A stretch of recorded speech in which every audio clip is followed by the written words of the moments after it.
Chapter 1151, Hogwarts in the West. This article is updated by vomiting blood. Like to remember to bookmark this site _ Their corpses turned into sculptures and stood under the Alps, buried together with the wizards who died in the European Ministry of Magic. It's just that the wizards died on the ground, and most of these soldiers stood upright and turned into a corpse, as if they were dead, still guarding the tomb of the wizards. This place has also become a place of deep resentment, and then weird events have continued to occur, so that humans and wizards dare not approach this area easily.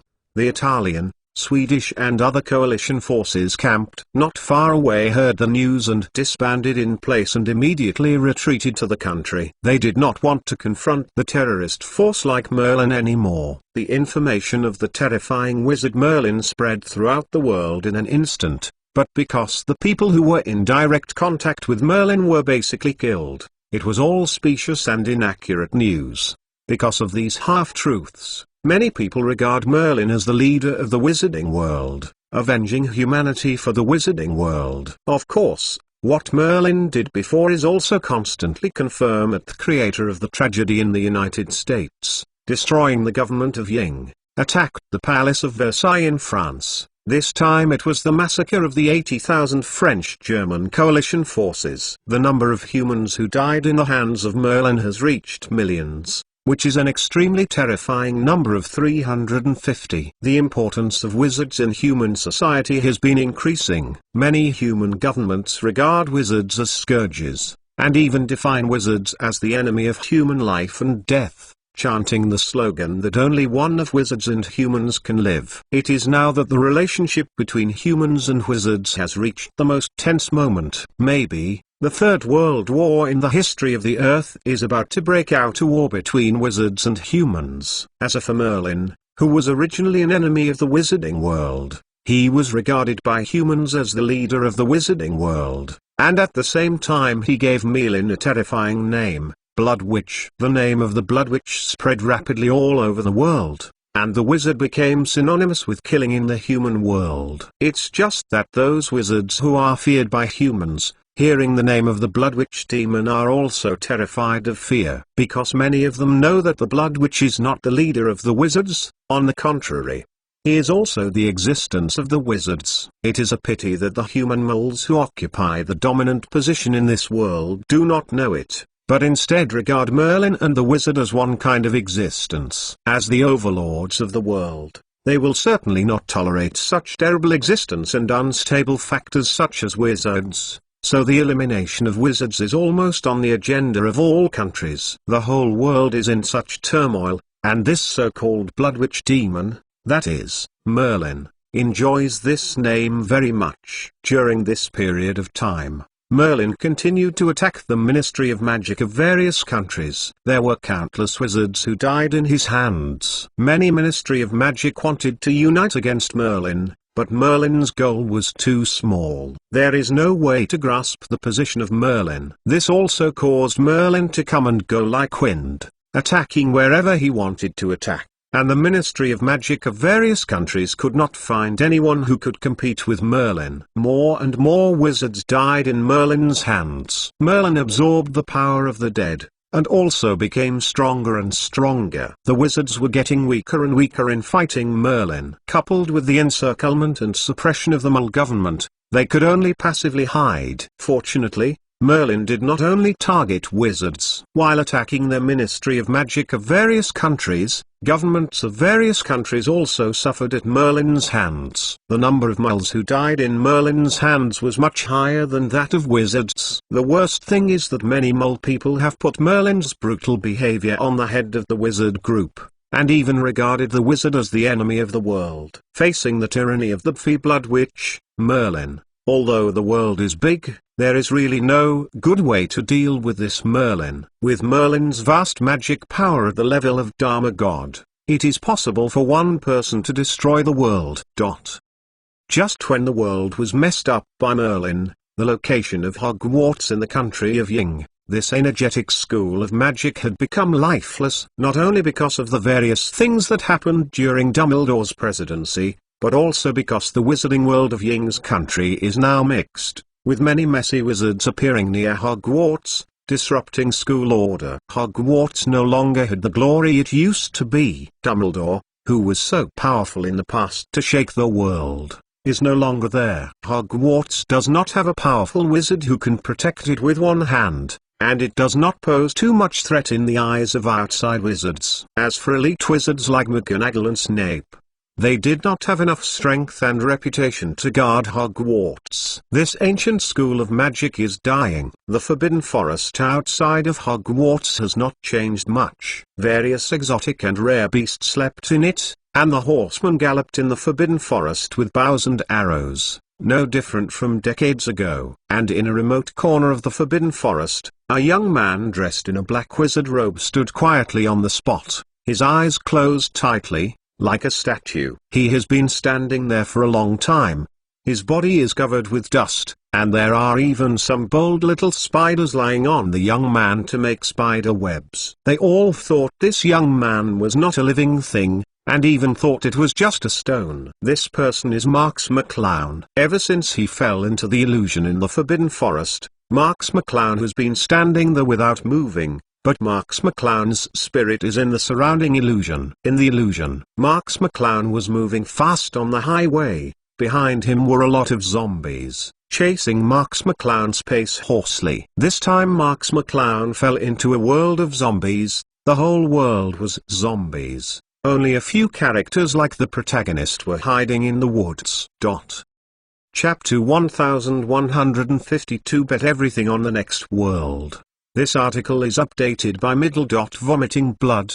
Like to remember to bookmark this site _ But Marks McClown didn't care about the zombies and the protagonist. What he cared about was the strange Jeep-ape. Marks McClown has gone through several illusions. Whether it is a human or a variety of monsters, Marks McClown has killed a lot of them, but this will not help Marks McClown escape the illusion at all. So if you want to break the game, the most important thing is this Jeep-ape. But the speed of the Jeep-ape in the illusion is too fast. It is not fast in the actual sense, but fast in the conceptual sense. It is faster than any movement method. Even the spatial movement of phantom shift is completely rooted. Not as fast as the Jeep-ape. Every time Marks I wants to catch up with it, but can't catch it at all. Just like this time, Ming Marks I has been prepared in advance. As soon as the Jeep monkey shows his face, Marks I will catch up, completely ignoring the surrounding zombies and the shouts of the protagonists.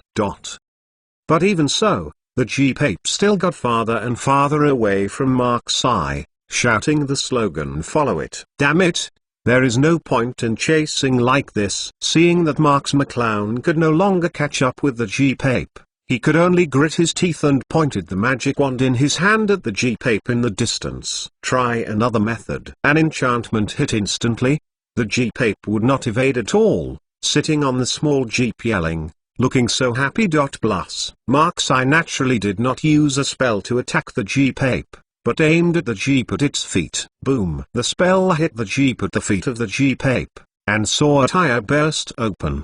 The Jeep slid across the ground, and a burst tire seemed to have no effect on him at all. If you can't catch him, then try to kill him directly. Marks McClown watched the Jeep-ape still yelling on the Jeep, pointed his wand straight at the Jeep-ape, and a faint green spell was instantly shot. Killing curse. Since this ape can't catch up, it's meaningless to keep it. It's better to kill it directly, lest it disturb it again. Su Mingxiu directly hit the Jeep-ape.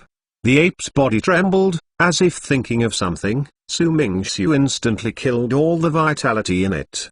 The Jeep-ape fell straight into the car, and the Jeep finally turned over abruptly and rolled quickly on the ground. The flames rose from the car cavity and made a loud bang. The flames wrapped the whole Jeep. Marks McClown finally caught up to the position of the Jeep, but all that was left for Marks McClown was a scorched car frame, and the body of the Jeep-ape was burnt into charcoal. Marks McClown took a deep breath, and was not happy with the situation in front of him. He just vented the grievances in his heart a little bit, but that was all. Marks McClown was still very uncomfortable in his heart. He has been trapped here for a long time, leaving Merlin alone in the outside world and still don't know what will happen. So I can't waste time anymore. How can I get the information I want from the G-Papes? McClown knew clearly that when her curse attacked the G-Pape, it did feel like a hit. In other words, the G-Pape was indeed a physical object in the illusion, not an illusion. So what should I do? How can it be effective? McClown squinted his eyes. Although he did not get any information from the G-Pape, he knew that the G-Pape was also regarded as a physical object in the illusion. This is of great help to McClown, and it can even be realized. Some ideas you want to try. McClown turned around. At this time, there were tens of thousands of zombies behind him pushing and rushing towards McClown. With hollow eyes and ferocious faces, it seemed that these zombies were like evil ghosts. If they were replaced by ordinary people, it would be early. I was too scared to move. But it is not ordinary people standing in front of them, but McClown lightly lifted the wand, and even the top magic such as Holy Sword revealed and opening the world was useless. He just pressed down heavily, and the huge magic power was immediately crushed like a mountain of 10 million tons. Find flowers. Middle dot.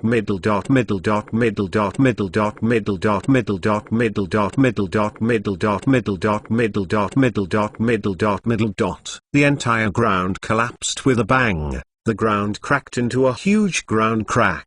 Tens of thousands of zombies fell into the ground crack, and fell into the boundless abyss. They didn't know the environment they were in. They flared their teeth and claws in the air, and wanted to rush towards McClown, but they had no chance at all. They had to fall crazily and disappear into the ground. McClown's expression didn't change in any way, as if he didn't see the situation in front of him, but did a trivial thing. Rumbling. McClown's wand did not stop, but slowly waved it. A huge magical mighty force immediately surrounded McClown. Except for the land under McClown's feet, everything around him collapsed instantly, revealing a bottomless abyss. Not to mention that there are more than 10,000 zombies, even hundreds of thousands of zombies. It is impossible to come to McClown. Of course, McClown is more than just separating these disgusting zombies. McClown's purpose is to destroy this illusion. He urgently needs to enter the next illusion, find the G-Pape, and test his own ideas. Under the devastation of the magical power of McClown's all over the sky and the earth, this illusion soon could not be supported. Not only the ground was collapsing, but the space was also collapsing together. Suddenly the soles of McClown's feet were empty, and the piece of land under his feet finally couldn't bear it, and was completely shattered. McClown plunged straight into the boundless abyss underground, but he didn't panic at all. With McClown's control of magic power, he actually did not destroy the ground under his feet at all. The reason why the land under McClown's feet would automatically be destroyed was because the illusion was broken, and he was about to fall into the next illusion. McClown slowly closed his eyes in the darkness. After so many illusions, McClown also consumed a lot of magic power. Let me bet everything in the next fantasy world. The most powerful mage of Harry Potter Chapter 1153 McClown automatic subscription required. This article is updated by Vomiting Blood. Like to remember to bookmark this site _. Although McClown recovers magic power very quickly, after all, McClown is a cautious person. Before falling into the next illusion, McClown will use it to recover magic power and maintain his best combat effectiveness. This time McClown wandered in the dark for a long time, probably because McClown had crushed too many illusions before, and this vampire's secret treasure also needed energy to create illusions, so this time it took a long time. McClown was also a little impatient when he waited. He urgently needs to enter the next illusion to prove his thoughts. After a long wait, a ray of light finally appeared in front of McClown's eyes. McClown couldn't wait to open his eyes and actively leaned in the direction of the dawn. Finally McClown entered the next illusion. 353. Here is a huge virgin forest, and even a terrifying roar can be heard in it. The entire virgin forest carries a disgusting stench. If Mark's eye enters such an illusion before the change, he would still be a little curious to explore what the scene is, and he would still be interested in it. But now Marks McClown is not in the mood to pay attention to this problem, but immediately looked around, trying to find the location of the G-Pape in the first time. As before, the G-Pape did not appear in Mark's eye's line of sight for the first time, but the owner of this illusion appeared. I saw a huge Tyrannosaurus Rex jumped out, with various hideous wounds all over his body, huge drops of water salivating from the mouth of the blood basin, which kept dripping on the ground, a pair of bloodthirsty dragon eyes staring at Mark's eye. Marks McClown squinted his eyes and didn't care about the Tyrannosaurus Rex at all. He still kept searching for the location of the G-Pape. If he did not find the G-Pape the first time, he would not be able to catch up with the G-Pape. Follow me. Follow me. This familiar voice sounded as expected. After so many illusions, Marks McClown was so familiar with this voice that he couldn't be more familiar. Marks McClown turned to look in the direction of the voice, but it was a huge figure. Tyrannosaurus. The direction of the Jeep monkey is the direction behind the Tyrannosaurus. Marks McClown didn't hesitate, and when his figure moved, he rushed towards the Tyrannosaurus Rex. He was overjoyed. He thought that Marks McClown was a delicacy delivered to his door. He immediately opened his big mouth full of sharp and hideous teeth and aimed at Marks McClown's rush direction. Boom! Marks McClown was like a bolt of lightning. His figure passed through the huge body of Tyrannosaurus Rex. A small blood hole appeared in the position of Tyrannosaurus Rex's throat. From the throat of Tyrannosaurus Rex all the way to the back, and even the spine was shattered. The Tyrannosaurus was unbelievably stunned in place. Its vitality was very strong, so even if it suffered such an injury, it would not die immediately, but stood in place, feeling the constant flow of its own vitality. Marks McClown had no time to pay attention to this Tyrannosaurus, but exhausted his fastest speed, drawing a huge trace on the virgin forest and sea, and even some big trees were knocked down to the ground by Mark's eye's speed. Marks McClown had only one target in his eyes at this time. It was the G-Pape who was riding a jeep and shouting the same sentence stupidly. The speed of the G-Pape was still very terrifying, and it was only a few seconds away from Mark's eye. For a long distance, Marks McClown stared at the back of the G-Pape. His wand was a little far away, and a divine thought shot out from Marks McClown's brain. What he wanted to prove was whether the spiritual power could have an effect on the G-Pape, and this divine mind is exactly the spiritual power of Mark's eye's soul-containing mind. Patient mind. This white spiritual power immediately hit the G-Pape with the magic, and saw the G-Pape tremble all over. The fast Jeep finally slowed down slowly and finally stopped in place. However, Marks McClown, who saw this situation, was not in ecstasy, and he didn't even chase him up. Marks McClown slowly stopped in place, his expression becoming dull. That's right, Marks McClown's idea was to use spiritual power to invade this G-Pape. Since the G-Pape is also a physical object in the illusion, and the spell can hit, the spiritual power is naturally also possible. As the unstable factor in Mark's eye's illusion, the G-Pape may have some unexpected reactions when attacking with mental power, which also created the current situation. I saw Marks McClown's figure slowly becoming dimmed, and finally disappeared. This illusion was also silent for a while, and finally turned into countless fragments. After all, these illusions are to seal everyone who approaches. After Marks McClown's spirit invaded the Jeep monkey, that means Marks McClown's spirit was transferred to the Jeep monkey. The G-Pape does not belong to this illusion, so Mark's eye spirit is judged to have left this illusion, and the illusion naturally has no meaning to exist. Marks McClown's spirit sank in the body of the Jeep monkey, and Marks McClown closed his mind tightly. As a spiritual object of the illusion, this ape is mixed with a lot of the chaotic spiritual elements of the illusion. If Mark's eye can't handle it well, I am afraid it will be disturbed by the spirit. Suddenly a throbbing spirit hit Marks McClown. Marks McClown suddenly opened his eyes. At this moment, he entered a phantom again. but this time he entered the illusion is different from the previous one. Marks McClown was overjoyed. He finally found some rules, and now that he found the rules, trying to crack the 0.0 illusion is not an illusory thing. You know, before Mark's eye entered the illusion, he fell into a dark place, and then fell into a new illusion after constant sinking, and this time Mark's eye was squeezed out alive, as if the spirit had entered some channel and then was squeezed into another world. This was a major breakthrough. Marks McClown was sitting on a jeep at this time, surrounded by a huge Gobi desert, with various huge rocks scattered around.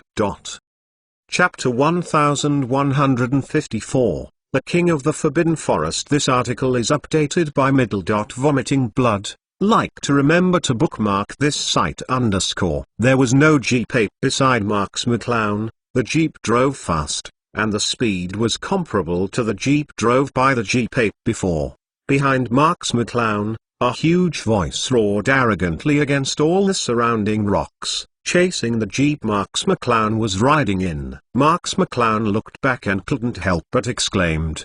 Behind Marks McClown was an extremely huge ape, hammering his chest angrily, and the whole world was trembling when he stepped on it, showing how powerful this ape is.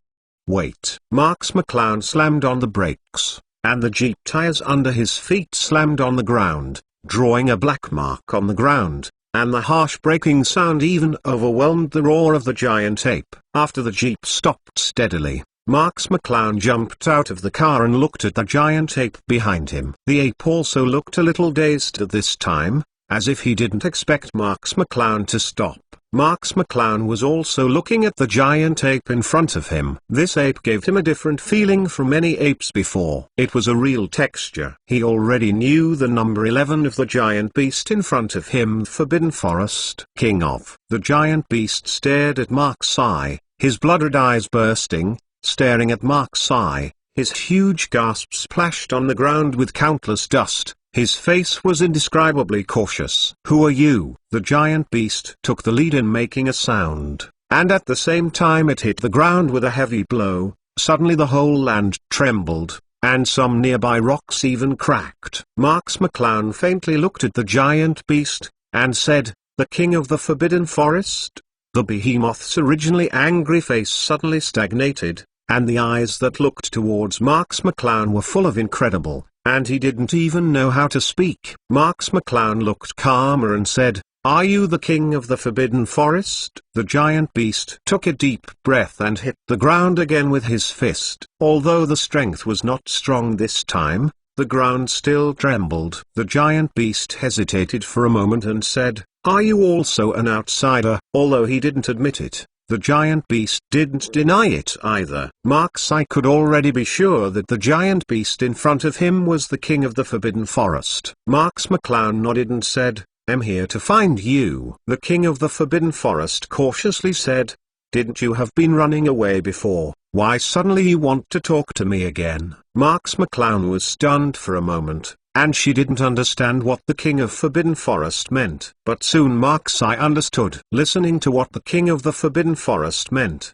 he had been chasing Mark's eye before, but that was Jeep Mark's eye, the same concept as the Jeep ape Mark's eye encountered. Shout a word and escape the kind. The King of the Forbidden Forest probably also felt that Mark's eye was incompatible with other things in the illusion, so he kept hunting Jeep Mark's eye. However, the ending was the same as Mark's eye, unable to catch up at all, and the King of the Forbidden Forest did not have the spiritual means like Mark's eye, and naturally did not see through the mystery. Marks McClown said, "I am not an illusion. When I entered this illusion, I also saw an ape that looked like you. I invaded that ape through mental power to find the illusion you fell into." The King of the Forbidden Forest looked puzzled, probably because he hadn't understood Marks McClown's statement. However, Marks McClown didn't mean to explain, and said, "I came here specifically to find you. I have something to ask you." The King of the Forbidden Forest roared and said, "What kind of person are you? Don't you know who I am? Dare to talk to me in such a tone?" Marks McClown smiled faintly, and said, "When is the time? You are still putting on airs. You have been trapped here for several years. I am afraid that there are very few opportunities to speak, and it is rare for someone to talk to you, and you are still not satisfied. The king of the Forbidden Forest was taken aback, and a trace of embarrassment appeared on his face, as if he was said to be the central thing. However, the king of the Forbidden Forest did not put down the air, but roared, "I am the noble king of the Forbidden Forest. You humans not qualified to talk to me." Marks McClown waved his hand angrily, did not pay attention to its meaning at all, and said, "I ask you, have you heard of a meteorite from heaven?" The king of the Forbidden Forest continuously ejected hot air from his nose, glaring at Mark's eye. After a long time,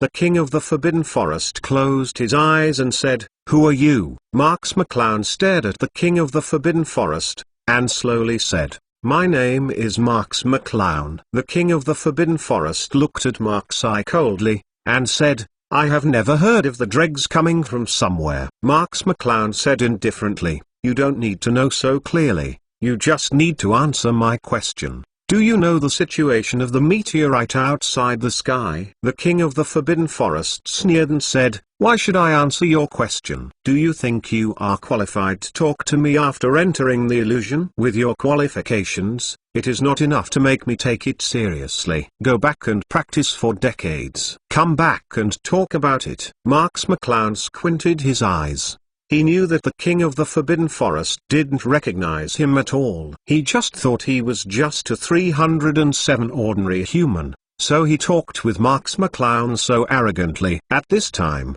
the only thing Marks McClown needs to do is simple, and that is to show her strength and tell the king of the Forbidden Forest where her qualifications come from. Marks McClown took a step slowly, and the great magical mighty force immediately enveloped the entire world. The space was constantly trembling with shock, and even many spatial cracks appeared. This illusion became a bit unstable. The king of the Forbidden Forest's face changed drastically, feeling the fluctuations of the surrounding magic power. He never thought that Marks McClown's small body contained such strong magic fluctuations. And this power even felt the king of the Forbidden Forest palpitation. But the king of the Forbidden Forest knew that if Marks McClown really had the superficially bursting strength, he might not be Marks McClown's opponent at all, and the one who would defeat Marks McClown must be himself. Marks McClown looked at the king of the Forbidden Forest indifferently, and said, "Am I qualified to talk to you now? P.S. Ask for rewards and automatic subscription." Harry Potter, The Most Powerful Mage, Chapter 1155. This article is updated by Vomiting Blood. Like to remember to bookmark this site _. The king of the Forbidden Forest ignored Marks McClown, although he didn't say anything on the surface.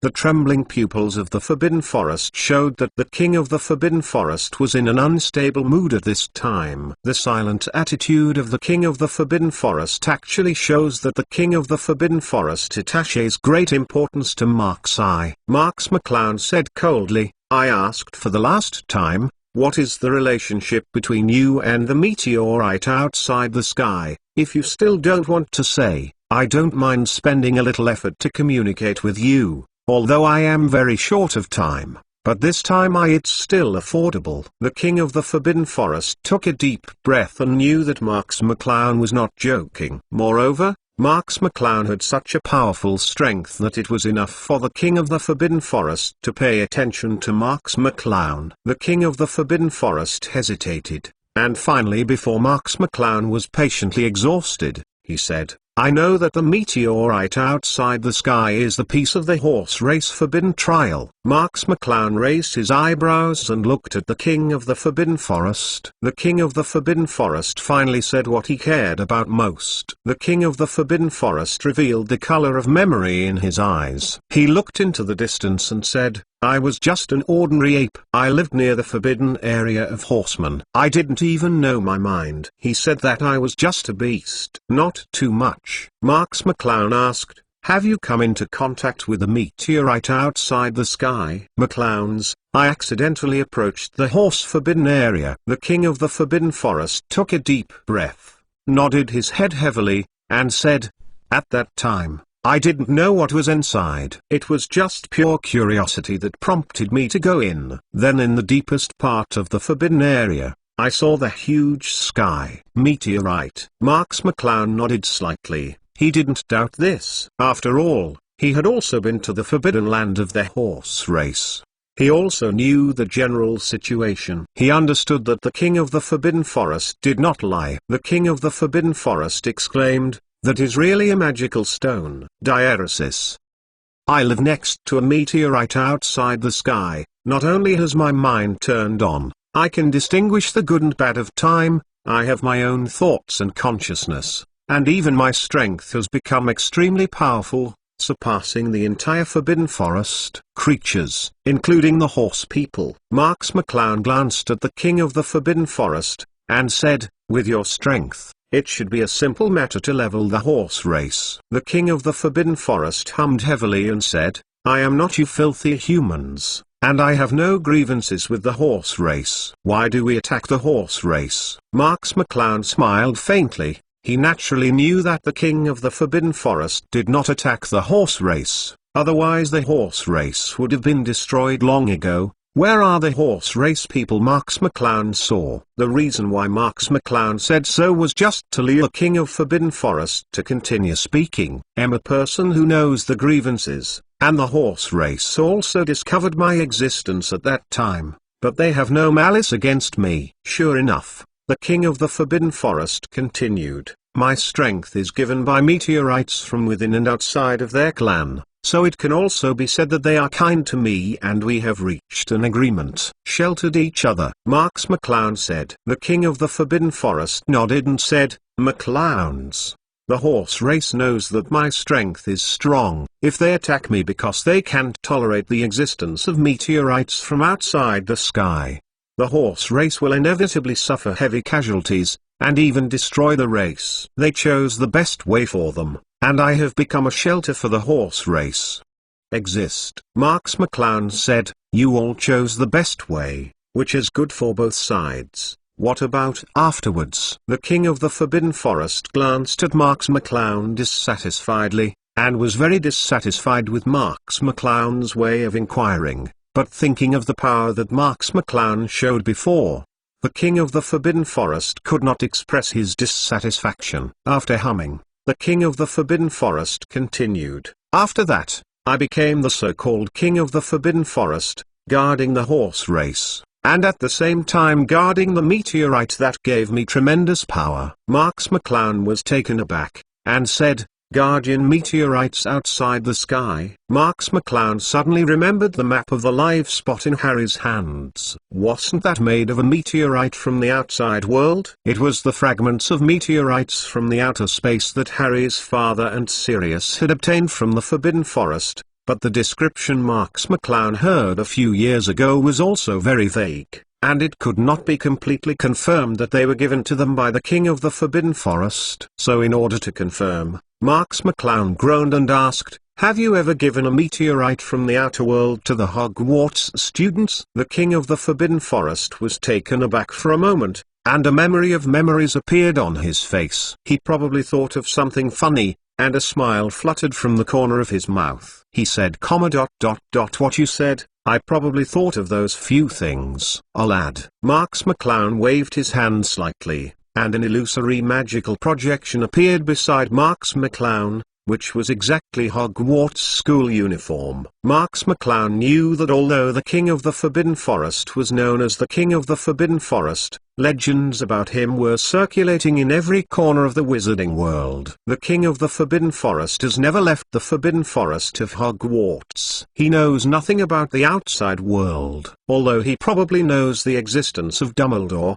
Mark's eye does not know how much the King of the Forbidden Forest knows about Hogwarts. The Hogwarts school uniform was purposely projected. The King of the Forbidden Forest saw this Hogwarts school uniform and was silent for a while, before he said, "McClowns, those boys are wearing such clothes, but the icon is not a snake, but a lion. Okay, the red lion." Following the eyes of the King of the Forbidden Forest, Marks McClown saw the position on the chest of Hogwarts school uniform in the projection. where a Slytherin College logo was hung. As a person from Slytherin College, Marks McClown projected Slytherin's emblem on it inadvertently, while Harry's father and Sirius belonged to Gryffindor College, so the emblems were naturally different. The King of the Forbidden Forest recalled, "In order to send them away, I gave them a fragment of a meteorite from the sky. I think they are probably the parents of a few cubs now." Chapter 1156, Earth-Shaking Changes. This article is updated by Vomiting Blood. Like to remember to bookmark this site _ Marks McClown waved his hand gently, and the projection disappeared. He probably understood the relationship between the Lord of the Forbidden Forest, Harry's father, and Sirius.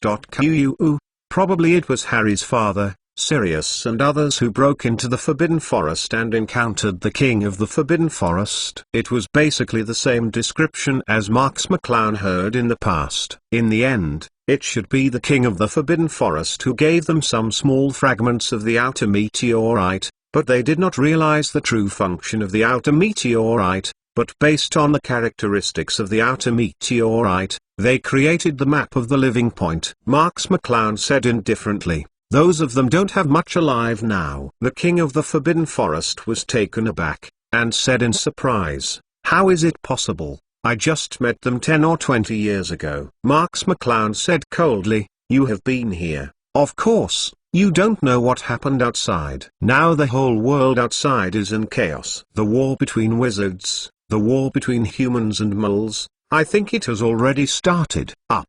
What Marks McClown said was based on the fact that the government of Ying State sent troops to attack Hogwarts. He still did not expect that the situation now is worse than what he said. How come 330 has such a radical change? The King of the Forbidden Forest frowned closely and stared at Marks McClown closely, as if he wanted to see a hint of joking from Marks McClown's face. But he did not see it. Although the King of the Forbidden Forest has always lived in the Forbidden Forest, he has a little bit of the concept of wizards and muggles during his long life. It knows that muggles occupies the entire outside world, and wizards are also part of muggles, but the number of wizards is much smaller than that of muggles, and their power is not weaker than muggles. It was like the Sirius and others he had seen, who already had a fairly strong fighting capacity at a young age. And the King of the Forbidden Forest also admitted this. Of course, the King of the Forbidden Forest didn't care about these things at all. He just recalled the memories of Harry's father and others. If it were true as Marks McClown said, many of them had already died. It is a very regrettable thing. The King of the Forbidden Forest sighed and said, "I didn't expect the outside bad world to have become like this. It's really unpredictable. But this is also impossible. Since the destiny of mankind is doomed by the heavens, humans can only bear this." Is this full of fatalism influenced by the horse race? Marks McClown looked at the King of the Forbidden Forest and said, "The war will not stop. Hogwarts, that is, my alma mater, has been involved in this war. And we have paid a lot for this." Marks McClown wanted the King of the Forbidden Forest and had some reactions, but the King of the Forbidden Forest didn't care at all, saying, "I am not interested in what happened between your wizards and muggles. I just want to stay in my place." Forbidden Forest. As he said, the King of the Forbidden Forest slowly bent down and stretched his body comfortably, as if he wanted to rest. Knowing that side beating would not have any effect on the King of the Forbidden Forest, Marks McClown had to go straight in and said, "The reason why I came to you is to get your help." The King of the Forbidden Forest was not surprised at this. He seemed to have thought of Marks's intentions a long time ago, and said coldly, "I refuse. I will not leave my Forbidden Forest. Nor do I want to intervene in things that have nothing to do with me." Marks McClown took a deep breath. He also guessed that it was not a simple matter to convince the King of the Forbidden Forest, but he did not expect that the King of the Forbidden Forest would block all possibilities with a single sentence. After all, Merlin was slaughter in the outside world, and the dead and injured were wizards and muggles. For this Forbidden Forest, Merlin didn't seem to have any intentions. In this case, I am afraid that the King of the Forbidden Forest would not take it easily. The King of the Forbidden Forest yawned lazily and said, "You are so powerful, Even if I can't get any benefits from you, I can't help you with things you can't handle. Are still dead. This heart. It may be that the king of the Forbidden Forest is still a little afraid of Mark's strength, so he added a reason that he would not help much, but the rejection was still very strong. Marks McClown pondered for a moment, and said, I need your strength, and my opponents are constantly shooting in various places around the world, slaughtering wizards and muggles, and my strength is still a little bit different from him. If I don't help her, I can't beat him. What Marks McClown is telling is the truth. He fought against Merlin. Although Marks McClown can fight with Merlin by various means, that level is not enough for Marks McClown to defeat Merlin. As long as Marks McClown has any care, he will be defeated and killed by Merlin. This is why Marks came to the Forbidden Forest to seek the help of the Forbidden Forest King. The King of the Forbidden Forest gave Marks McClown a surprised look. From his point of view, Marks McClown's strength was already quite astonishing. He had no confidence in facing Marks McClown, but Marks McClown actually said that someone is stronger than him. What a powerful force. The King of the Forbidden Forest pondered for a while, and suddenly laughed, and said, I didn't want to help you at first. When you say that, I am even more reluctant to help you. The King of the Forbidden Forest said, you can't beat such a powerful enemy. And that's not called me. Moreover, you obviously called me to accompany you to die. Although I am not a human being, you should not think of me as stupid guy. Marks McClown was stunned. It seemed that he didn't expect the King of the Forbidden Forest to say this. Just when Marks McClown wanted to continue speaking, the King of the Forbidden Forest suddenly hit the ground with a punch, and the whole land trembled suddenly! Exclamation mark. Do you think no one has asked for my help before you, you cunning wizards? Marks McClown frowned. Listening to the words of the King of the Forbidden Forest, there were wizards seeking the help of the King of the Forbidden Forest before. Only two people could emerge in Marks McClown's heart, Dumbledore and Voldemort. Chapter 1157. Dumbledore and Voldemort both died in my hands.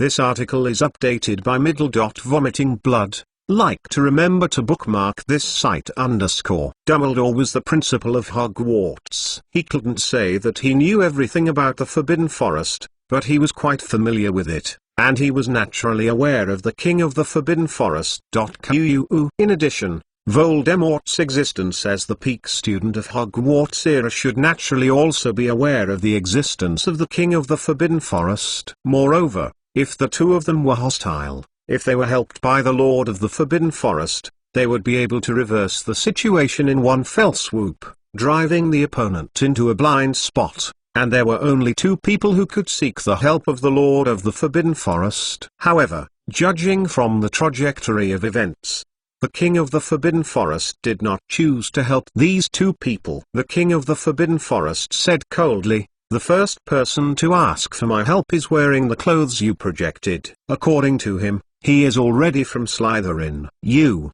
should be too. The King of the Forbidden Forest didn't know the outside world and knew little about Hogwarts. He didn't know that Slytherin was part of Hogwarts. The King of the Forbidden Forest had only heard Voldemort's self-introduction at the time, saying that he belonged to Slytherin, so he remembered the name Slytherin. Marks McClown didn't deny it, nodded and said, McClowns, but I am not anymore. The King of the Forbidden Forest snorted coldly, and said, that young man feels cold all over his body, which makes me very uncomfortable. When he came to see me, he was not much different from your age now, but his strength is better than yours. It's too far. Marks McClown's heart moved slightly. Although he left Hogwarts, he should still be at the age of Hogwarts at his age. In other words, Voldemort had already found the King of the Forbidden Forest when he was studying at Hogwarts. He wants me to go out with him to subvert the whole world. I didn't pay attention to him at all. With his meager strength, I didn't see him at all. The King of the Forbidden Forest said disdainfully, besides, the snake he raised makes me feel sick. This kind of person is not qualified to urge me to take action. Marks McClown smiled faintly, and said, then you missed a peerless hero. After that, He stirred up the storm in the wizarding world and became the most terrifying existence in the wizarding world. I know, he later changed his name to Voldemort. Not only has he become a nightmare in the hearts of all wizards, but his reputation has even spread into the Forbidden Forest. The king of the Forbidden Forest groaned for a moment, and said, "During that time, the people of the horse race have been contacting me, wanting me to come forward to resist Voldemort. But I responded to them, as long as Voldemort does not attack the horse race, I will not take action. There is no other way." Marks McClown was taken aback, and said, "Did the horse race tell you about Voldemort?" Logically speaking, although the king of the Forbidden Forest guards the horse people, the two do not often communicate with each other. The horse people are not clear about the outside world. How could they know that Voldemort had come to the king of the Forbidden Forest? Not only that, but the horse race even told the king of the Forbidden Forest that the young man had grown into a Voldemort that everyone feared in the wizarding world. The king of the Forbidden Forest pondered for a moment, and said, "It wasn't the horse race that told me, but Albus Dumbledore." Marks McClown raised his brows slightly. Although he thought that both of them might have found the king of the Forbidden Forest, he did not expect that both of them had found the king of the Forbidden Forest. "He is the second wizard to ask me for help, and the reason why he asked me to do it is precisely Voldemort." Marks McClown replied that the only reason Dumbledore could ask the Lord of the Forbidden Forest for help was Voldemort. Therefore, this can also explain why the Lord of the Forbidden Forest knew that the young man grew up as Voldemort. Dumbledore, who knew Voldemort the best in the world, had come, and the Lord of the Forbidden Forest would naturally know such things. The king of the Forbidden Forest nodded and said, "McClowns, he said that Voldemort has become a threat to the world, so he needs my help. His strength is very strong, comparable to me, even slightly stronger than me, and is a tricky opponent." Marks McClown nodded and admitted that although Dumbledore died in Marks McClown's hands, Marks McClown had to admit that this was indeed a difficult opponent, even more difficult to deal with than Voldemort. Find flowers. If Dumbledore were not bound by the so-called prophecy and was too stubborn and rigid, Voldemort would have a greater chance of not dying in Marks's hands, but Dumbledore's hands. But I rejected him. What does the mess of humans have to do with me? I want to use my strength to benefit them. I would never do such a stupid thing. Ha ha ha. The king of the Forbidden Forest laughed triumphantly, as if he felt that Dumbledore and Voldemort, two important figures in the wizarding world, had been rejected by him. It was a matter of face. Marks McClown slowly nodded and said, "The war of their era has ended. Now this is a brand new war with a more terrifying momentum. The powerful forces in the world have appeared one by one, and they have been eliminated by the era." The smile of the king of the Forbidden Forest slowly stagnated. He heard a little unusual meaning from Marks McClown's words, and solemnly said, "What does it mean that they are eliminated?" Marks McClown rubbed his palm and said, "They are all dead. It just so happens that they are all dead in my hands." The king of the Forbidden Forest was taken aback for a moment. His face was a little sluggish, and then slowly expanded, looking at Marks in disbelief, and then grinning and laughing loudly. "You are really talking big without blinking your eyes. You think you?" With that said, "Will I believe you?" Marks McClown smiled faintly, and said, "Believe it or not, why should I deceive you? It's not good for me at all." Seeing Marks McClown not joking at all, the smile on the king of the Forbidden Forest slowly stagnated. He looked at Marks McClown seriously and said, "Are you sure it's true?" Marks McClown spread out his hand and did not speak. The king of the Forbidden Forest glanced at Marks McClown and took a deep breath. He could see that Marks McClown was not lying. Chapter 1158 The Crush of Mental Power. This article is updated by Vomiting Blood. Like to remember to bookmark this site _ As Marks McClown said, Marks McClown's lying is not good for him, and Marks McClown is merely stating this matter.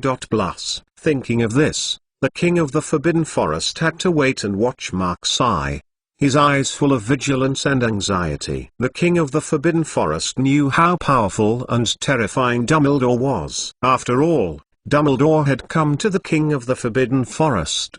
He still had a deep impression of Dumbledore, the King of the Forbidden Forest. As for Voldemort, although Voldemort had approached the King of the Forbidden Forest when he was still very young, the King of the Forbidden Forest was able to perceive from Dumbledore's words later that Voldemort must not be inferior to Dumbledore's existence. When Voldemort asked him to discuss, the King of the Forbidden Forest also noticed that Voldemort was definitely not an easy person to deal with.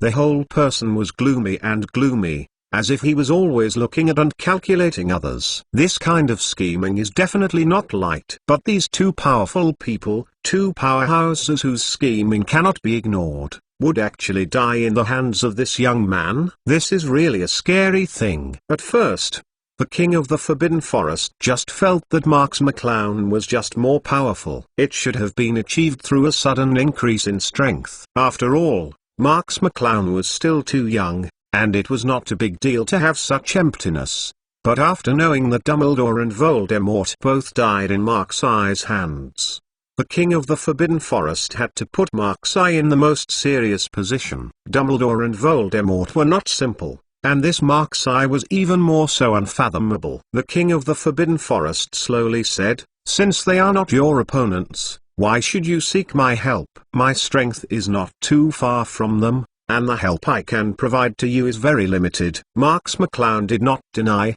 nodded and said, "I know." The King of the Forbidden Forest's face collapsed in an instant. He thought that Marks McClown would at least pay more attention to himself if he asked for his help. Who knew that Marks McClown would directly deny the value of the King of the Forbidden Forest? The King of the Forbidden Forest was not feeling well at this time, and said coldly, "Since this is the case, what else is there to say? Please go back. It is impossible for me to help you." Marks McClown smiled coldly and said, "Do you think you can stay in this Forbidden Forest if you don't make a move?" The King of the Forbidden Forest was taken aback, and said angrily, "What do you mean?" Marks McClown turned his back, staring at this illusion of space that was affected by his power, and said, "Merlin will not let anyone go. I now want to gather the forces that can be gathered to fight against Merlin."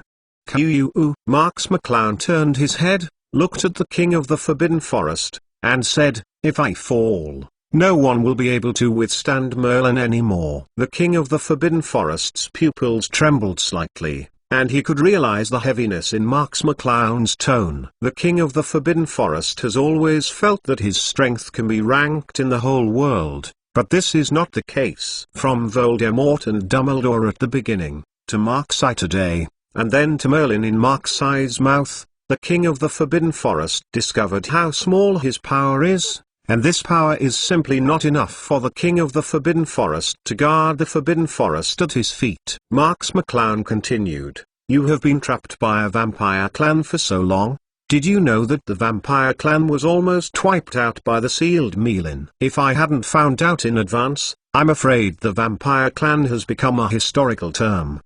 The King of the Forbidden Forest twitched his mouth and lowered his head. It was his shame to be trapped in the illusion of the vampire clan. Such a race actually almost destroyed the clan in the hands of Merlin. Everything that Marks McClown said now was something that the King of the Forbidden Forest would not even dare to think about. It was beyond the imagination of the King of the Forbidden Forest, and the King of the Forbidden Forest could not accept it for a while. Marks McClown stepped forward and walked into the distance, saying, "Since you don't want to be with me, I don't have to beg you. But since I met you, I will show you my true strength. All you need to know is that Merlin is definitely stronger than me, many times." A magical power spread from Marks McClown's body, and this illusion could no longer withstand this magical power, and it shattered with a crash, turned into strands of spatial power, and shattered. The heaven and the earth are instantly affected. This power of the heaven and the earth envelopes the King of the Forbidden Forest. The King of the Forbidden Forest only feels that he is in a huge and boundless universe,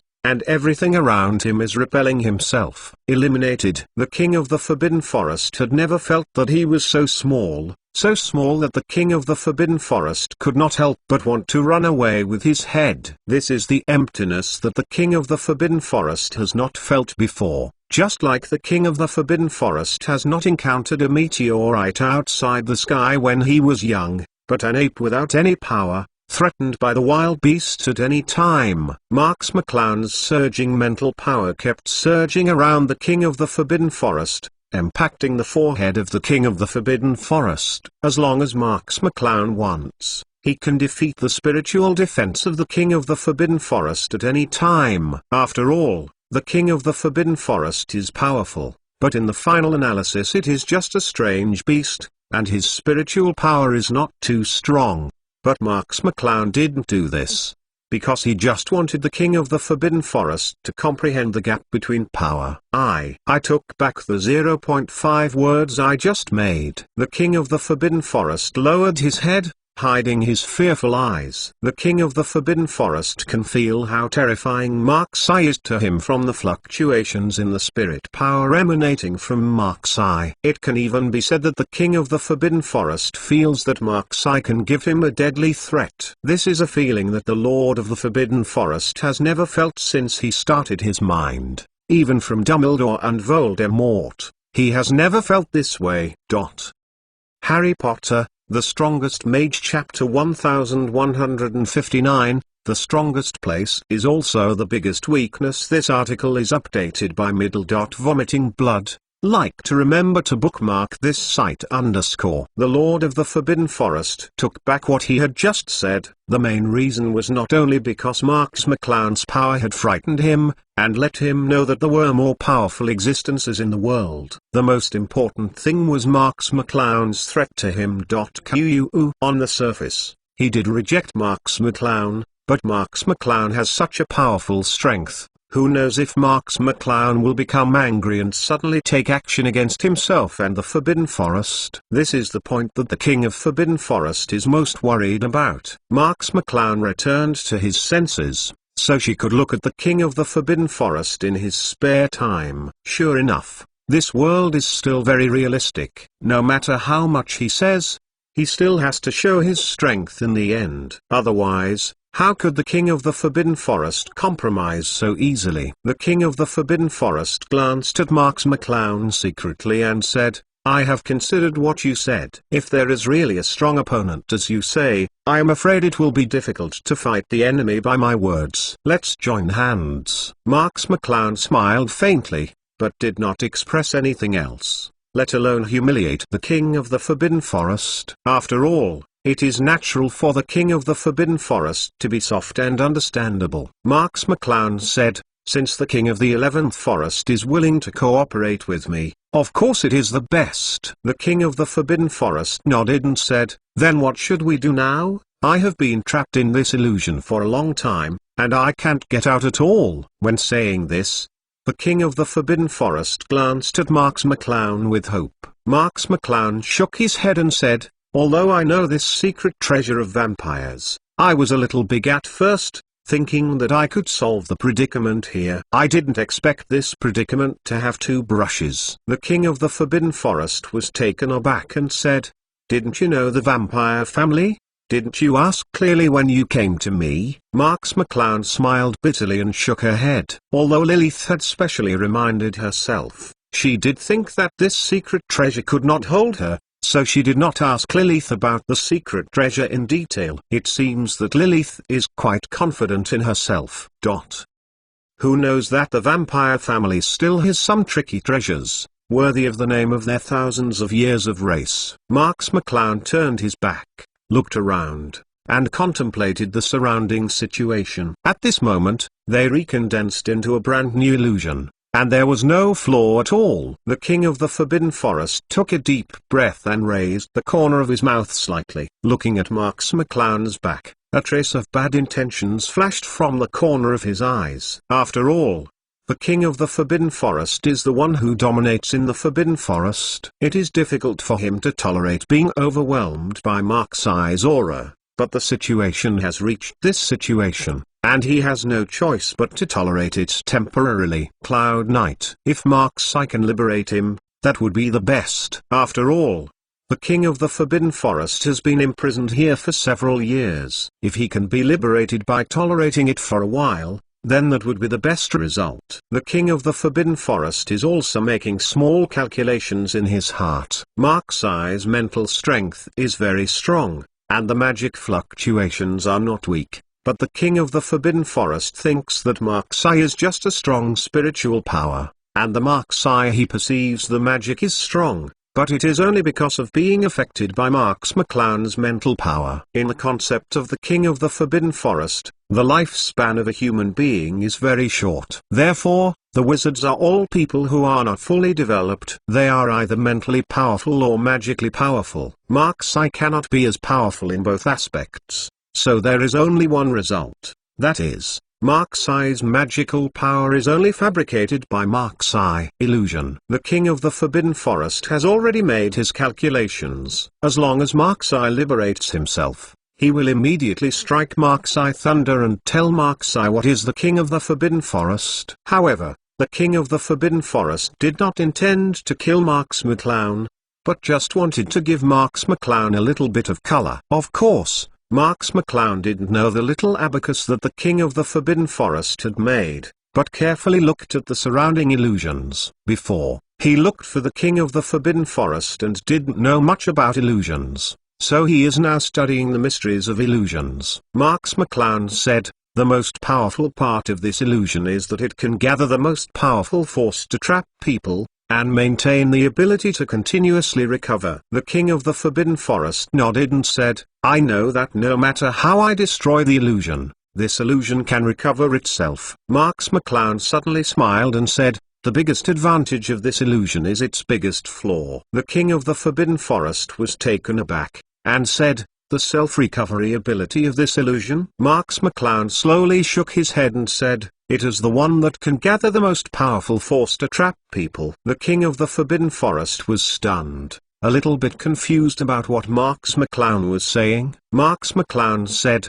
"If this illusion traps a person, I am afraid that even Merlin will find it difficult to be trapped. After all, this kind of secret treasure is one of the most precious secret treasures of the vampire family." The king of the Forbidden Forest had heard of the name Merlin from Marks McClown's mouth. It was even stronger than Marks McClown. If Merlin faced this kind of illusion and found it tricky 363, wouldn't they be able to leave here in their lifetime? The king of the Forbidden Forest couldn't help being anxious and said, "Then we can't get out." Marks McClown smiled and said, "It is indeed difficult to get out alone in the illusion, but we have two people here." The king of the Forbidden Forest frowned and did not understand what Marks McClown said for a while. Marks McClown turned her head and said, "You prepare, we will burst out with strength later, to tear this illusion to pieces." The king of the Forbidden Forest replied instinctively, "It's useless, isn't it? This illusion will continue to recover itself." Marks McClown smiled and said,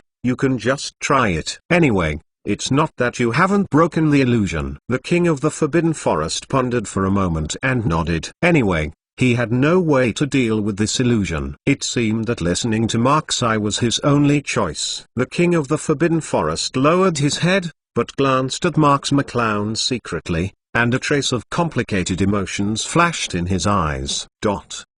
Chapter 1160 Shatter the World.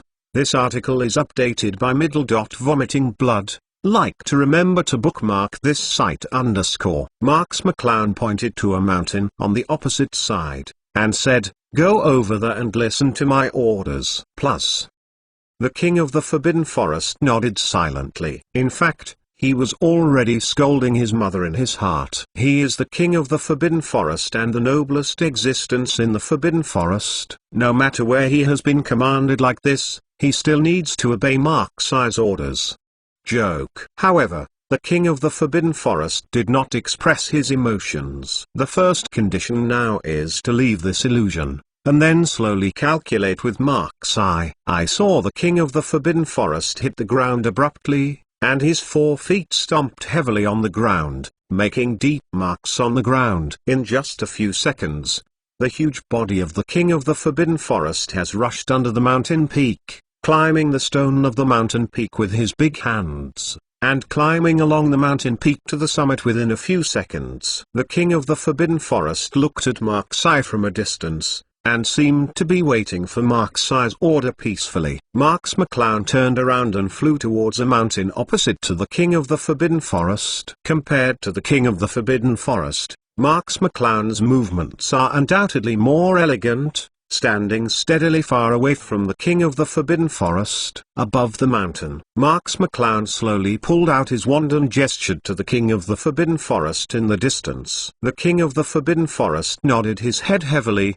raised his fists high, his muscles swelled, and countless blue veins burst on his strong arm. Marks McClown also slowly raised his magic wand, and a mysterious magical power was brewing beside Marks McClown. Unlike the violent wave of magic energy of Marks McClown in the past, Marks McClown's magic energy gradually became softer and more apparent. Powerful and stalwart. Brute force breaks the army. Holy sword revealed broken steel. A dazzling light erupted from the fists of the king of the Forbidden Forest, and the space near the fist was shattered by a rumbling earthquake. Numerous spatial cracks appeared in the air, showing how terrifying power the two fists of the king of the Forbidden Forest contained. A huge golden holy sword also appeared behind Marks McClown, and the sharp sword aura instantly pierced the mountain peaks at Marks McClown's foot in full and tears. And the terrifying power seemed to destroy the world at any time. Mark-Sai and the king of the Forbidden Forest looked at each other, and hit them at the same time. The wand and fist bombarded the mountain peak at the same time. The entire mountain peak instantly shattered, countless cracks spread to the ground, and the earth was instantly covered with cobwebs. Huge crack. At the same time, the illusion was also shattered by space cracks, and the whole world seemed to be the end of the world. And the world was shattered. Marks McClown and the king of the Forbidden Forest stared at the surrounding illusion situation closely. The broken illusion looks exactly the same as before, and their hearts are also very uncertain whether there is any illusion after the illusion is broken. Even Marks McClown still has doubts in his heart. He is only in a state of guessing about this illusion, and he is not sure if his thoughts are right. If it is not right, they will probably spend a lot of time in the illusion. But now for Mark-Sai, there is not much time left to waste. The king of the Forbidden Forest is also extremely nervous. It has been trapped in this illusion for too long, and its desire for the outside world can't wait. I saw fragments of the illusion slowly floating in the air, and the two of them did not fall into the black hole of the illusion again, and these illusion fragments slowly drifted away, and finally disappeared slowly. Mark-Sai and the king of the Forbidden Forest stood in the void and glanced at each other, and they could see the tension in the eyes of both parties. Both of them were disturbed by this illusion. One was because of the tight time and the other because of being trapped for too long. They don't want to stay in the illusion anymore. Finally, the illusion fragments finally dissipated, and the void darkness around the two slowly disappeared, revealing a tall green forest with smoke in it. This scene is a forbidden forest. Standing in the forbidden forest, the king of the forbidden forest looked so huge.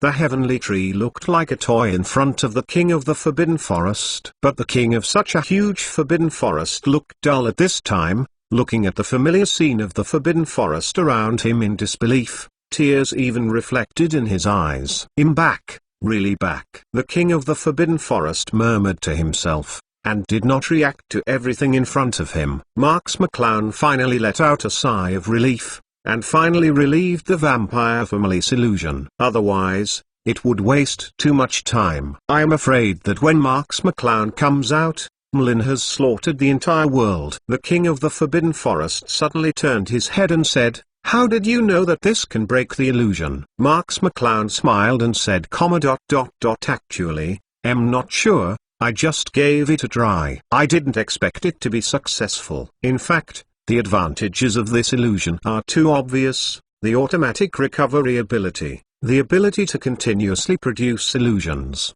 There is no way to trap one person, but the shortcomings of this illusion are also obvious. It is difficult to trap more than two people. Therefore, the king of the forbidden forest was trapped in the illusion. When Mark-Sai came in, Both of them had obvious flaws in the illusion. It was the Jeep Monkey and Jeep Marksai. This is the projection formed by the power of Marksai and the King of the Forbidden Forest after the loopholes in the illusion are leaked into each other's world. Therefore, they have no IQ at all. It is also because there are only two people. If a large number of people come in, I am afraid this illusion will be broken without attack.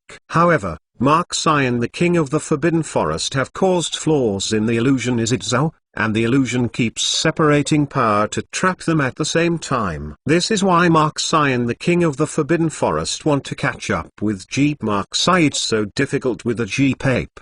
But once the two meet and break through the illusion at the same time, the illusion becomes difficult to maintain. The King of the Forbidden Forest took a deep breath and said, "Marks McClown, thank you for saving me from the illusion this time." Marks McClown smiled faintly, and said, "It doesn't matter, after all, I also hold the idea of mutual benefit, not saving you in vain." The King of the Forbidden Forest looked at Marksai, and the next moment, a grin suddenly appeared on his face. Chapter 1161 A Person Who Can Fight the Dragon. This article is updated by Vomiting Blood. Like to remember to bookmark this site _ Thank you is one thing, but it is also one thing to ask you to settle accounts. I have never been threatened so much. A surging power burst out from the King of the Forbidden Forest, and rushed to Marksai's side. The terrifying power even overturned the big trees around him.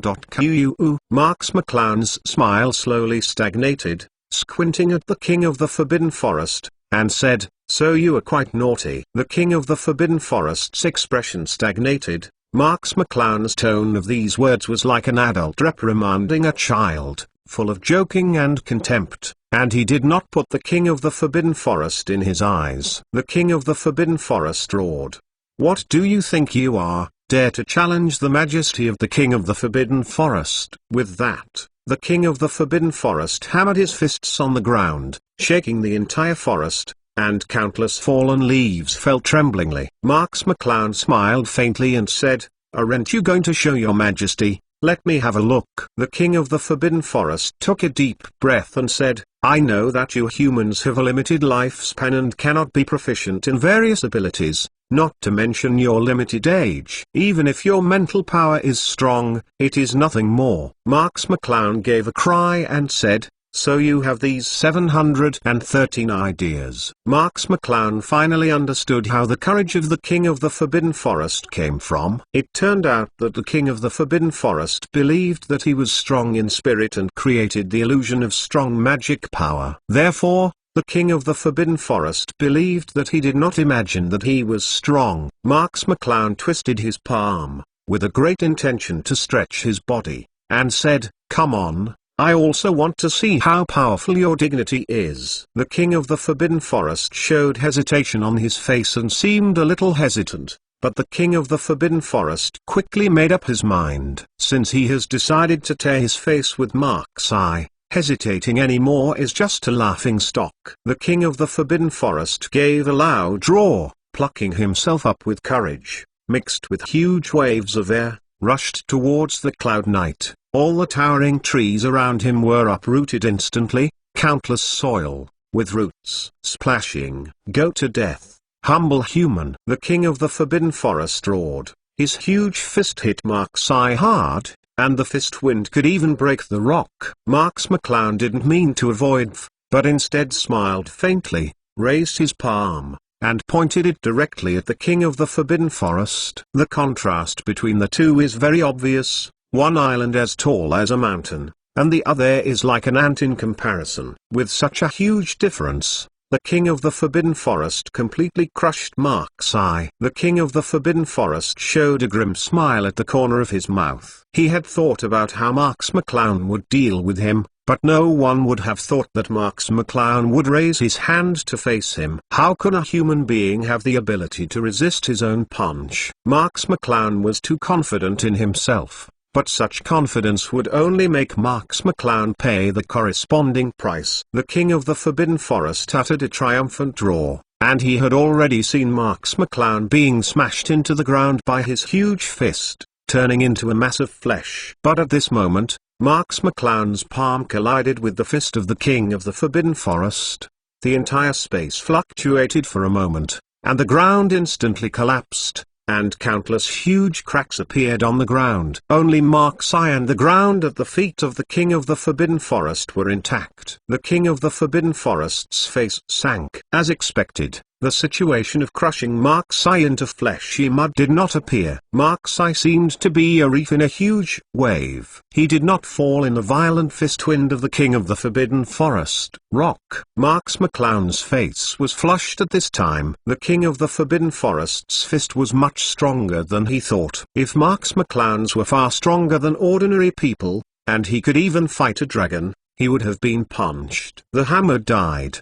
The two fist winds clashed continuously, tearing up all the surrounding space, let alone innocent trees. All turned into sky-filled sawdust dancing in the wind. With a sudden force, Marks McClown shook the body of the King of the Forbidden Forest. The King of the Forbidden Forest showed no weakness, and his other arm swept towards Marks McClown. Although it was an arm, the huge arm was as high as Marks McClown's body. If Marks McClown's body was swept away, it would be the result of a cloud of blood fog. Marks McClown took a deep breath. He already knew that the power of the King of the Forbidden Forest could not be underestimated, and the power of the King of the Forbidden Forest was even stronger. If it were to compete against each other, Marks McClown would not be weaker than the King of the Forbidden Forest, and could even have a fun and lively fight with the King of the Forbidden Forest. But Marks McClown didn't want this result. If the King of the Forbidden Forest really listens to Mark's Eye's words,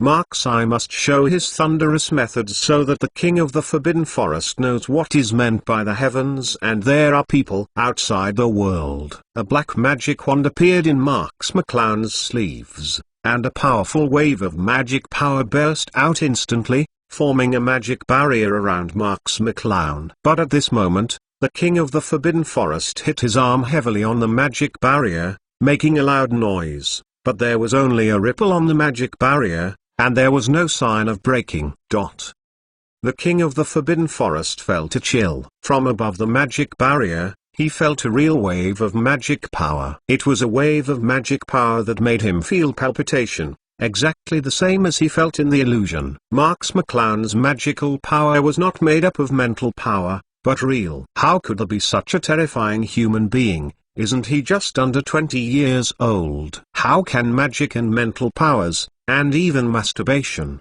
have been cultivated to such an extent for those who are less than 20 years old? The King of the Forbidden Forest screamed in his heart, but he had no chance to say what was in his heart, because a surging power descended from the sky, like the power of heaven's punishment, on the King of the Forbidden Forest. Boom!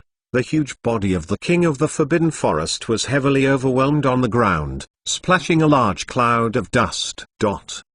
Harry Potter, The Most Powerful Mage Chapter 1162. Let you remember all this unforgettable. This article is updated by Vomiting Blood. Like to remember to bookmark this site _ The King of the Forbidden Forest struggled to leave, but the extreme chill on his forehead made the King of the Forbidden Forest instantly give up all the movements and dare not even say anything. A sharp golden holy sword hangs on the forehead of the King of the Forbidden Forest, and the sharp blade is pointed directly at the forehead of the King of the Forbidden Forest. The sword energy has even cut the skin of the King of the Forbidden Forest. A trace of blood slowly flow from the wound. As long as Marks McClown's thoughts move, this golden holy sword will be activated, piercing the forehead of the King of the Forbidden Forest instantly, splitting the head of the King of the Forbidden Forest, and the famous King of the Forbidden Forest will die. The King of the Forbidden Forest only felt that his whole body was soaked in cold sweat. He had never been so afraid. This was not the fear of Mark's Eye, but the fear of death. Marks McClown looked at the King of the Forbidden Forest jokingly, and said with a smile, "Why don't I see your dignity?" The King of the Forbidden Forest was completely drenched at this time. His eyes did not dare to leave the trace of the golden holy sword on his forehead. Marks McClown was also aware of the fear of the Forbidden Forest King, and slowly waved his hand. The sword of the golden sacred sword deviated slightly, and the Forbidden Forest King was relieved, and the threat of death finally moved away from the Forbidden Forest King slightly. The King of the Forbidden Forest looked at Mark's eye, and a bloody oil burst out from his heart. Marks McClown's strength is indeed much stronger than the King of the Forbidden Forest imagined, but the King of the Forbidden Forest also has his own pride in his heart, and he is not willing to be defeated by Marks McClown's destruction. In fact, his heart had already admitted that Marks McClown was powerful, much stronger than himself. But the King of the Forbidden Forest could not accept such an instant defeat. Even if he is defeated, he will be defeated as the proud King of the Forbidden Forest. I saw the King of the Forbidden Forest leapt abruptly, and the ground was suddenly stepped out of a big pit. The King of the Forbidden Forest jumped into the air with his huge body, and his huge body blocked the sun above the Forbidden Forest. A huge shadow is cast on the Forbidden Forest, and the King of the Forbidden Forest actually has the charm of a heaven and earth overlord. However, Marks McClown shook his head helplessly. It seemed that the King of the Forbidden Forest was stupefied, and ordinary suppression had no effect on the King of the Forbidden Forest. For this kind of stunned youth, what Marks McClown can do is to defeat his spirit, pride, and inner unwillingness. The King of the Forbidden Forest uttered a huge roar in midair, and the sound wave swept out in an instant. The entire Forbidden Forest trembled. The sound wave even spread to Hogwarts, shocking the ancient magic school. Many Hogwarts students ran out of their academies in surprise and looked at the direction of the Forbidden Forest.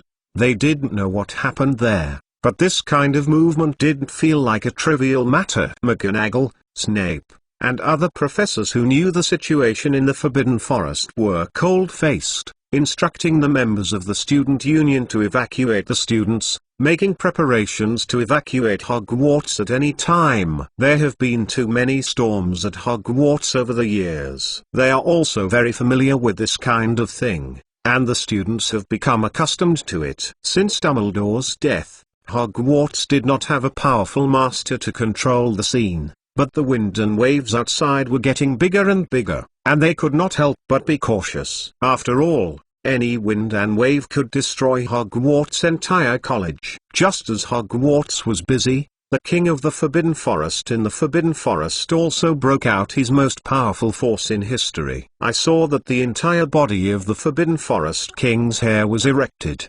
faintly glowing red. This was an extreme expression of the Forbidden Forest King's power. The King of the Forbidden Forest roared like a heavy cannonball, rushing straight to where Mark's eye was. At this time, the King of the Forbidden Forest was full of unstable forces that would explode. He wanted to pour all his anger on Marks McClown, letting Marks McClown know how serious the consequences of angering him were. Marks McClown can also feel the most powerful force erupting from the King of the Forbidden Forest in this attack, and this attack has obviously posed a threat to Marks McClown, and even Merlin is present to face the attack of the King of the Forbidden Forest. I'm afraid I have to find it tricky.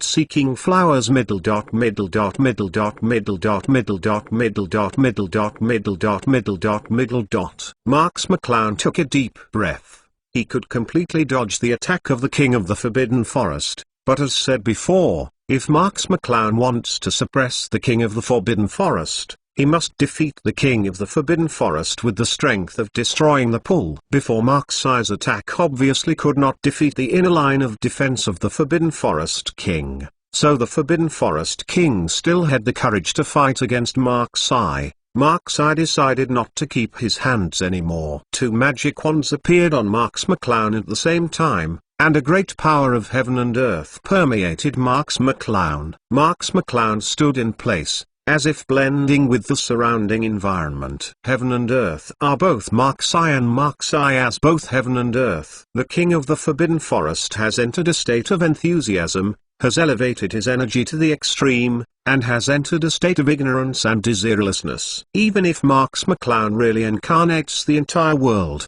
he will not have any reaction. I saw Mark's eye as two magic wands depicting profound symbols in the air, and the magic of heaven and earth was like a loyal soldier, prepared by his side and obeyed Mark's eye's orders. One after another, the golden holy sword appeared beside Marks McClown, and there were hundreds of them densely packed. Although every golden holy sword is not as strong as the full-bodied version of holy sword that can be used alone, it is undoubtedly better in the total amount of attack. Marks McClown said indifferently, "Stubborn ape, since you want to see the power of the world, let you remember all this unforgettable." Hundreds of golden holy swords hummed, shattering the surrounding airspace, and shot one after another at the King of the Forbidden Forest, marking a dark spatial orbit in the space. Boom! The first golden holy sword stabs directly at the King of the Forbidden Forest, and the two collide heavily.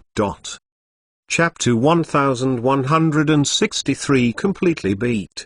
This article is updated by Vomiting Blood. Like to remember to bookmark this site _ The King of the Forbidden Forest trembled violently, as if hit by the impact of the golden holy sword was a bit hard to hold on himself. However, the impulse of the golden sacred sword came to an end and turned into nothingness in the terrifying explosive power of the King of the Forbidden Forest. But the second and third golden holy sword came one after another, once again here on the King of the Forbidden Forest. The King of the Forbidden Forest was finally scratched by the sword energy on his body, which was originally hard as iron, and raindrops of blood swayed on it. High in the sky, boom, boom. As a price, the two golden holy swords shattered without any suspense. Whoosh whoosh. And at this moment, the 5 golden holy swords appeared in front of the King of the Forbidden Forest. At this time, the King of the Forbidden Forest was also forced out of the fanatic state of ignorance and desirelessness,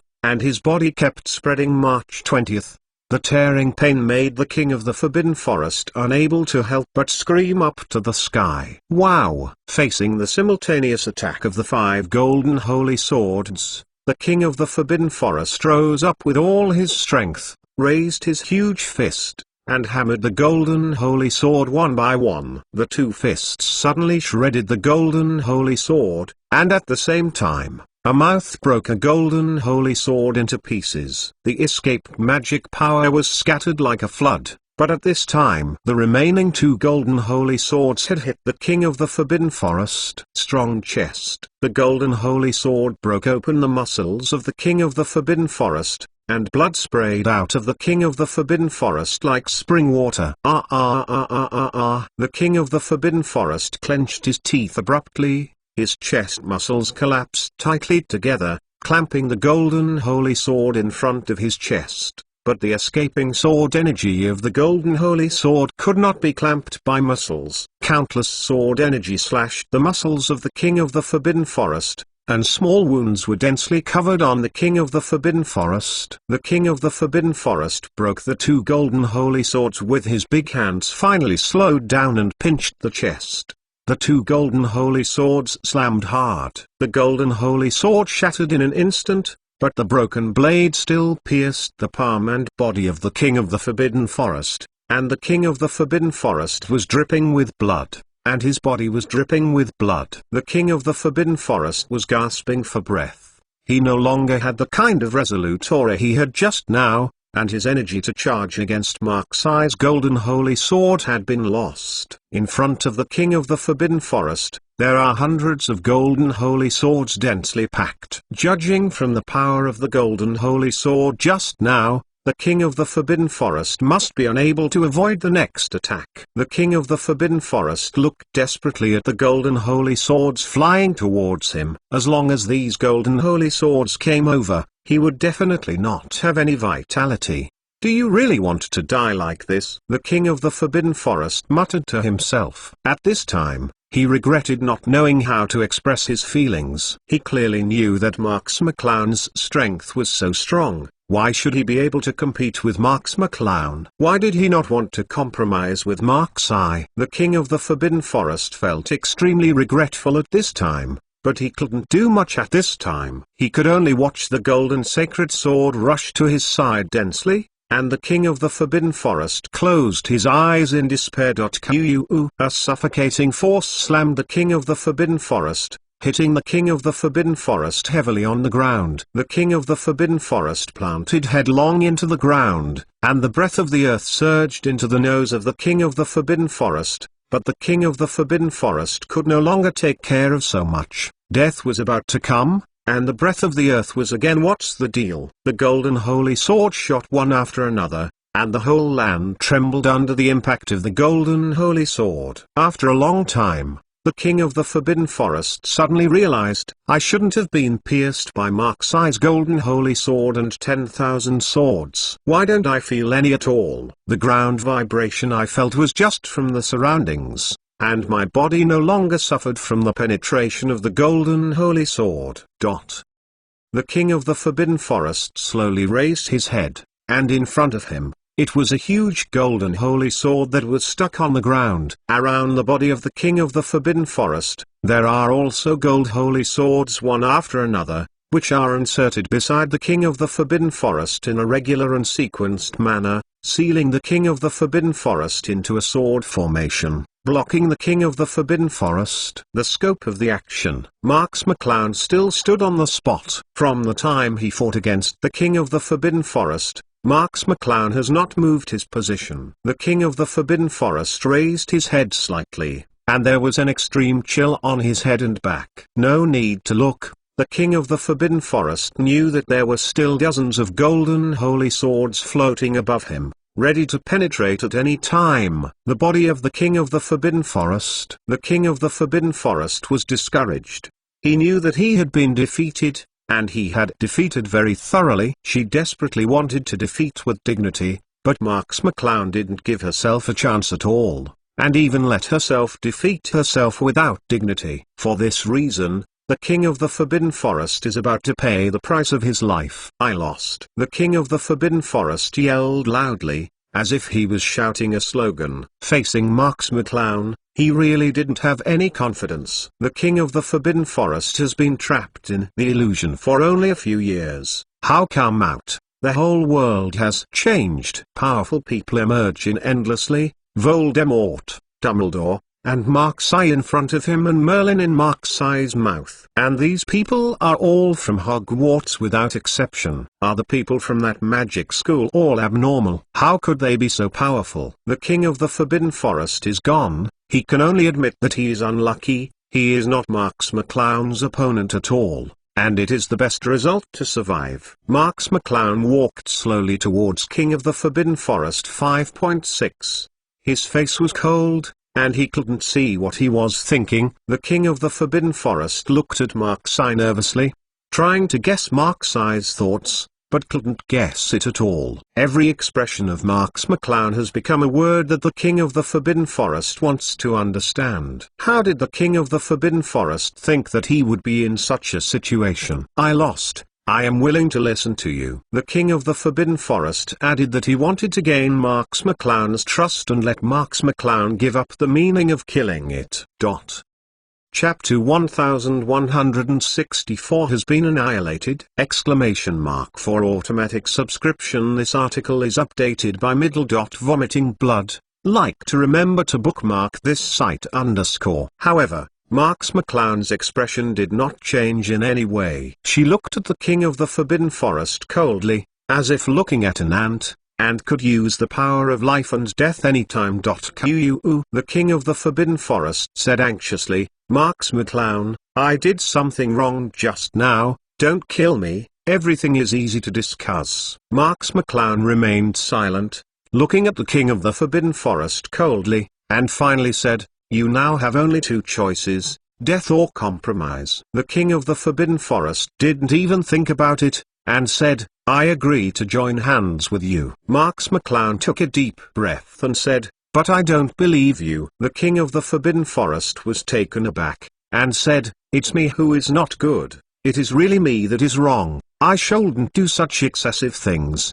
I will listen to you whatever you want to join forces, as long as you don't kill me. Marks McClown said coldly, if you don't want to die, there is only one way. Sign an unbreakable curse with me. I want to make sure you won't betray me again, otherwise I won't believe your words. The king of the Forbidden Forest was taken aback. Although he didn't know exactly what the unbreakable curse was, Marks McClown would use this to threaten him. This thing would definitely not be good. The king of the Forbidden Forest 11 wanted to ask what it was. However, Marks McClown's stern face indicated that strangers should not enter, and the king of the Forbidden Forest did not dare to speak nonsense at this time. "I agree," the king of the Forbidden Forest sighed. Marks McClown said indifferently, "The unbreakable spell can prevent you from breaking your promise, but this spell requires witnesses to be able to cast it."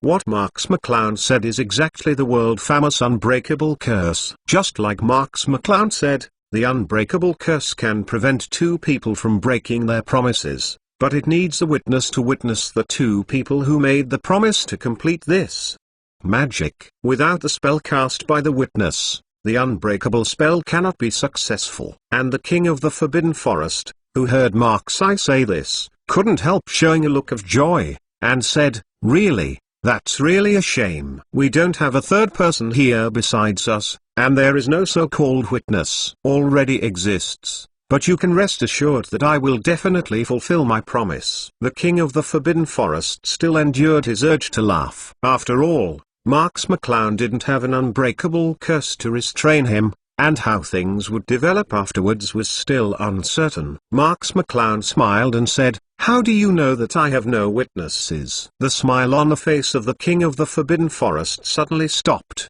and said, "There are only two of us here, so why are there other people? I know very well that there will be no other wizards here." Marks McClown nodded and said, "You don't need to worry about this, just listen to me." The king of the Forbidden Forest showed awe, and in the end he didn't speak anymore. Since he was already defeated by Marks I, he should have been mentally prepared for the consequences. Marks McClown waved his hand slowly, and a door of space appeared beside him. It was Marks McClown's small world. The king of the Forbidden Forest was taken aback, and he was clearly able to perceive a space world hidden behind the door of space. This ability is not something that anyone can have. The king of the Forbidden Forest looked at Marks McClown with surprise. He thought that Marks McClown should have used a lot of cards to defeat him, but he still didn't expect Marks McClown to have so much power that he could not see through. Marks McClown rolled his head lightly and motioned to the king of the Forbidden Forest to enter. The king of the Forbidden Forest did not hesitate anymore and strode into the door of space opened by Marks I. Since he was defeated by Marks I,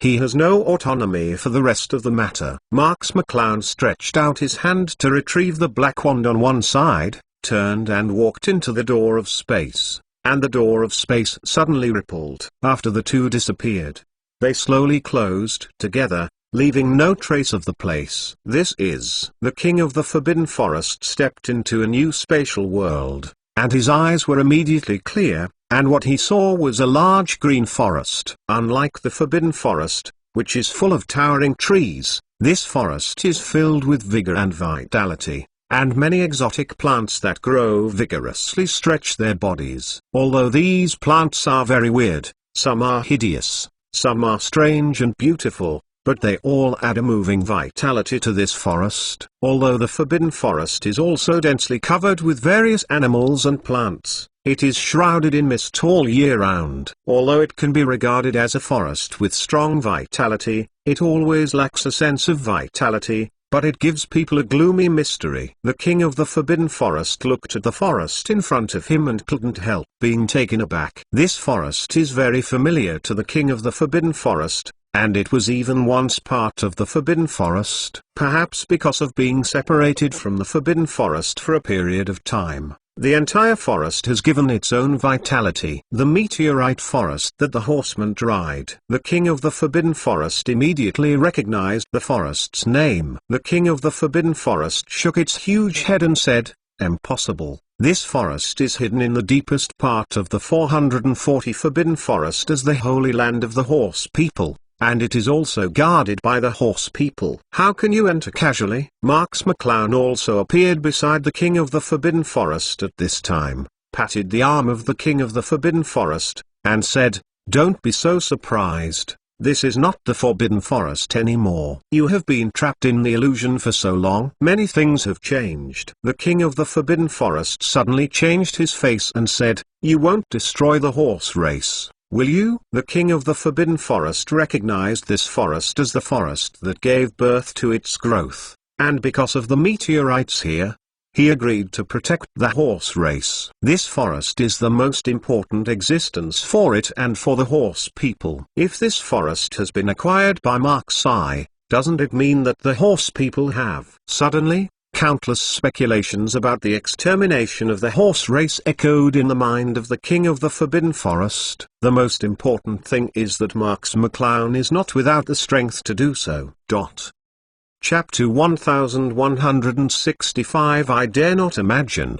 This article is updated by Vomiting Blood. Like to remember to bookmark this site _ Just when the king of the Forbidden Forest was furious and ready to attack, Marks McClown said indifferently, "It's not as serious as you think.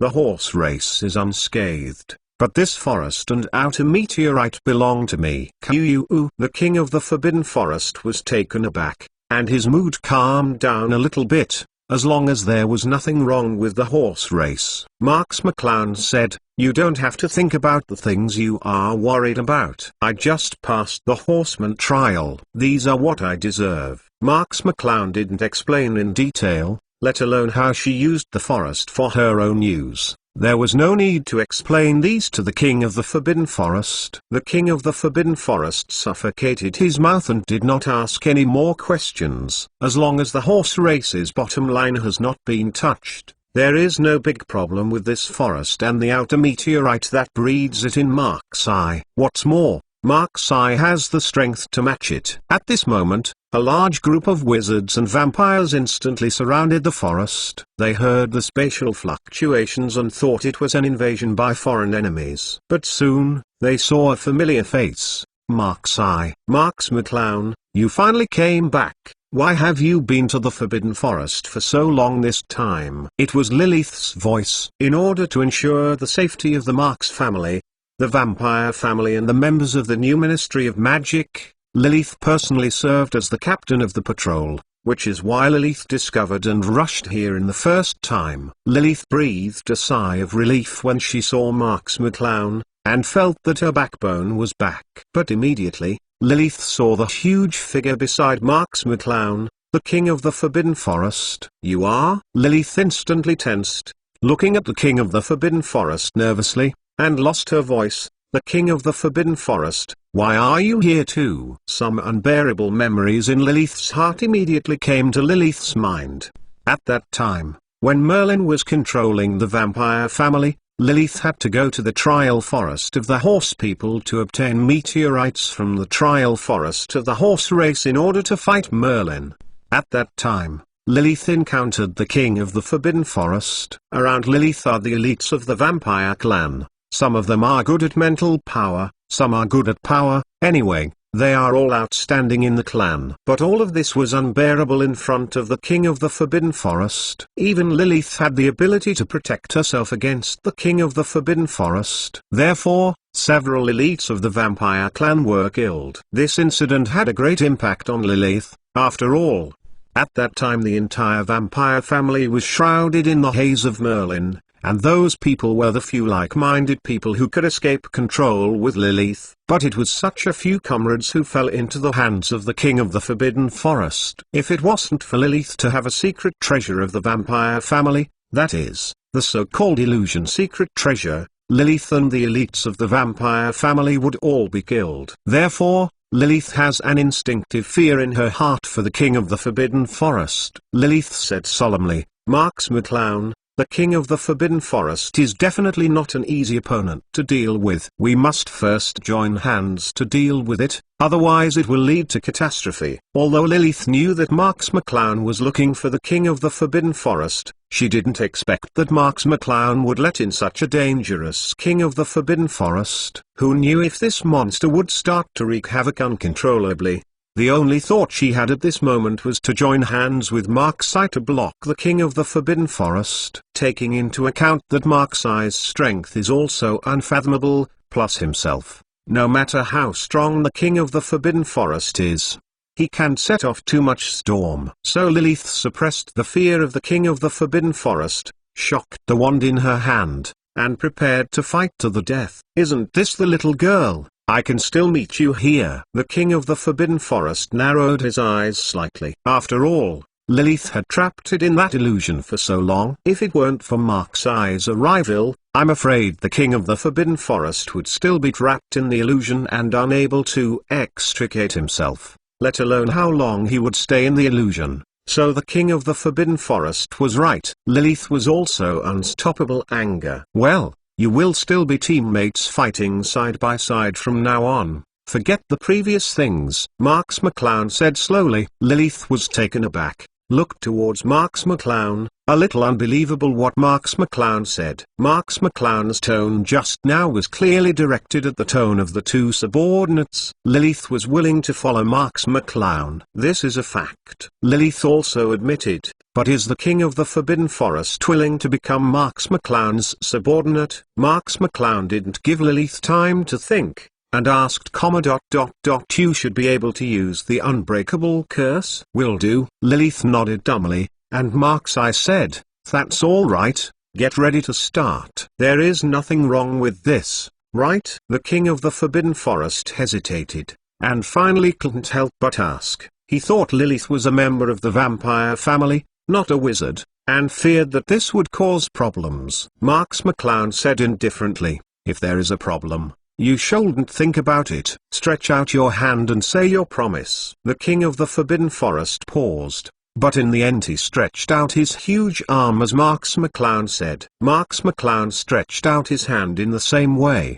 and stared at the king of the Forbidden Forest closely, indicating that the king of the Forbidden Forest knew himself. Lilith reacted immediately and raised her wand to start chanting the unbreakable good Zao spell. The king of the Forbidden Forest reluctantly said, I, the great king in the Forbidden Forest, swears here that before defeating Merlin, everything will obey Mark's eye's orders, if anything goes against. Having said that, the king of the Forbidden Forest paused and took a peek at Marks McClown, as if he wanted to probe Marks McClown's attitude. Marks McClown still had a stern face, quietly looking at the king of the Forbidden Forest. It was such a look that made the king of the Forbidden Forest shudder, and he did not dare to play tricks. The king of the Forbidden Forest seemed to have made a lot of determination, and immediately said the following words without hesitation.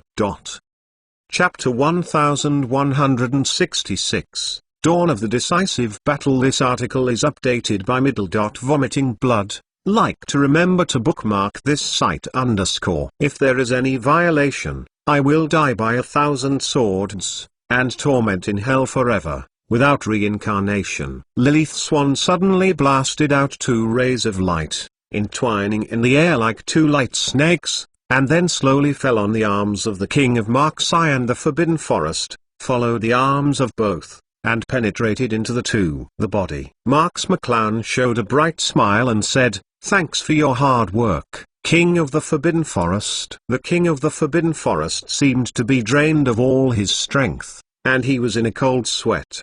There was no wildness in Marks McClown's eyes, but deep awe was hidden. It also knows that once an unbreakable curse is placed, no one can violate this promise. Those who violate it will inevitably be backlashed by magic, and the death condition is several times higher than the punishment it has promised. Compared with 1,000 swords and 1,000 swords, torment in hell forever, the punishment of not having reincarnation is several times heavier. This is the consequence that the king of the Forbidden Forest can't even think about. The king of the Forbidden Forest sighed heavily. Now he can be said to be Marks McClown's slave. Marks McClown wants it to live and die, and if he wants it to die, he will die. There is no human rights at all. But the king of the Forbidden Forest was also very helpless. After all, it 433 is Marks McClown's defeated general, and the consequences of this defeat can only be silently endured.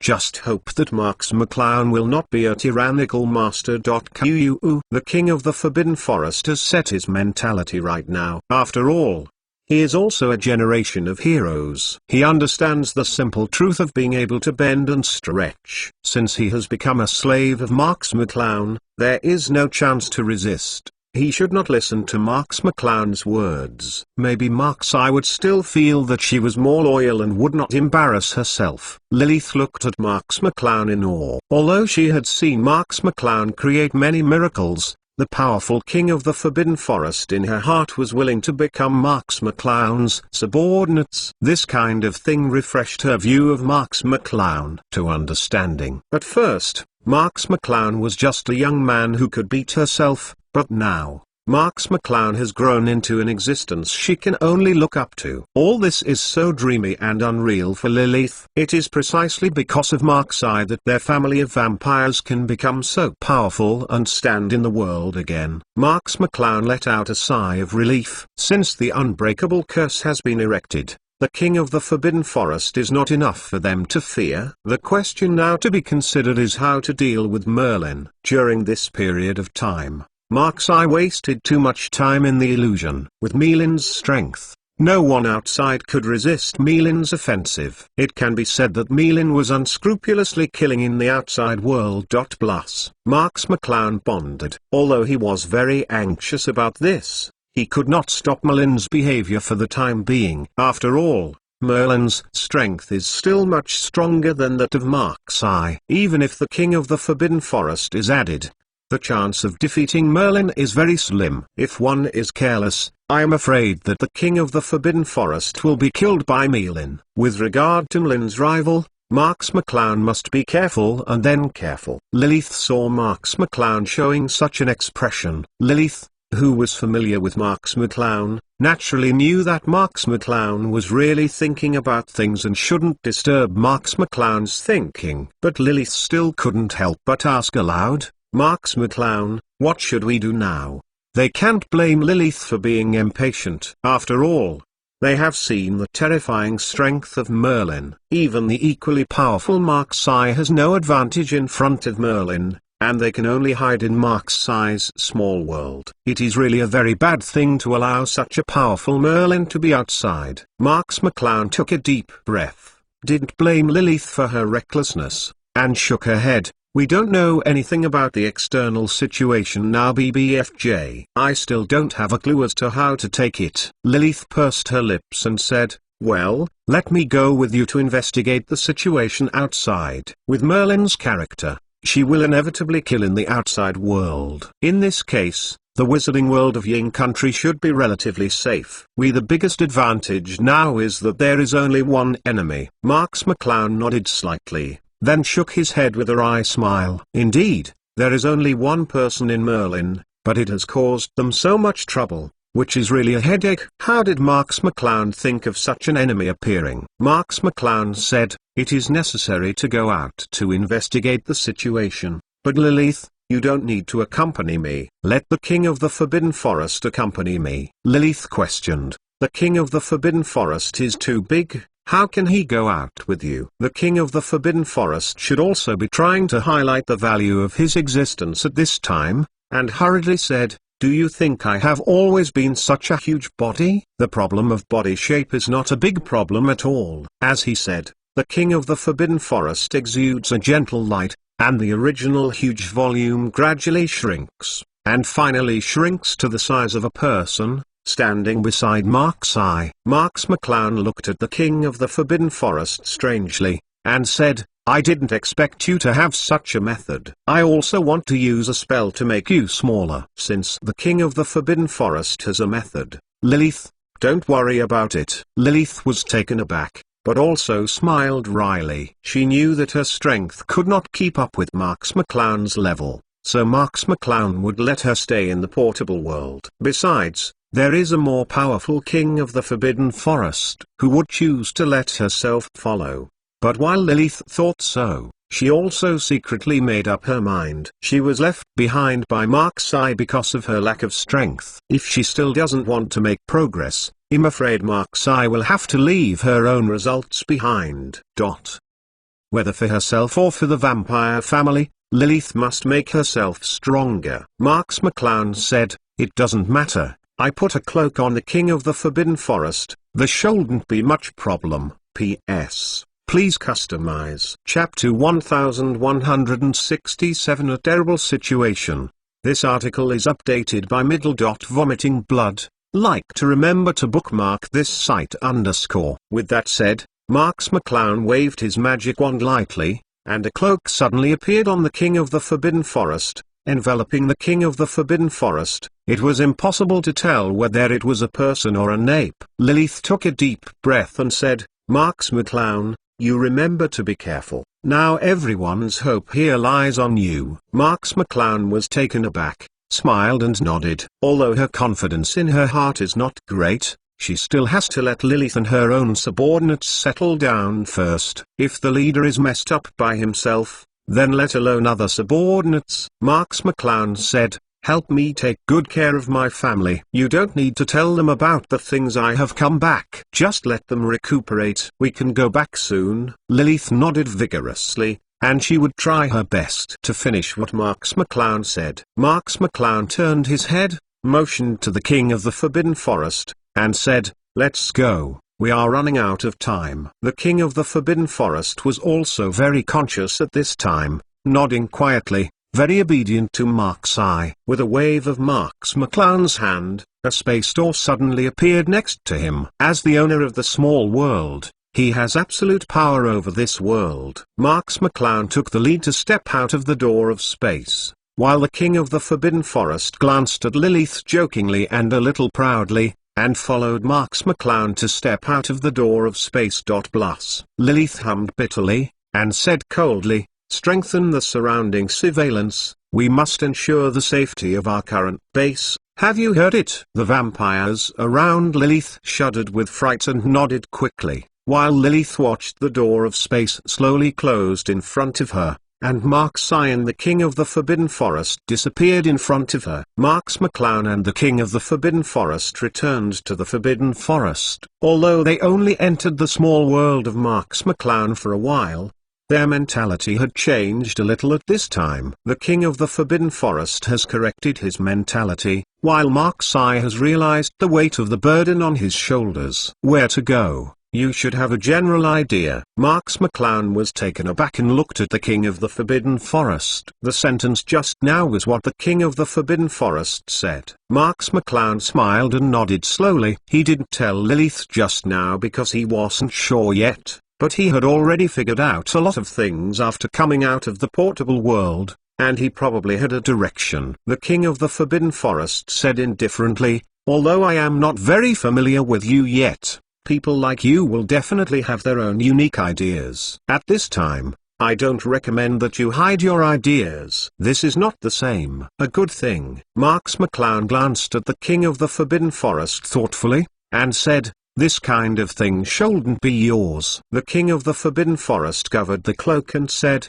"Are you going to Hogwarts?" This is the closest to Hogwarts, and it is also the school Marks belongs to. The king of the Forbidden Forest guessed that it was Hogwarts where Marks was going. Marks McClown slowly shook his head, and said, "Although Hogwarts can also know what's happening outside, but there is a lot of people there, and my traces can't be exposed casually." The king of the Forbidden Forest glanced at Marks McClown suspiciously, but did not speak.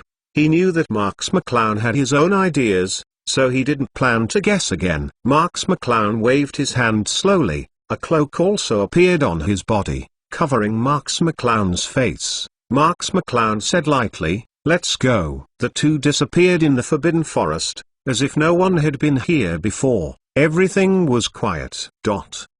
Late at night, a small alley in London. At this time, the crowd was very crowded, and no one was walking on the street at all. This was caused by the previous wizarding storm. Tens of thousands of troops in the Kingdom of Ying were sacrificed in the hands of Merlin, and the government of the Kingdom of Ying did not make any effective measures against the wizards. Therefore, in people's minds, trust in the government is declining. As a result, many criminals in the public are constantly fishing in troubled waters and seeking benefits for themselves, and the people naturally dare not go out easily. The king of the Forbidden Forest looked around curiously and asked, "Where is this place? How do I feel that this is not a wizard's chassis? Is it a mole place?" Marks McClown said lightly, "That's right." The king of the Forbidden Forest said strangely, "Why are you here at Mole's place? Don't we want to inquire about Merlin? Will moles know about wizards?" Marks McClown did not pay attention to the words of the king of the Forbidden Forest, but went into a small alley with familiarity. This is a place where Marks McClown once visited,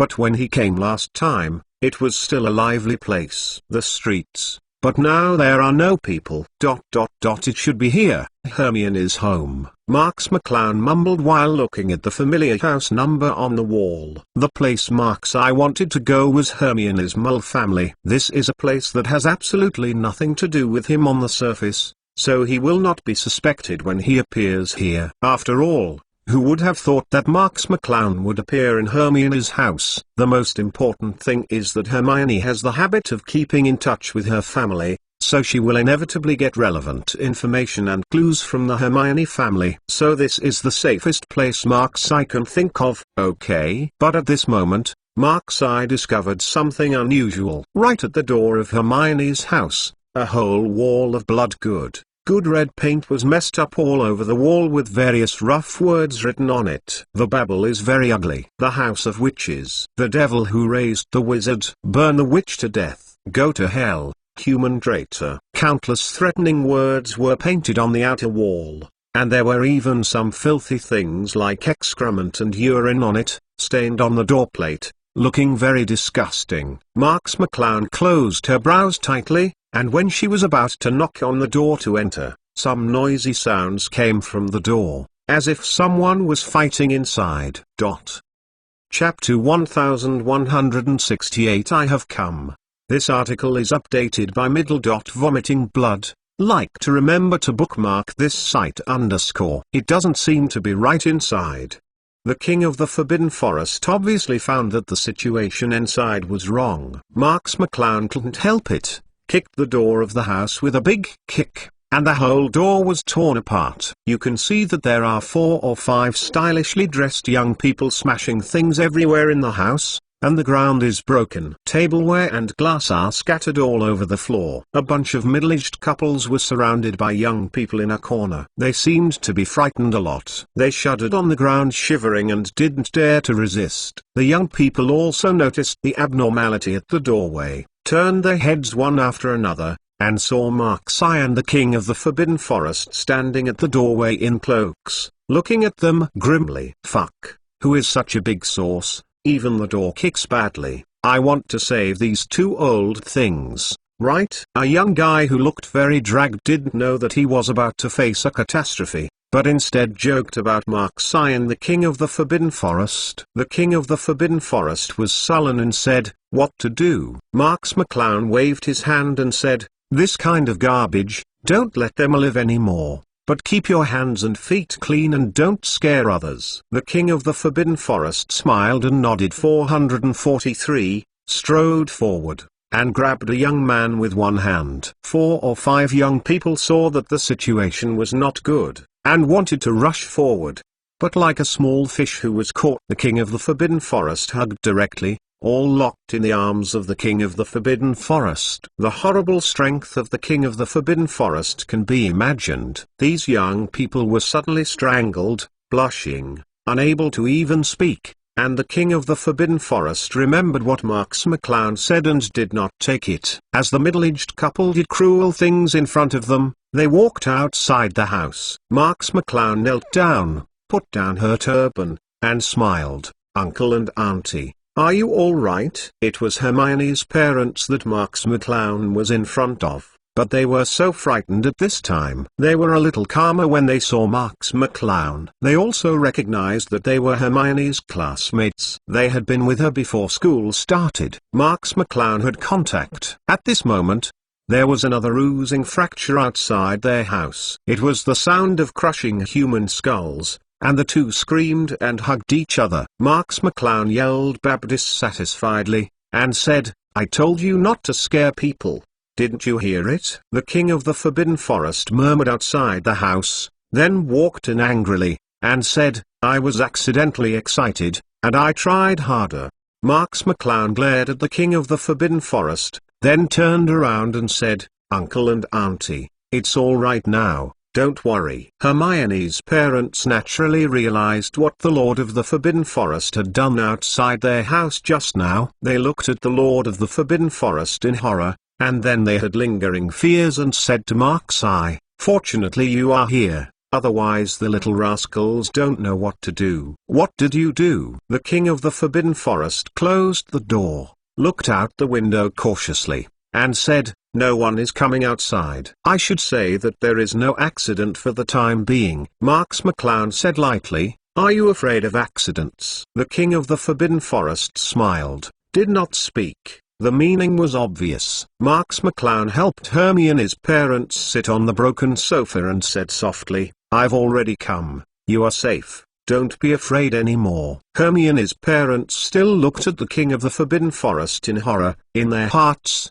the king of the Forbidden Forest brought them much greater fear than those little rascals. After all, although the little ruffian was threatening them, bullying and torturing them just now, he felt completely different from the king of the Forbidden Forest who had screwed a few people to death. Moreover, the king of the Forbidden Forest still looks indifferent. For ordinary people like them, it is really unimaginable. Marks McClown gestured to the king of the Forbidden Forest, and the king of the Forbidden Forest turned around sensibly. Although a little reluctant, he still followed Marks McClown's orders. Hermione's parents breathed a sigh of relief. Hermione's father immediately shook Marks McClown's hand and said, "Marks McClown, what should we do now? How can the wizarding world be suddenly exposed to human society and take the initiative? Declaring war on mankind is not the usual style of wizards." Marks McClown paused and said, "Uncle and Auntie, I was trapped in other places because of some things.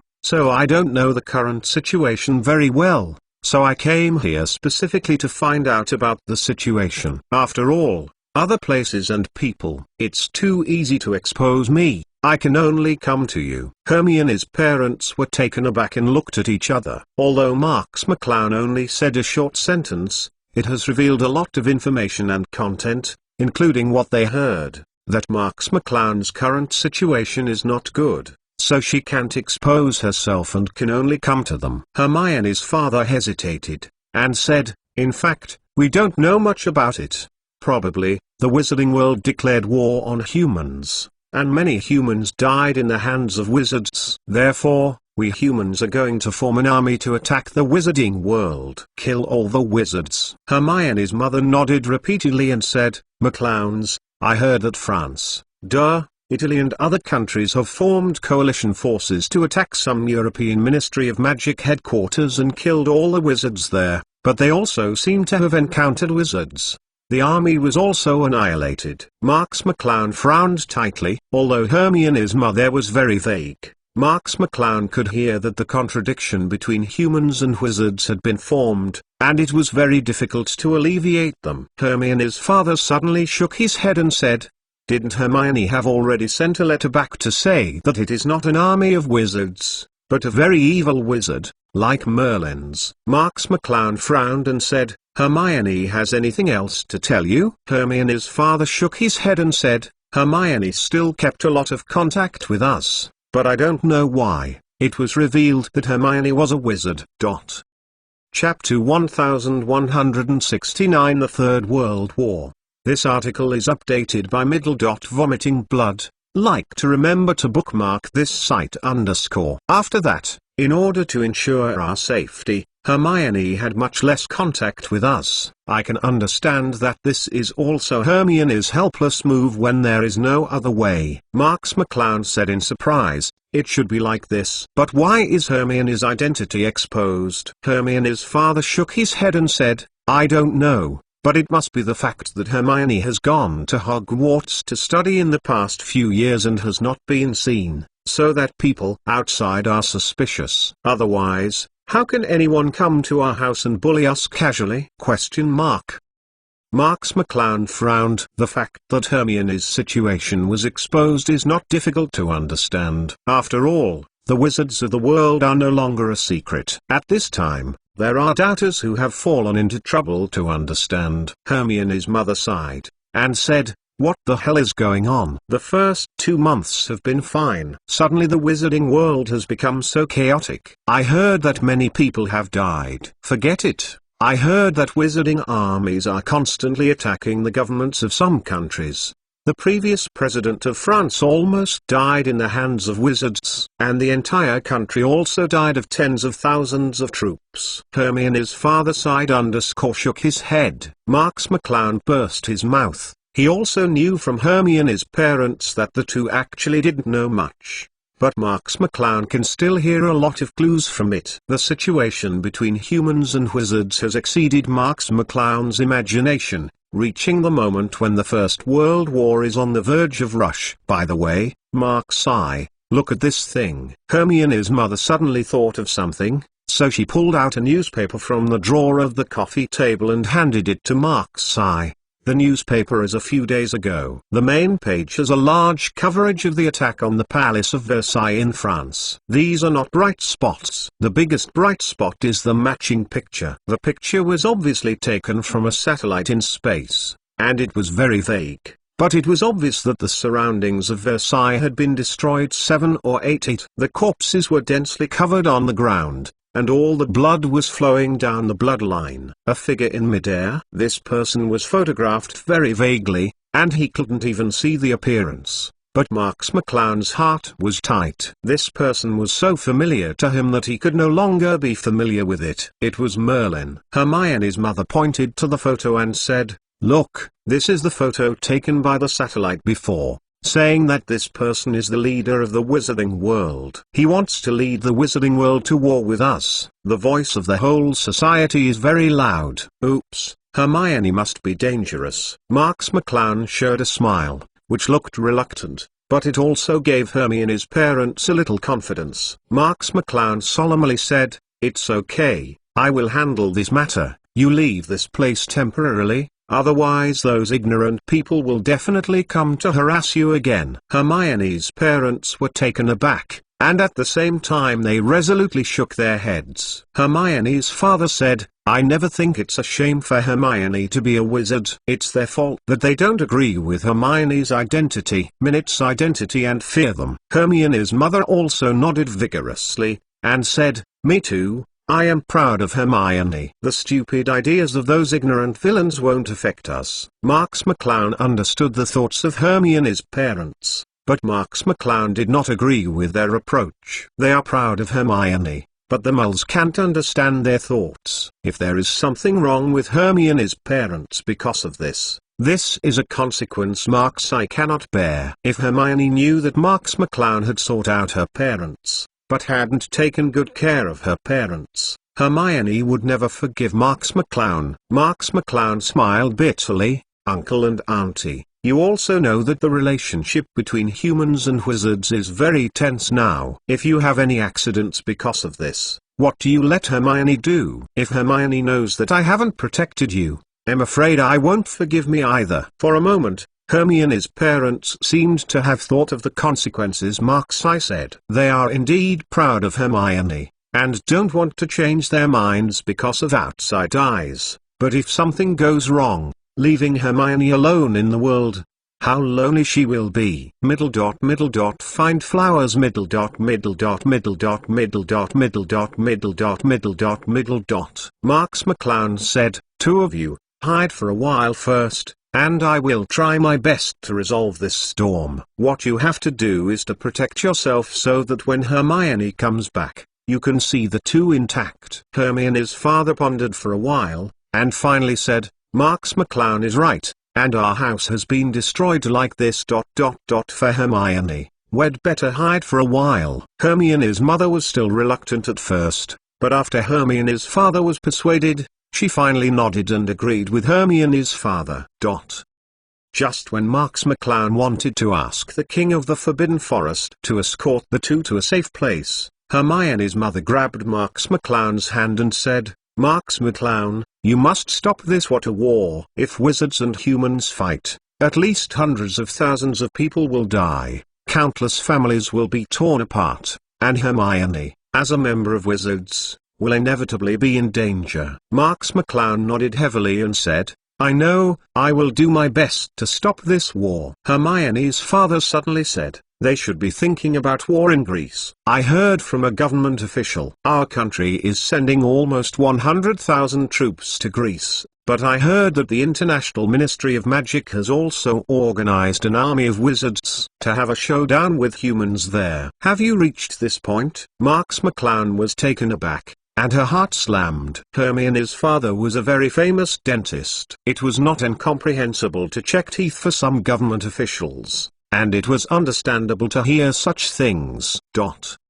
Chapter 1170, Evil Punisher. This article is updated by Vomiting Blood. Like to remember to bookmark this site _ According to what Hermione's father said, then the next thing is not just a contradiction between humans and wizards, but a real war. Maybe it will eventually evolve into World War III. If it was said before that the Allied forces attacking the European Union was a national-level war, then this time it would be a world-level disaster. This must not happen. At this moment, there was a splash of water from the door outside. Immediately afterwards, the corrosive sound of Zizzy sounded, and Hermione's parents' expressions changed, and they seemed to be in the panic of being harassed every day. In the current down-to-witchcraft background of human society, even if Hermione's parents call the police will evade the delay of the 373 for various reasons, and it has no effect at all. For the family that brought up the witch, even the police did not want to protect it, but tacitly accepted this brutality. It turned out to be sulfuric acid. Marks McClown waved his magic wand and opened the door in the air, and found that a large trace had been corroded on the door. And not far from the other side, there are several young people in society who are laughing. This is completely life-threatening. Marks McClown also turned ugly, and it seemed that the deterioration of the matter had really reached an unprecedented level. Don't worry anymore. I am here, and you won't be hurt at all. Marks McClown stepped out gloomily. It will be well soon. You will wait for me here. Are you planning to do it yourself this time? The King of the Forbidden Forest asked. Marks McClown's body paused for a while, before he had time to answer. The gangsters on the other side clamored. Unexpectedly, in addition to the two old bastards, there is another little bastard today. It seems to be fun. Ha ha ha ha ha ha. One of them looked at Mark's eyes wand and seemed to have found something. Look at it. Is he a wizard? He exaggerated. Seems like he wants to fight us with a small wooden stick. This is too stupid. Ha ha ha ha ha. As soon as he finished speaking, the other gangsters hugged their stomachs and laughed, even laughing out of their tears. Elegant, polite, peaceful. Didn't your parents teach you how to behave? Marks McClown took a deep breath, and the magic wand moved lightly. As the voice sounded, a series of earthen walls rose from the ground, blocking all the gangsters in it. Plus, What? The situation of being trapped in an instant made the gangsters completely confused. Besides, Marks McClown sneered, you don't even know the power of wizards, asshole. The little gangsters trembled with fright, their faces cruel. What are you afraid of? Fight with him, as they said. They poured all the remaining sulfuric acid over and grabbed sticks to beat Mark's eye around. However, those sulfuric acid hit Mark's eye's iron armor curse in midair, and their clubs couldn't break through the iron armor curse. On the contrary, many of the sulfuric acid caused by the hit and rebound splashed on their skin!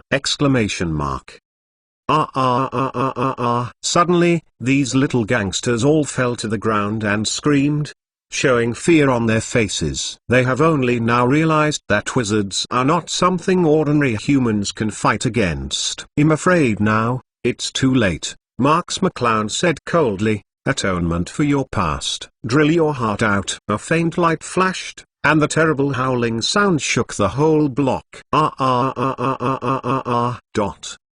After a while, Mark's eye left behind the pooping ponds, and walked straight back to Hermione's house. King of the Forbidden Forest, you are here to protect the two of you and go to a safe place. Marks McClown's face became severe, and he said this sentence bluntly. Although the King of the Forbidden Forest on one side looked away, Marks McClown and the others could hear the conversation clearly, naturally knowing how grim the situation is now. Upon hearing Mark's eye's words, Hermione's parents also reacted as if they were waking up from a dream. Before they watched Mark's eye's gestures, they easily punished those little gangsters to incontinence and coma, and it felt like they were in a dream. "Marks McClown, you don't have to worry about us. We just leave here by ourselves. We are not suitable for living in the wizarding world. We still have a way to survive in human society." Hermione's father slowly waved his hand and said, Marks McClown was taken aback, and suddenly understood what Hermione's father meant. Even if he asked the Lord of the Forest to send Hermione's parents to a safe place, how could the Lord of the Forest find a safe place? The King of the Forbidden Forest can only throw the two people into the wilderness, in a desolate place, so that no one can threaten them, but how can they survive? And Marks McClown couldn't put the two in the small world of the portable. There was not a complete world. The wizards and vampires were special, and the vitality was stronger than ordinary people, so it didn't matter. But if ordinary people go in for too long, I can't ensure safety. After all, who knows whether ordinary people can live in an incomplete world? The best way is to let Hermione's parents leave this area and go to a country where no one knows them. They still have a little savings, and it is enough to live outside for a short time. Marks McClown nodded and said, "In this case. Well, but you have to leave at 2.7. It's too dangerous here. Who knows what those excited people will do?" The King of the Forbidden Forest has already smashed the heads of the little rascals who have conspired to break their heads, and Marks McClown has also abused the following rascals to incontinence. This kind of hatred will inevitably involve them, so they must immediately just go. P.S. The body is seriously uncomfortable, so the recent update may be a bit unstable. Please forgive me, it should be restored soon. _3_. Chapter 1171, The Union of the World. This article is updated by Vomiting Blood. Like to remember to bookmark this site _ Hermione's parents nodded, and immediately got up to pack their things. Marks McClown did not leave. Marks McClown still didn't dare to leave casually before ensuring that the two left safely. The King of the Forbidden Forest glanced at Marks McClown and said,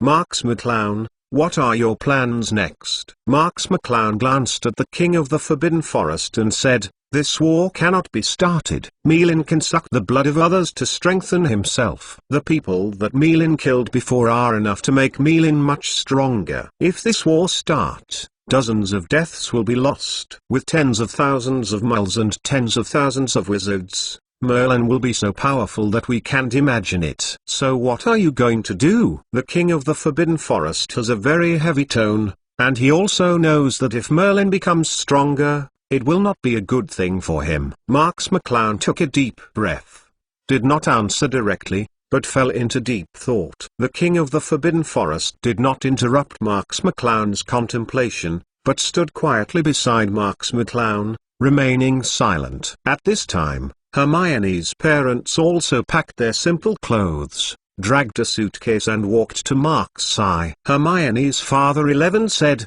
"We're ready. Let's go to Scotland to avoid the limelight first. When you see Hermione, remember to tell her not to worry about us." Marks McClown smiled and nodded, smiling more reluctantly this time, watching Hermione's parents leave this already extremely dilapidated home. The world at this time has become a gunpowder keg, filled with the breath of war at any time. Greece, as a warm country on the north coast of the Mediterranean Sea, has a long history and a strong cultural atmosphere. It is a country very suitable for tourism, but now, this country has become the most dangerous place in the world. Military planes from various countries such as Ying, France, Italy, etc. kept flying over Greece, hurriedly dropping dense supply boxes, and you can see parachutes of various colors over this country almost every day. Various supplies are tied to it. There were tanks, artillery, and even various types of rockets, guns and ammunition, as well as paratroopers guarding these materials. They landed densely on the Greek land. Soon,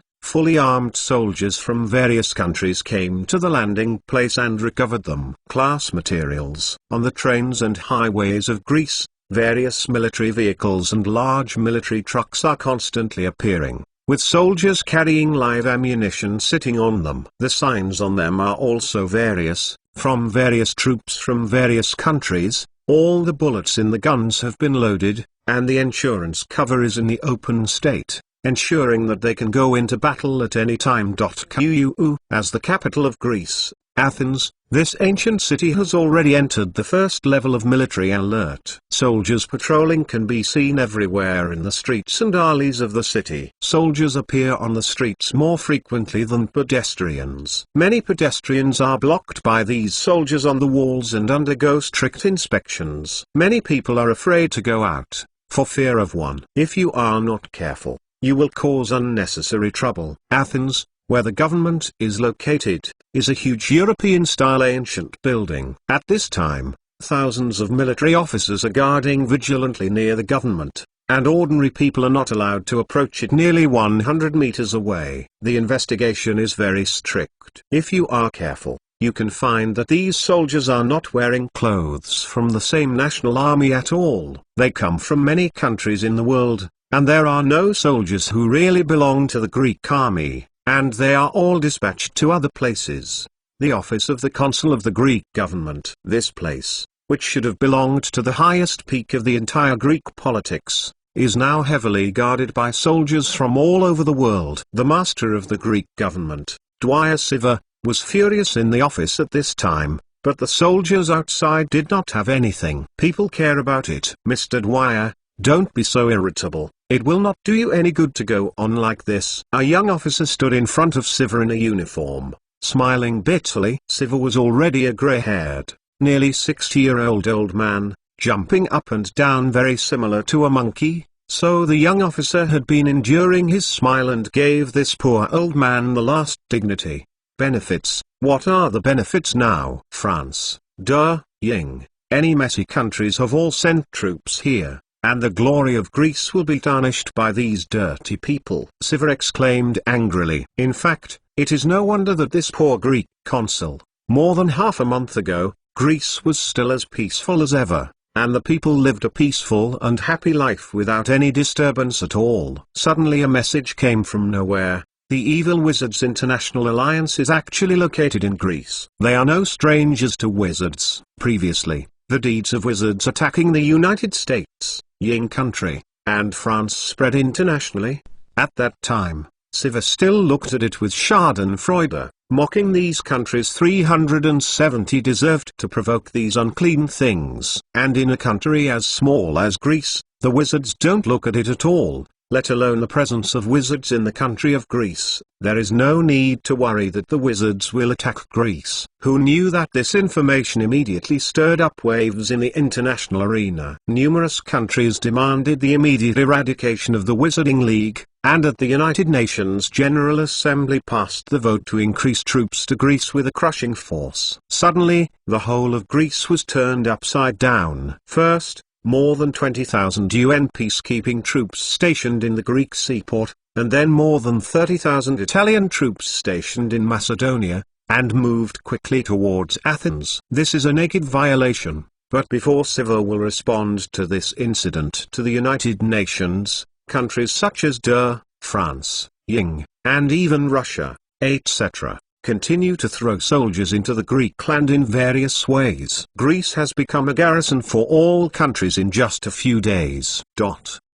Chapter 1172 Can't afford the consequences. This article is updated by Vomiting Blood. Like to remember to bookmark this site _ Siva was still very tough at the beginning, saying that Italy would immediately withdraw more than 30,000 troops, otherwise Greece would attack the Italian army at the cost of war. However, with the movements of various countries, the Greek land has increased by hundreds of thousands of troops. All armies carry powerful lethal weapons, enough to destroy Greece several times. The size of the Greek army is only 110,000 people. Many of them are conscripts, old and weak soldiers, and their combat effectiveness is too far from those of the soldiers of these big countries. It is like a little sheep suddenly surrounded by many tigers. This little sheep does not even fart. Dare to put it randomly. The various government officials were also aware of the instability of Siva, so they directly sent people to surround the Greek government. They called it to protect Greek dignitaries,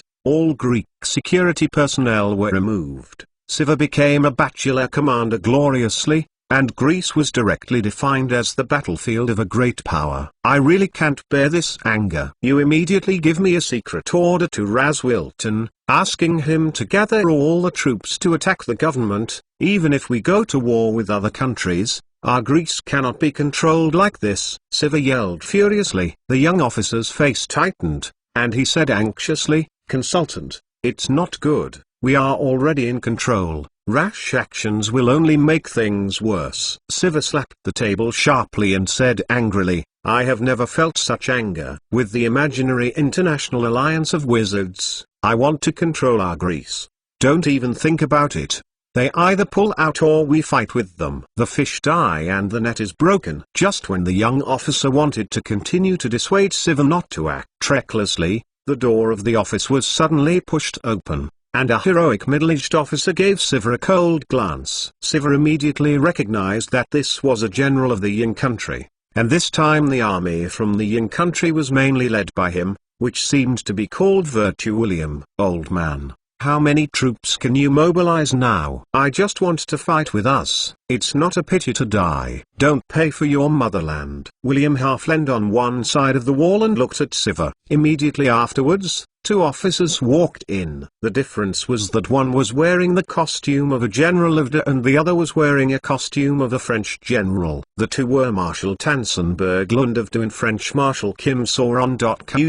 Lund smiled faintly. "Old man, what is the name of the general you are talking about?" "What is Lars Wilton?" "The person I just took to prison seems to be called by this name too." "Isn't he the commander of the city of Athens?" Sauron lit up a cigarette and said, "I remember the name. He won't appear again after tonight." After all, in a detention center such a big Athens, it is no surprise that one or two people died. Siva froze for a moment. He was so angry that he grabbed the phone on the desk and was about to hit the three of them. However, the young officer suddenly stepped forward and held Siva's hand without any hesitation, on the forehead. "You!" Siva's whole body trembled, and he looked at the young officer in disbelief, and sat down on the seat behind him. Just now, the hand knife of the young officer did not cause fatal damage to Siva, but only caused a slight concussion to Siva. Siva forcibly endured the sharp pain in his head and pointed at the young officer. He never expected that his men would do such a thing. Sauron sighed and said,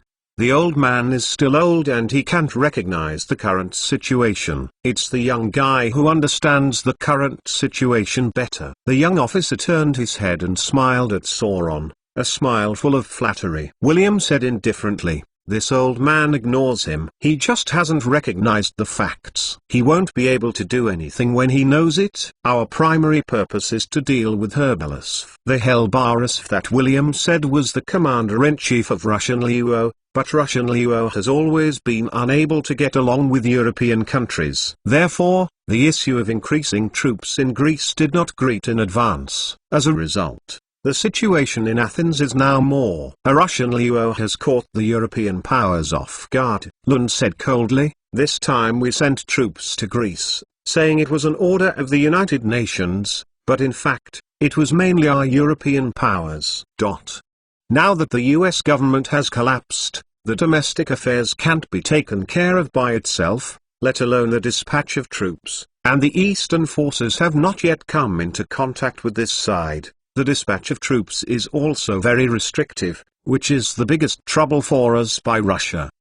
Sauron said with disdain, "Herbarov just brought over 30,000 Russian troops over. With our strength, can we still fear him?" William shook his head slowly and said, "Marshal Sauron is wrong to say that. The soldiers of the Russian Luo are not as simple as you think. Moreover, it is not the time when we are fighting. The Wizarding League is hidden in Athens. If you don't handle it well, don't forget the tragedy in America." Both Sauron and Lund's faces tightened at the same time, thinking of the horror of the wizard. These days, they have been searching for the whereabouts of the wizard, but good king, good, how could the wizard be so easy for them to find? So there has been no further information. They are anxious, at the same time they dare not to be reckless. The power of the wizard's terror is obvious. They must determine the position of the wizard and wipe out all the wizards to be able to worry. William said, If you don't have any comments, I still suggest calling Herbalist over to discuss together. Otherwise, none of us can bear the consequences. It will be a small matter to destroy an Athens city. If our entire army is destroyed, that's a big deal, and I don't think all countries can afford the consequences. Chapter 1173 Marks McClown is the truly terrifying wizard. This article is updated by Vomiting Blood. Like to remember to bookmark this site _ Sauron and Lund hesitated for a while. After thinking about them, they finally decided to agree with William. There is no big problem with the temporary compromise with Herbalus. After all, they had joined forces long ago during World War II. And not many. This time, Sauron nodded to the young officer and said, "Go and call Herbalus over, and say that we have something to discuss with him." The young officer nodded obediently, exited the room, and acquainted with the door. William said, "I've actually inquired about the matter this time. This so-called Wizarding International Alliance is actually very weak. Not to mention that we have hundreds of thousands of troops. Even a small force of 20,000 or 30,000 is enough to annihilate it." Lund frowned and said, "In this case, why do we spend such a huge amount of manpower and material resources to gather hundreds of thousands of troops to Athens? You know,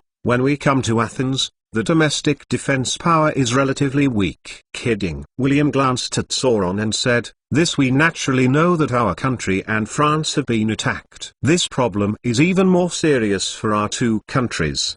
313. If you want to know the reason, it is best to ask Sauron. Marshal. Lund looked at Sauron strangely. At this time, Sauron was already pale, as if thinking of some bad things, and said, "It's about the battle in the Alps." Marshal Lund should know about that battle. Lund said with a sullen face, "Naturally know that it was a branch of the encirclement and suppression wizarding world. Tens of thousands of troops were wiped out there. My Germany also lost more than 8,000 brave soldiers." Sauron nodded slowly and said, "As far as we know, the wizard division of that battle did not form any combat effectiveness. The tens of thousands of troops were destroyed because of one person." Lund was taken aback. His eyes on Sauron and William were filled with disbelief. He couldn't imagine what Sauron was saying now. After all, this is something that is impossible to happen in the hearts of ordinary people. "Marshal Sauron, it's a very serious occasion now.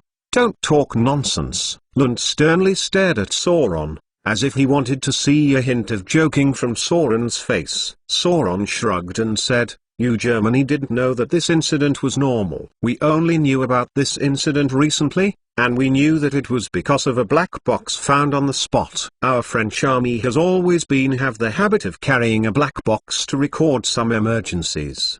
William nodded slowly and said to Lund, "You have seen the satellite images of the Alps, right?" Lund thought for a moment, and said, "You know, isn't that figure the leader of the wizard branch? It was he who led the wizard army to attack our coalition army that caused the allied army to be annihilated." William lightly smiled and said, "It is true that he attacked the coalition army and caused the allied army to be annihilated, but it was not he who led the wizarding army." Lund trembled all over, like a thunderstorm, and said, "What do you mean by this?" William shook his head and said, "The meaning is already obvious. Our coalition forces have actually completed the mission. The wizard division has been defeated by us, and even killed them all. The damage done by the wizard division to us is extremely limited." Lund had already guessed what William meant, and said, "So the one who really destroyed our tens of thousands of coalition forces is a wizard." William and Sauron looked at each other with a bitter smile, although they didn't want to admit it, but this is a fact. A naked fact. Lund took a deep breath and tried to eliminate this fact. The three fell silent at the same time, and a suffocating feeling filled the air. Only Siva, who was sitting on the side, held his head in pain and groaned. He had been hit by a slight concussion by his young men, and his head pain was too much to listen to the words of the three marshals. After a long time, William slowly said, "So, we have to recognize the fact that defeating the wizard is not a problem for us. For us, The really tricky ones are the hidden and terrifying wizards. They may give us a fatal blow at any time. As soon as William's voice fell, the door of the office suddenly opened, and a burly figure appeared at the door, and a rough and stern voice sounded, "The wizard will kill, and the leader of the wizard will also kill, especially the wizard named Marksai." It was Kabarasv, the general who was dispatched by Russian Liu at the door. William and the three people looked at Herbalasv, and the eyes of all three showed a little hostility. They really couldn't take any interest in this soldier from the far north. Kabarasv seemed to turn a blind eye to the hostility revealed by the three, and said coldly, "Marks McClown is the new leader of the wizarding world of Ying country, and it is also the biggest threat in the world today." With that, Herbalasv's eagle-eyed eyes locked on William, who was wearing the uniform of the General of Ying. William also narrowed his eyes slightly and said, "Marshal Herbalasv, what do you mean by this?" Herbalasv snorted coldly, and said, "You know what I mean. Don't embarrass everyone by breaking this kind of thing." Just when William was about to get angry, Sauron said indifferently, "We are not here today to fight. Hundreds of thousands of troops are stationed here, and they are still facing the danger of wizards at any time." William and Herbalasv stared at each other angrily, turned their heads aside, and ignored each other. Lund said with a cold face,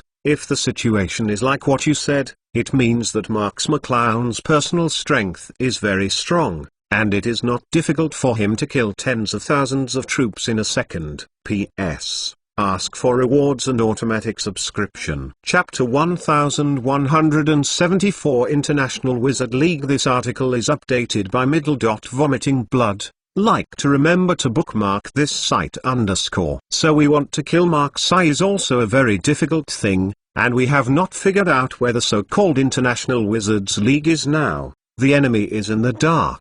I am clear, this matter is very tricky. The four of them looked at each other and fell into a short silence again, but this time it was because the four of them had things in their hearts, and they did not tell each other the deepest things in their hearts. Herbalusov finally broke the silence and said, "Well, I know you all have ideas in your heart, but you don't want to say it. Then let me be honest and honest, right?" The three Williams' eyes moved at the same time, looking at Herbalasv. "We all have wizards in various countries. In addition to the attacks on wizards during this period, I believe that there are a certain number of wizards imprisoned in each country. Therefore, from these wizards, I want to know that the headquarters of the International Wizards League is not a thing difficult." Herbalasv sneered and looked at the three. The expressions of the three of them did not change. They did not agree with Herbalasv's statement, but did not deny that their calm attitude was actually enough to explain the problem. Kabarasv said coldly, "Since we all know where the headquarters of the International Wizarding League is, but we don't know where Marksai is, then the problem is very simple. I think the previous branch can lead to Marksai. The second headquarters will definitely be able to lead Marks McClown out. What we have to do is to give Marks McClown a thunderous blow when he appears." What Kabarasv said is not wrong. In fact, the marshals present have already grasped the location of the International Wizarding League. He has not said it out just to give him more leverage. But Kabarasv is basically, if you don't play cards according to common sense, you just tore this fig leaf. The faces of the three William also became stern, and William said coldly, "Since Marshal Herbalasv is so true, we don't have to cover it up. We do know where the International Wizarding League is. Attack, you can attack at any time. Acropolis. Since Athens has implemented a comprehensive military supervision system, the guards on the Acropolis have become very loose, and most of the troops have been mobilized to the city, which seems very depressed. A middle-aged man in a black robe appeared nervously in this area, not looking around in a panic, as if he was afraid of being discovered. However, his caution seemed unnecessary. There was no one around, and no one would notice him. The middle-aged man breathed a sigh of relief. He walked to a corner of the Acropolis and gently tapped one of the stone bricks, revealing a dark wooden stick from his sleeve. A magic wand. The middle-aged man gently knocked his wand on the stone brick with caution, and a circle of ripples appeared on the surface of the stone brick. The middle-aged man reconfirmed that no one was paying attention to it, and only then stepped in. The stone brick did not act as a hindrance. On the contrary, the middle-aged man sank into the stone bricks and disappeared. Urgent report. The coalition forces of all countries are ready to attack us at any time. A middle-aged man appeared in a small city, and this city is composed of dozens of large and small castles. This is where the International Wizarding League is located. International Wizards League headquarters. After entering the Alliance headquarters, the middle-aged man shouted and screamed, and rushed directly to the tallest and most magnificent castle in the castle complex, where it was the core place of the Alliance headquarters, the Hall of Wizards. 2 rows of huge stone pillars standing on both sides are carved with statues of all the great wizards in history, one by one with solemn expressions, staring coldly at this huge hall. The hall is also full of 2 rows of solemn wizards, wearing various styles of wizard robes. They come from various countries in the world and are representatives of their respective Ministry of Magic. Each of them represents a national Ministry of Magic. And above the hall, there was a grey-haired old wizard resolutely sitting. He is the current minister of the International Wizards League headquarters. Say Don Jim. Find flowers. The middle-aged man ran into the hall out of breath and said anxiously, "Mr. Don Jim, it's not good. The Malami has gathered hundreds of thousands of troops and is ready to invade our Wizarding Alliance at any time." Don Jim frowned and said, "We've known all about this for a long time, so I'm making a fuss." The middle-aged man shook his head anxiously, and said, "The news is more than this. Our wizarding branches in various countries have also been investigated and dealt with to varying degrees. I heard that many wizards have been arrested by the Mul government. I'm afraid our position here has been exposed to Mulies." Don Jim took a deep breath and tightly held the tiger head statue on the seat. Sooner or later, their position would be exposed to Mulies. This Don Jim was already prepared. But he didn't expect this day to come so soon. Don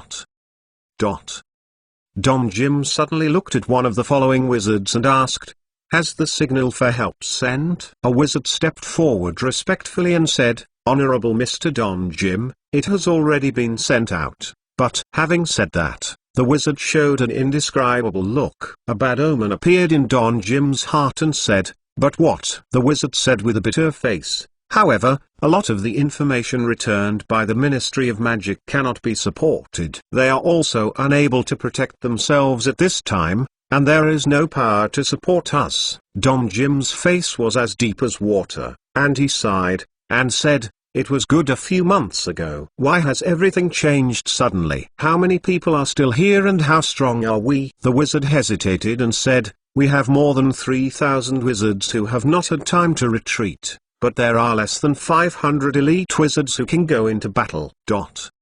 Chapter 1175 Make a big vote. This article is updated by Vomiting Blood. Like to remember to bookmark this site _ Hearing this information, the wizards in the hall couldn't help but talk about it. How could this power be able to contend with the hundreds of thousands of Mul forces outside? Even if they have space magic skills like phantom shifting, they can't easily be used in battle. Otherwise, if they are used indiscriminately, it will be dead. We must know that it is difficult to pass the qualification exam for phantom shift. The reason is that countless wizards lose arms and legs because of phantom shift, and even die directly. It's still the use of phantom shift without rush, with such a large casualty rate, let alone under the pressing pressure of battle. The phantom shift used in this situation, even if it is used to escape, is very dangerous. 313. Don Jim also sighed helplessly. Although they are nominally the International Alliance of Wizards, they are actually just an intermediary product that regulates the contradictions of the wizards of various countries. The Ministry of Magic of each country is nominally headed by the International Alliance, but in fact, who really is? Do you take the League of Nations to heart? Therefore, The so-called International Alliance led by Don Jim is nothing but a bloated organization. It has no so-called fighting power at all. It can gather 500 elite wizards. I am afraid that the wizard exaggerated to calm the hearts of the wizards present. Digital.quu Mr. Don Jim, what should we do now? Our position has been exposed, and our strength is far inferior to Mull's. Let's retreat quickly. McClowns, if you make good use of apparition, it will be difficult for the Mull army to lock us down. Retreat and retreat. It will only retreat. Now that the wizards of the entire world are being attacked by Mulls, how can there be a safe place? Many Flu fans have stopped using their fireplaces. Where can we go? Is it possible to wait for death here? Do you have the strength to deal with the Mull army? The originally quiet hall of wizards suddenly became a quarrel, and representatives of wizards from various countries all confronted each other and vented all their usual dissatisfaction with political enemies. Don Jim covered his forehead, but there was nothing to do. He is the head of the headquarters of the International Wizards League, but in the final analysis, he is nothing more than a wizard who is not good at fighting. He is more inclined to academic research, not to mention leading wizards against humans. Even if an ordinary human soldier stands in front of him, he may not be able to solve it. Does the age of wizards end like this? Where have the wizards who were powerful enough to shelter the entire world of Wizarding World with their own strength in the past go? And can no one stand up in a crisis? Don Jim couldn't help but think of the next leader of Ying's Wizarding World, Mark Sai, who was the most prosperous country in the past. He is the most powerful wizard in the Wizarding World today except for the bloodthirsty wizard. If he could stand up at this time it is good. However, Don Jim immediately dispelled his thoughts. Wasn't there a message before that? Marx McClown was defeated by the evil bloodthirsty wizard. How could he come out to save the Wizarding World? As the situation in Athens became more tense, Mark Sion, the king of the Forbidden Forest, had arrived in this ancient city, hiding in abandoned houses in the suburbs. Marx McClown sat peacefully on a working chair in the house, his eyes closed slightly, as if he was closing his eyes to rest. The king of the Forbidden Forest said in a puzzled way, Marx McClown, why don't you seem to be nervous at all? The Mull and Wizard War is about to begin. By then, hundreds of thousands of people may die at any time. Even if I am not your wizard, I have no feelings for Mulls. I also feel that this matter cannot be treated lightly. On the other hand, if you want to be an outsider, you will not do anything. Marx McClown slowly opened his eyes and asked, then tell me, what can I do now? The king of the Forbidden Forest was taken aback. What good suggestions could it come up with its elmwood head? The king of the Forbidden Forest could only think about it forcibly, and said, at least you have to stand up. Aren't you the leader of the Wizarding World of the Ying country? You can never watch thousands of wizards and Mulls burning here. Marx McClown smiled and said, if I stand up, what will happen? The king of the Forbidden Forest scratched his head and said, at least you can give the wizards the confidence to become their spiritual leader and fight against Mull attacks. Otherwise, look at the so-called International Wizards League. Where can anyone fight the Mull army? Marx McClown slowly shook his head and said, my goal now is not to become the leader of wizards and resist Mull attacks, but to stop this war, because Merlin will definitely be ready to enjoy the feast of this war in a certain position. The king of the Forbidden Forest was gone at this time, saying, what should we do? We can never stay here, war may start at any time. Marx McClown said with a sullen face, I know, if I didn't guess wrong, I'm afraid that Mulls have grasped the exact position of the International Wizarding League and can launch an attack at any time. The reason why they don't attack is just to be afraid of one person. The king of the Forbidden Forest raised his brows and said, fear Merlin? Marx McClown slowly shook his head and said, it can be said that it is, but it can be said that it is not. They just treat Merlin as me. The king of the Forbidden Forest hesitated and said, then what should we do? It is impossible to do nothing. 3.2 Marx McClown smiled slightly, and said, of course not. You still have to do something, and you have to get a big ticket. Hearing Marx's words, the king of the Forbidden Forest immediately became interested, rubbing his hands enthusiastically and asked, What are your plans? Marks McClown took a mysterious look at the King of the Forbidden Forest, and said, if you want to know, then come with me. With that said, Marks McClown slowly stood up, and the power of spatial fluctuations appeared around his body. Apparition. Chapter 1176. What on earth do you want to do? This article is updated by Vomiting Blood. Like to remember to bookmark this site _ Marks McClown's figure disappeared in place. Before leaving, Marks McClown still grabbed the King of the Forbidden Forest and took him away. Marks McClown's purpose is very clear. It is the intelligence office of the coalition forces in Athens. A tall building near the government in the city of Athens is where the coalition intelligence office is located. But here is not only an intelligence office, but a coalition intelligence office followed by many national troops, just for unified management. The intelligence offices of the military of these countries are all set up in the same place, and this period of Mark's eye is to use the spirit to explore and sense the location of the military's intelligence office. Just as these intelligence personnel were nervously eavesdropping on all kinds of information, the figures of Mark's eye and the King of the Forbidden Forest suddenly appeared behind them. With the strong physical quality of the King of the Forbidden Forest, it is naturally a sequely of indifferent apparition, so no extra sound was made. These 11 intelligence personnel are not combat personnel. If Mark's eye and the King of the Forbidden Forest want them, the hundreds of intelligence personnel here are not enough for them to kill. The King of the Forbidden Forest eagerly said, I want to start from here, right? Marks McClown glanced at the King of the Forbidden Forest and said, what are you thinking about? I didn't say that I would kill them. The King of the Forbidden Forest was taken aback for a moment,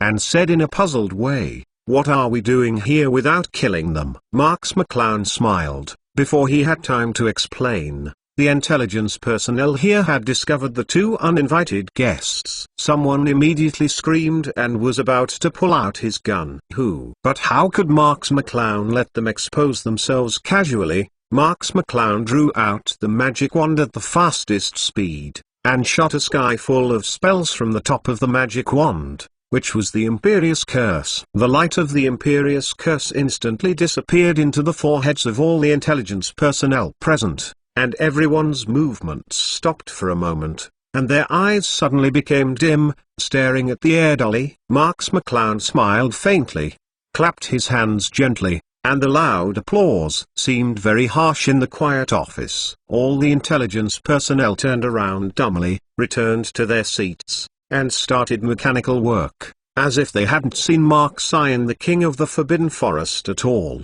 And nothing happened at all. The King of the Forbidden Forest looked around in surprise and said, what did you do to them? Why did they all become like this? Marks McClown made a fool of himself and said, you don't need to know so much about the methods of the wizard. If you make me feel unhappy, maybe I will turn you into this kind of doll. The King of the Forbidden Forest has a tight heart. It has lived in the Forbidden Forest from birth until now. Although it has an intersection with wizards, it is still not very familiar with some wizards. This kind of Imperious Curse is well known in the wizarding world. But in the eyes of the King of the Forbidden Forest is a magical thing. Therefore, the King of the Forbidden Forest still holds an attitude of keeping away from mysterious things. Marks McClown took a deep breath and said, go. The next place. The King of the Forbidden Forest was taken aback, and said, where to go? A war is about to break out in Athens. Shall we leave? If you want to stop this war,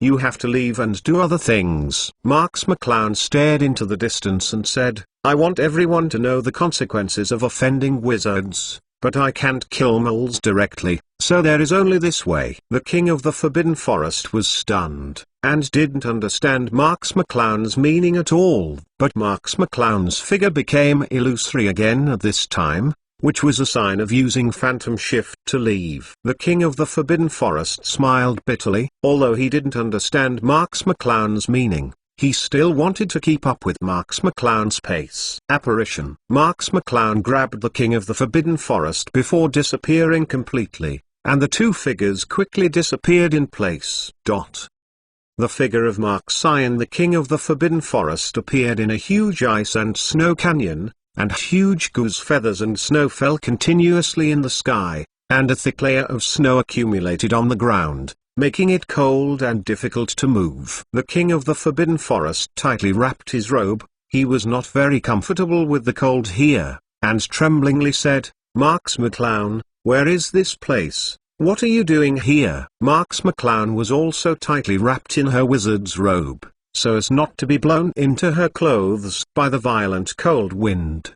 The cold here was indeed very deadly. Even Marks McClown's strong physique felt a little chill. "If ordinary people are here, I am afraid they will be completely frozen within a long time. But this is such a harsh environment, and it is also regarded by moles as an excellent base." Russia's largest intelligence military base in the country is built under the ground here. Marksai's goal is precisely this Russian intelligence military base. We are about to enter the largest intelligence military base in Russia. This is mainly responsible for the dispatch of foreign agents of Russia. It is also the intelligence agency that the President of Russia directly manages. What we have to do is to control everyone here. Live. Marksai faced the cold wind and stared at 333 into the distance. The king of the Forbidden Forest asked puzzledly, "What is your role in controlling these useless people?" The king of the Forbidden Forest is very puzzled by Marksai's behavior. Before Marksai controlled the intelligence office of the Allied forces in Athens, the king of the Forbidden Forest did not understand it. Now he is attacking the Russian National Intelligence Office. People are puzzled. You want to stop this war and attack other people's intelligence offices. However, Marks McClown did not intend to explain to the king of the Forbidden Forest at this time. Instead, he strode forward. Marks McClown's feet were constantly sinking into the snow. It was with this sense of footsteps that Marks McClown felt this a huge intelligence office. There are only less than 3,000 people inside, and there are probably more than 2,000 soldiers, and intelligence personnel with less than 1,000 people. Marks McClown said lightly. The king of the Forbidden Forest frowned and said, "Then how do we get in? They must be built deep underground. And there is so much snow here, I'm afraid we can't break through the surface casually, right?" Chapter 1177 Unimaginable Mental and Magical Powers. This article is updated by Vomiting Blood. Like to remember to bookmark this site _ Marks McClown's forehead darkened, and said, "Why did you think of this method? They are at least hundreds of meters below the surface. Can you smash the surface hundreds of meters with a punch?" The king of the Forbidden Forest thought about it carefully, and said, "It doesn't seem to be possible either. My strength is not yet this level." Marks McClown said, "Then follow me. After all, it's just a mole-built base. It's okay to find their entrance." With that said, Marks McClown strode into the ice and snow canyon in front of him. It was simply a nice world. Looking at the past, it was all frozen rocks. It was a pure and icy world. The king of the Forbidden Forest scratched his head and looked around. He couldn't see the so-called door at all, and said depressed, "Where is the entrance? Why didn't I see it?" Marks McClown said speechlessly, "It is said that this is an intelligence base in Russia. How could it be so easy for you to discover the entrance? If you could find the entrance of the base with your naked eyes, it would have been attacked long ago." Hearing Marksai's words, the king of the Forbidden Forest closed his mouth angrily, and stopped talking, otherwise he would expose his ignorance to Marksai. Marks McClown felt a little bit. Although the entrance to this base was very secretive, it was not difficult for Marks McClown. Marks McClown's spiritual power is so powerful that even a slight movement can be easily discovered. It is in a secret place in the canyon, exuding secret life fluctuations. If there is no wrong guess, it is the entrance. Marks McClown immediately drew out his magic wand and hit the direction Marks McClown sensed with a single blow. The spell hit a rock in the canyon. With a bang, the entire canyon was shocked by the violent explosion. Countless pieces of snow fell tremblingly, and a huge cave appeared in the place where Marksai attacked. 5 soldiers in Russian uniforms stood at the entrance, obviously affected by Marksai's attack, and all died. Marks McClown's face sank. Without hesitation, a fierce green light was emitted from the top of the wand, and he slammed into the cave within a short time, only to see a fierce green light erupting from the cave, which was obviously the effect of Marx McClown's imperious curse. The king of the Forbidden Forest was taken aback, and said, "Did they have discovered us? Let's just go in directly." Marx McClown slowly shook his head and said, "No, the people inside are no longer threatening." The king of the Forbidden Forest was taken aback, and then he understood what Marx McClown meant. There was no accident that Marx McClown used just now. It should have been the imperious curse, but according to Marx McClown, there are as many as 3,000 people in it. More than 1,000 people are controlled by Marx I. Marx McClown also saw the king of the Forbidden Forest's thoughts, and said, "More than 3,000 moles, it's not a particularly troublesome existence for me. Let's go, we have other tasks." Plus, the king of the Forbidden Forest also understood Marx McClown's approach at this time. Before Marx McClown controlled the intelligence office of the hundreds of thousands of human coalition forces in Athens, and the intelligence office of the Russian country that attacked this time, it seems that Marx McClown still has his own of the plan. The king of the Forbidden Forest asked, "Next, which country are you going to?" Marx McClown smiled faintly, and said, "You'll know if you follow me." In the following time, the figures of Marx I and the king of the Forbidden Forest continued to appear in various countries. The intelligence offices of the Yin country, France, and even the United States were attacked by Marx I. At least tens of thousands of intelligence personnel controlled by Marx I's imperious curse. The king of the Forbidden Forest just followed Marx McClown, but he didn't get any help. He just watched Marx McClown constantly attacking the intelligence offices of various countries with the imperious curse, which was also secretly smacked. Although the king of the Forbidden Forest does not know the role of the imperious curse and the required abilities, this kind of curse that can control people is certainly not simple. But Marx I does control the imperious curse by thousands of people. It looks a little scary. The king of the Forbidden Forest also has a general understanding of Marx I's horrors, spiritual and magical powers. Marx I seems to be making his own plan, but in fact it is also showing his strength to the king of the Forbidden Forest.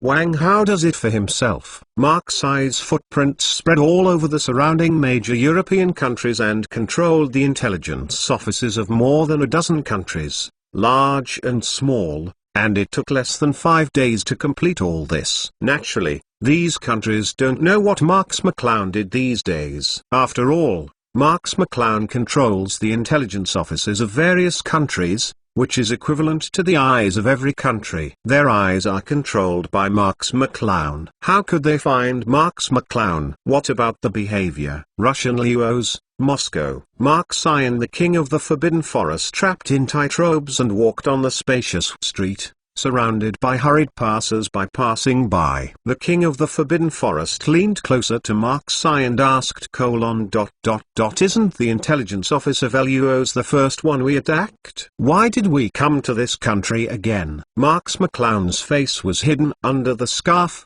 and he drew out an Russian newspaper from his sleeve and handed it to the king of the Forbidden Forest. "What is this?" The king of the Forbidden Forest naturally cannot read the words in the newspaper, but there is a picture on it that aroused the interest of the king of the Forbidden Forest. This is a satellite image, and the picture taken is the Acropolis of Athens, with tens of thousands of well troops deployed around, thousands of tanks, thousands of armored vehicles, and very neatly arranged rocket launchers. This ancient Acropolis was heavily surrounded, and the sky above the Acropolis was also filled with a thick magical protective cover, which persisted weakly in the endless fire. The king of the Forbidden Forest pointed to the Acropolis and asked, "Where is this place?" Marx McClown said indifferently, "This is the location of the International Wizarding League. The Mul army is ready to attack inside. With the old, weak, sick and disabled inside, as long as this magic shield is broken,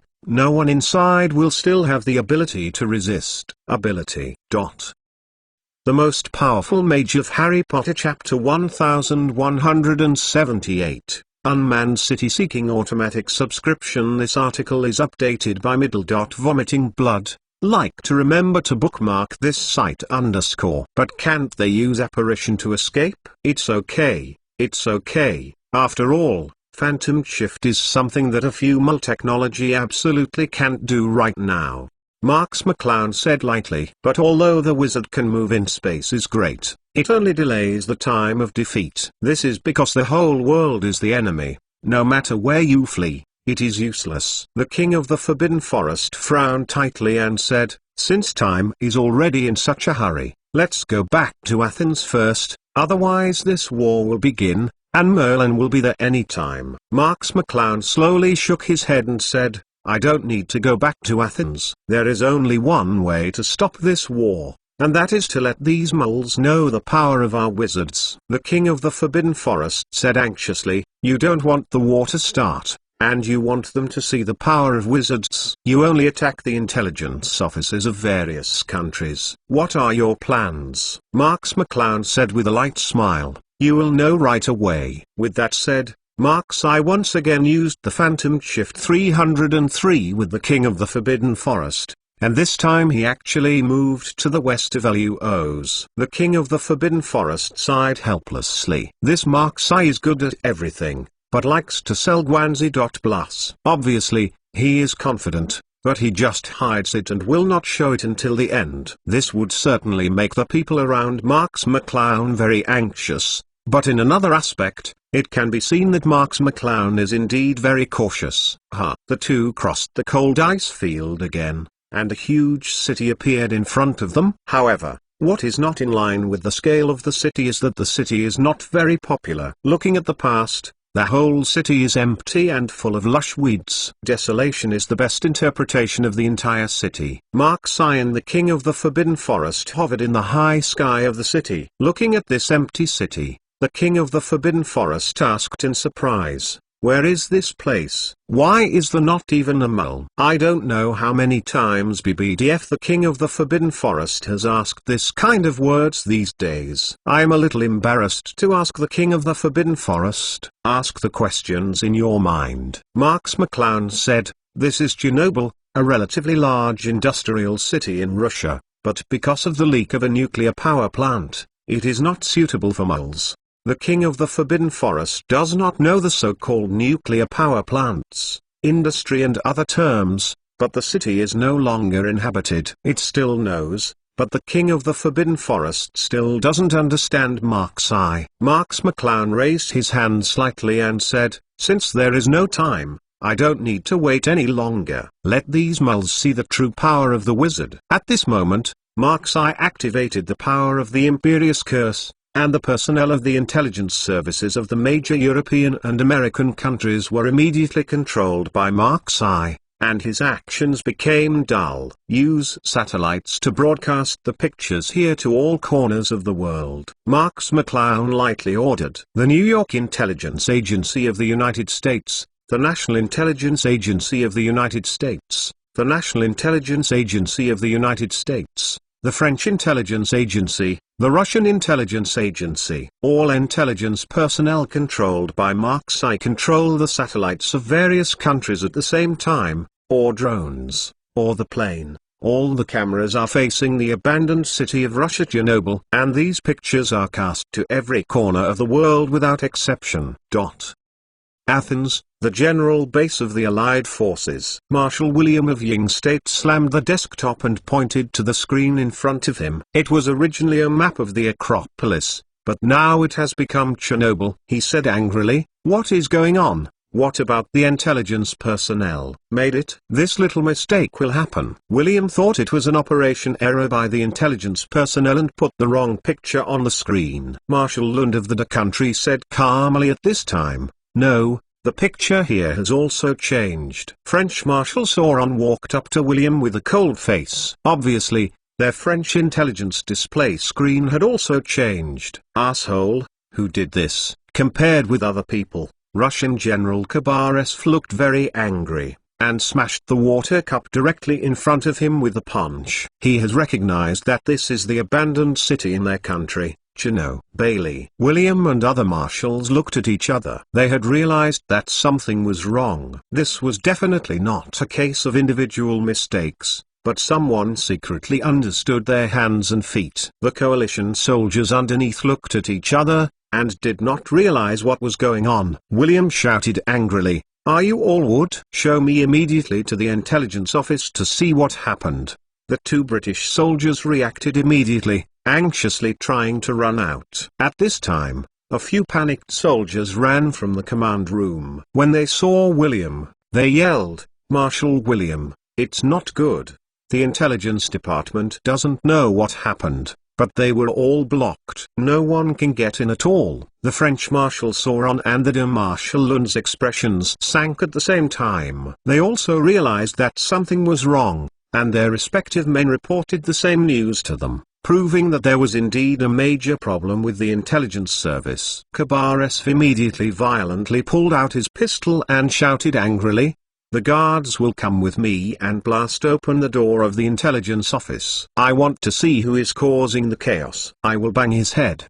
Burst. William prevented Herbalist's reckless behavior, and said, "Even if you blast open the door of the intelligence office, are you going to kill all the thousands of intelligence personnel inside?" Herbalist fired a shot directly at the ceiling, and the loud gunfire immediately resounded throughout the command room. Many people stood up and looked nervously at Herbalist. Harry Potter, The Most Powerful Mage Chapter 1179. The focus of the world. This article is updated by Vomiting Blood. Like to remember to bookmark this site _ here Baraz Fu angered. "I care how many people there are, as long as my plan is obstructed. They will all be killed. They all deserve to die." The faces of William, Sauron, and Lund became very ugly. This old man was completely irritable to their expectations. The current situation is already so chaotic, and Herbalist has to use such violent and brainless means to solve it. The problem is simply chaos. Just when the Marshal of the Three Kingdoms wanted to violently obstruct Khabarovsk's behavior, suddenly the guards around them seemed to have received some information, and suddenly stepped forward and whispered a few words in the ear of the Marshal of the Three Kingdoms. There was also a guard on the side of Khabarovsk who was talking to Khabarovsk's ear, and Khabarovsk's originally angry face suddenly became very ugly, even a little panicked. "What? The whole city of London is broadcasting Chernobyl footage, you say again? Do Paris TV stations eat shit? Can this be attacked?" The old antiques of the Berlin TV station have asked them to do the encryption work of the TV station. How many times they just don't listen. You can see it. The Marshals of the Three Kingdoms seemed particularly anxious at this time. Although they said that this was the responsibility of the TV station, it was also a national security issue. If the president blamed them for it, it would be difficult for them to tell. Plus, we are also broadcasting Chernobyl scenes throughout Russia. Khabarovsk was obviously shocked by the news, no longer the anger just now, but was occupied by a panic of panic. William frowned tightly and said, "How could this happen? Our radio stations and TV stations in various countries are all attacked at the same time. No country in this world can do this kind of aggressive behavior." Just when the marshals of various countries were thinking about this, suddenly the guards around them sounded vibrating. At the same time, they took out various phones of different shapes. They belonged to the personal bodyguards of these marshals. At the same time, they also have the same identity, that is, the messenger contacted by the president and these marshals. At the same time, the guards handed the phone in their hands to the marshal next to them. From their stern faces, one could tell who was on the other end of the phone. The marshals who were still domineering just now were all taken aback, and hurriedly took the call from the guards. They lowered their voice respectfully and talked to the characters on the other side of the phone, all as if they were trained pupils. It took several minutes for these marshals to face embarrassment and return the phone in their hands to the guards beside them. Their faces flushed red, and they seemed to be scolded. William said with a stern face, "The country's intelligence department also has a problem. It is the intelligence department that attacked various TV stations in our country and obtained the broadcasting rights of the TV stations." Sauron and Lund glanced at each other and said,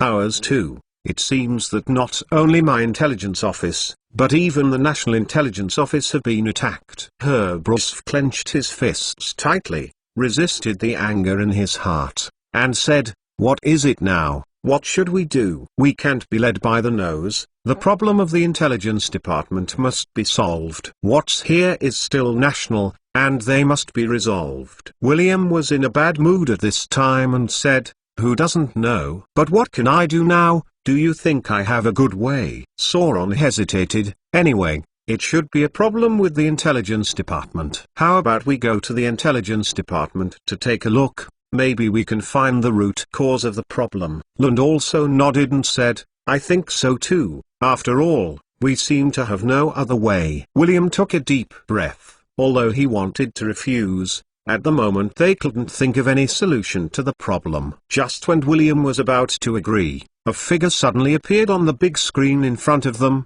a young face, with the corner of his mouth looking at the camera slightly diagonally. William, Sauron, Lund and Herbalus looked at the face in front of them, their expressions tightened, and then immediately became angry. Find flowers middle dot.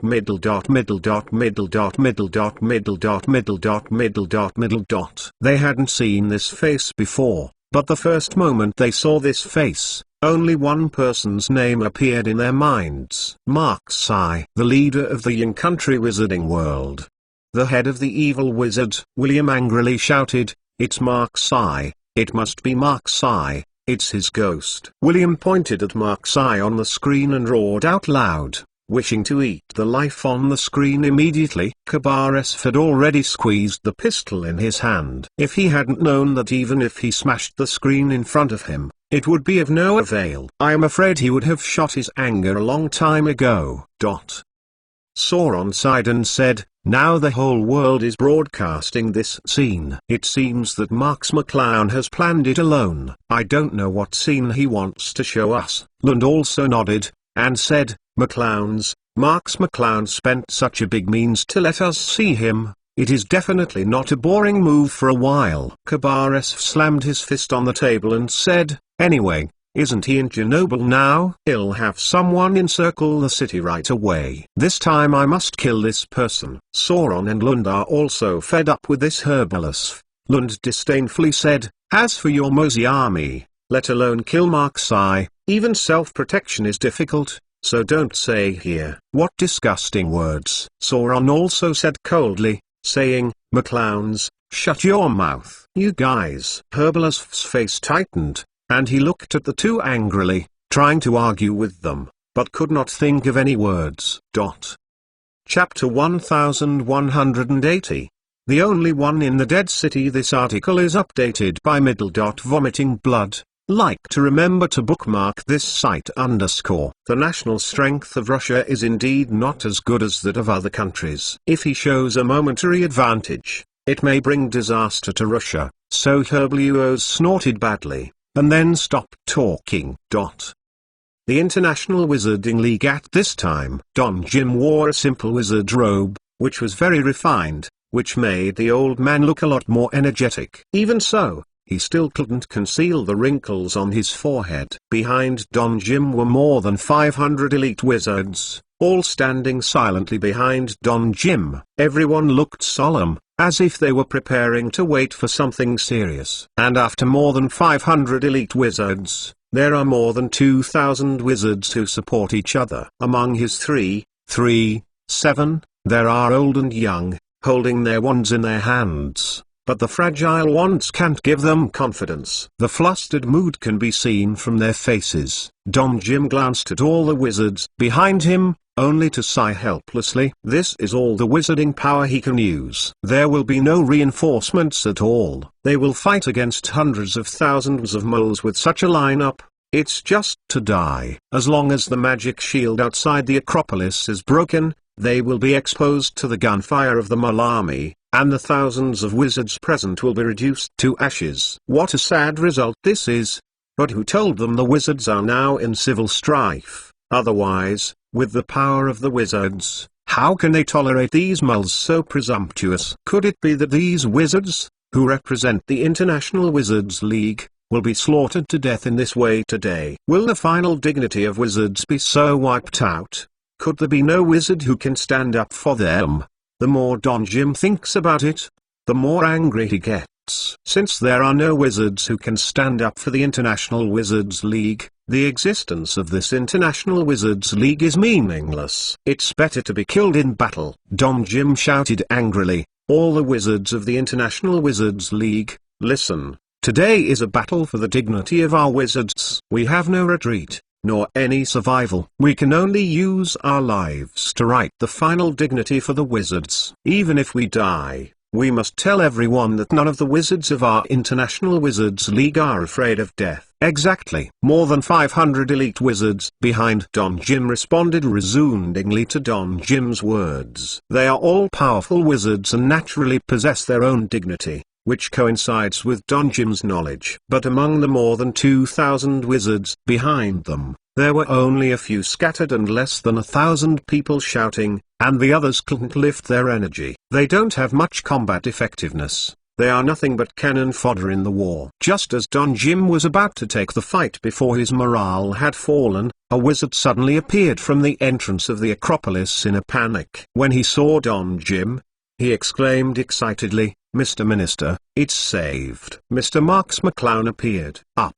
Don Jim hadn't reacted for a while. He was slow for about a second, and then he recovered and said with surprise, What did you say?" The wizard cried, "Mr. Marks McClown controls the Malami's intelligence office and also controls television stations in many countries. Now the Mul Alliance headquarters and many countries have seen Marks McClown appearing in a city in Luo, Russia. Knight is about to rectify the name of our wizard." Don Jim seemed very happy at first, thinking that Marks I appeared here to rescue them, but now he heard that Marks I did not appear here, but appeared in a city in Russia thousands of miles away. His face collapsed again. What effect could Marks I's appearance in that city play? "I wonder if the Malami is already under the city. This kind of appearance will not help at all." Don Jim was puzzled. Why did Marks McClown appear there? What use is he for letting people all over the world see him? Why not come over and help us directly? Even though he said that,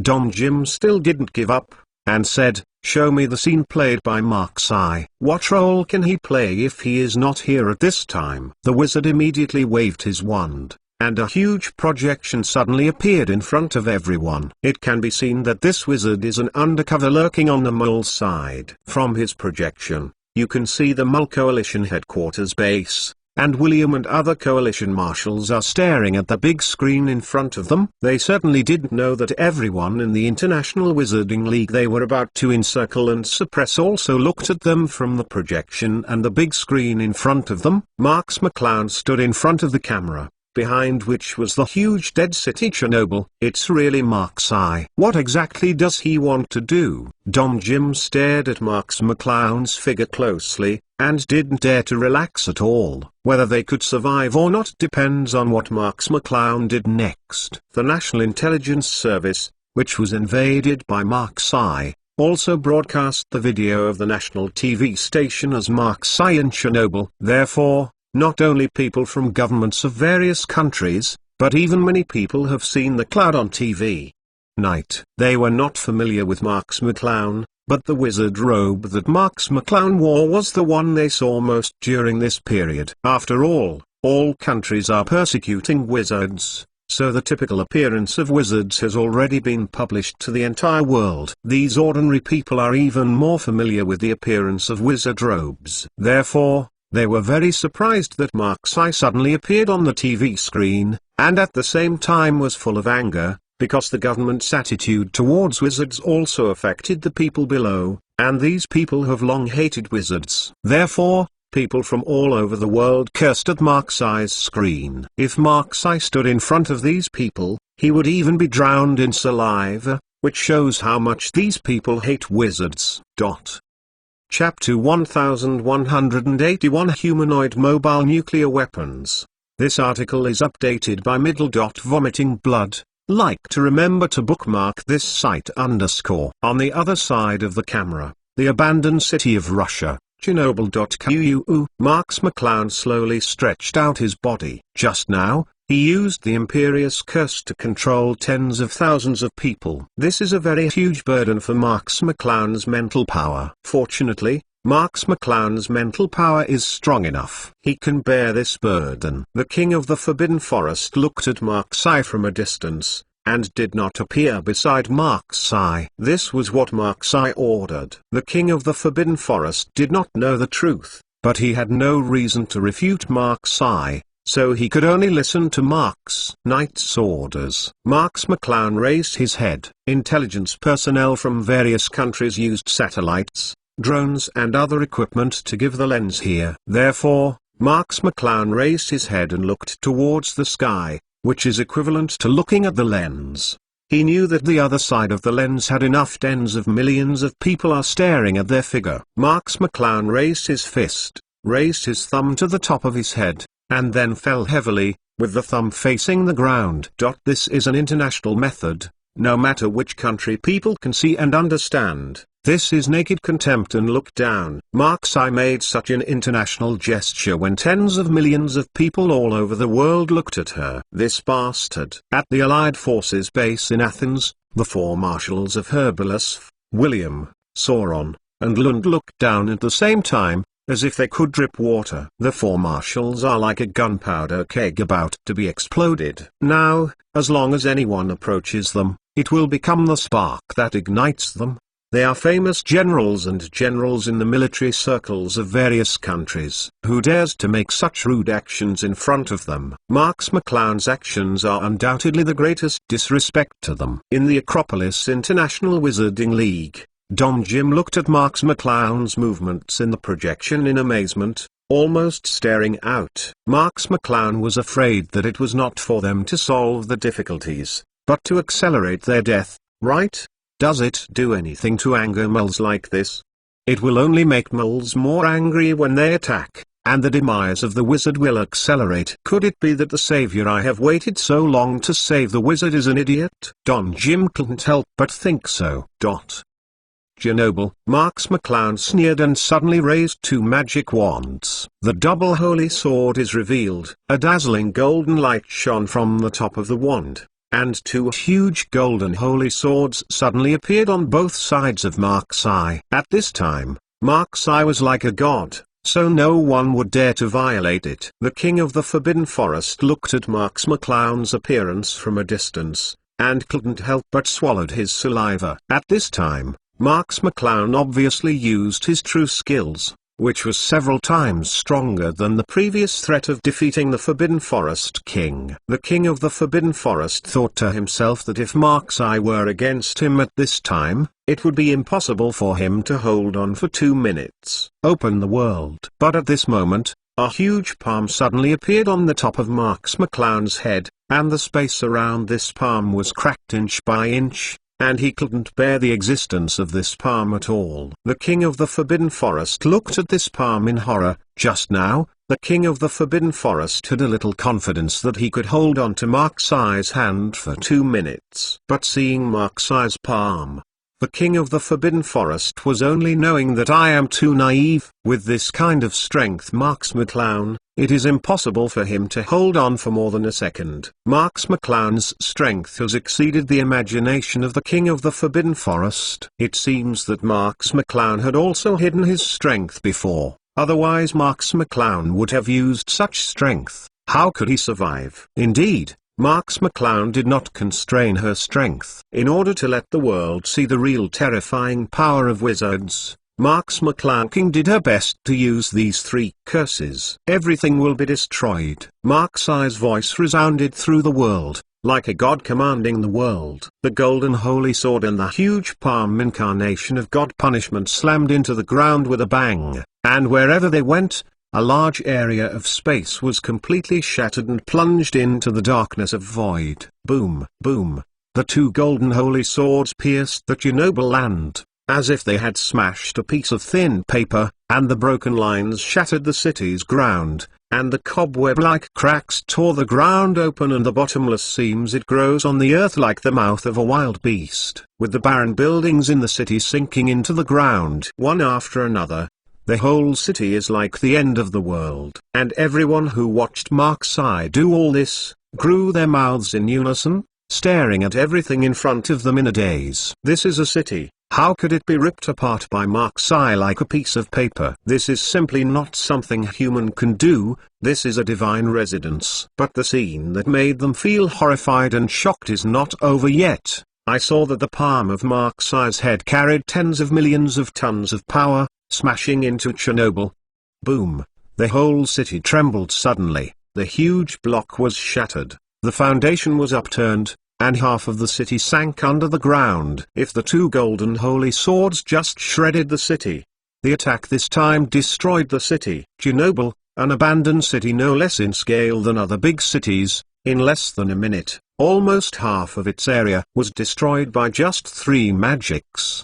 The abandoned city of Chernobyl has now become a large area of ruins. A terrifying huge pothole suddenly appeared in the center of the city, and the city was sentenced to death. In the center of the pothole, countless slags scattered everywhere, and a few green smoke slowly drifted away, and many bottomless ground cracks could even be seen, which led to the depths of the ground in total darkness. This terrible destructive power, like a god destroying the world. Am I dreaming? Chapter 1182. One person forced the global coalition back. This article is updated by Vomiting Blood. Like to remember to bookmark this site _ The king of the Forbidden Forest stared at everything in front of him dumbfounded. If you change to the king of the Forbidden Forest and want to cause such damage, it will be as difficult as heaven. You know, this is a huge city, and it's probably enough to be choked by the Lord of the Forbidden Forest's hands and feet, always doing damage.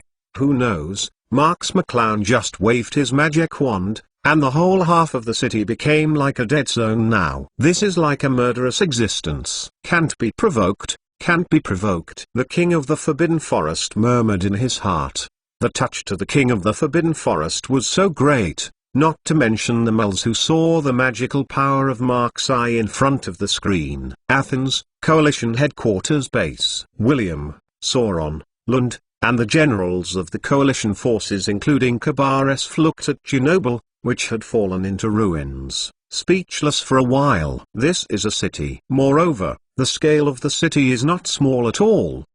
But how could it be so easily turned into ruins in Mark-Sai's hands? This is not something human can do. But everything they saw before them couldn't help but they didn't believe it. After all, Chernobyl was indeed vanished in front of them, from a ruined city to a dead zone.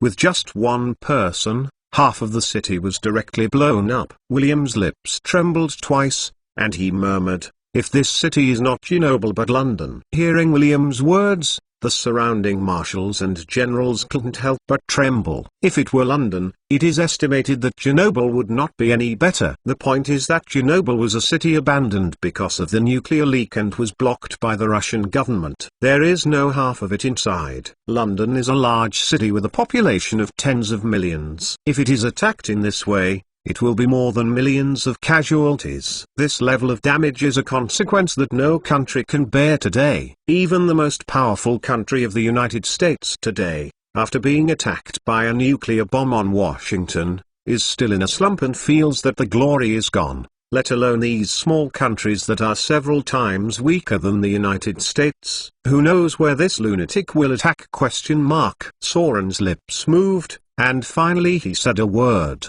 Lund nodded solemnly and said, "According to the information I have, wizards have a very commonly used movement spell, called Phantom Shift. It is said to be able to break through space barriers, similar to space transfer skills, allowing wizards to come and go like wind."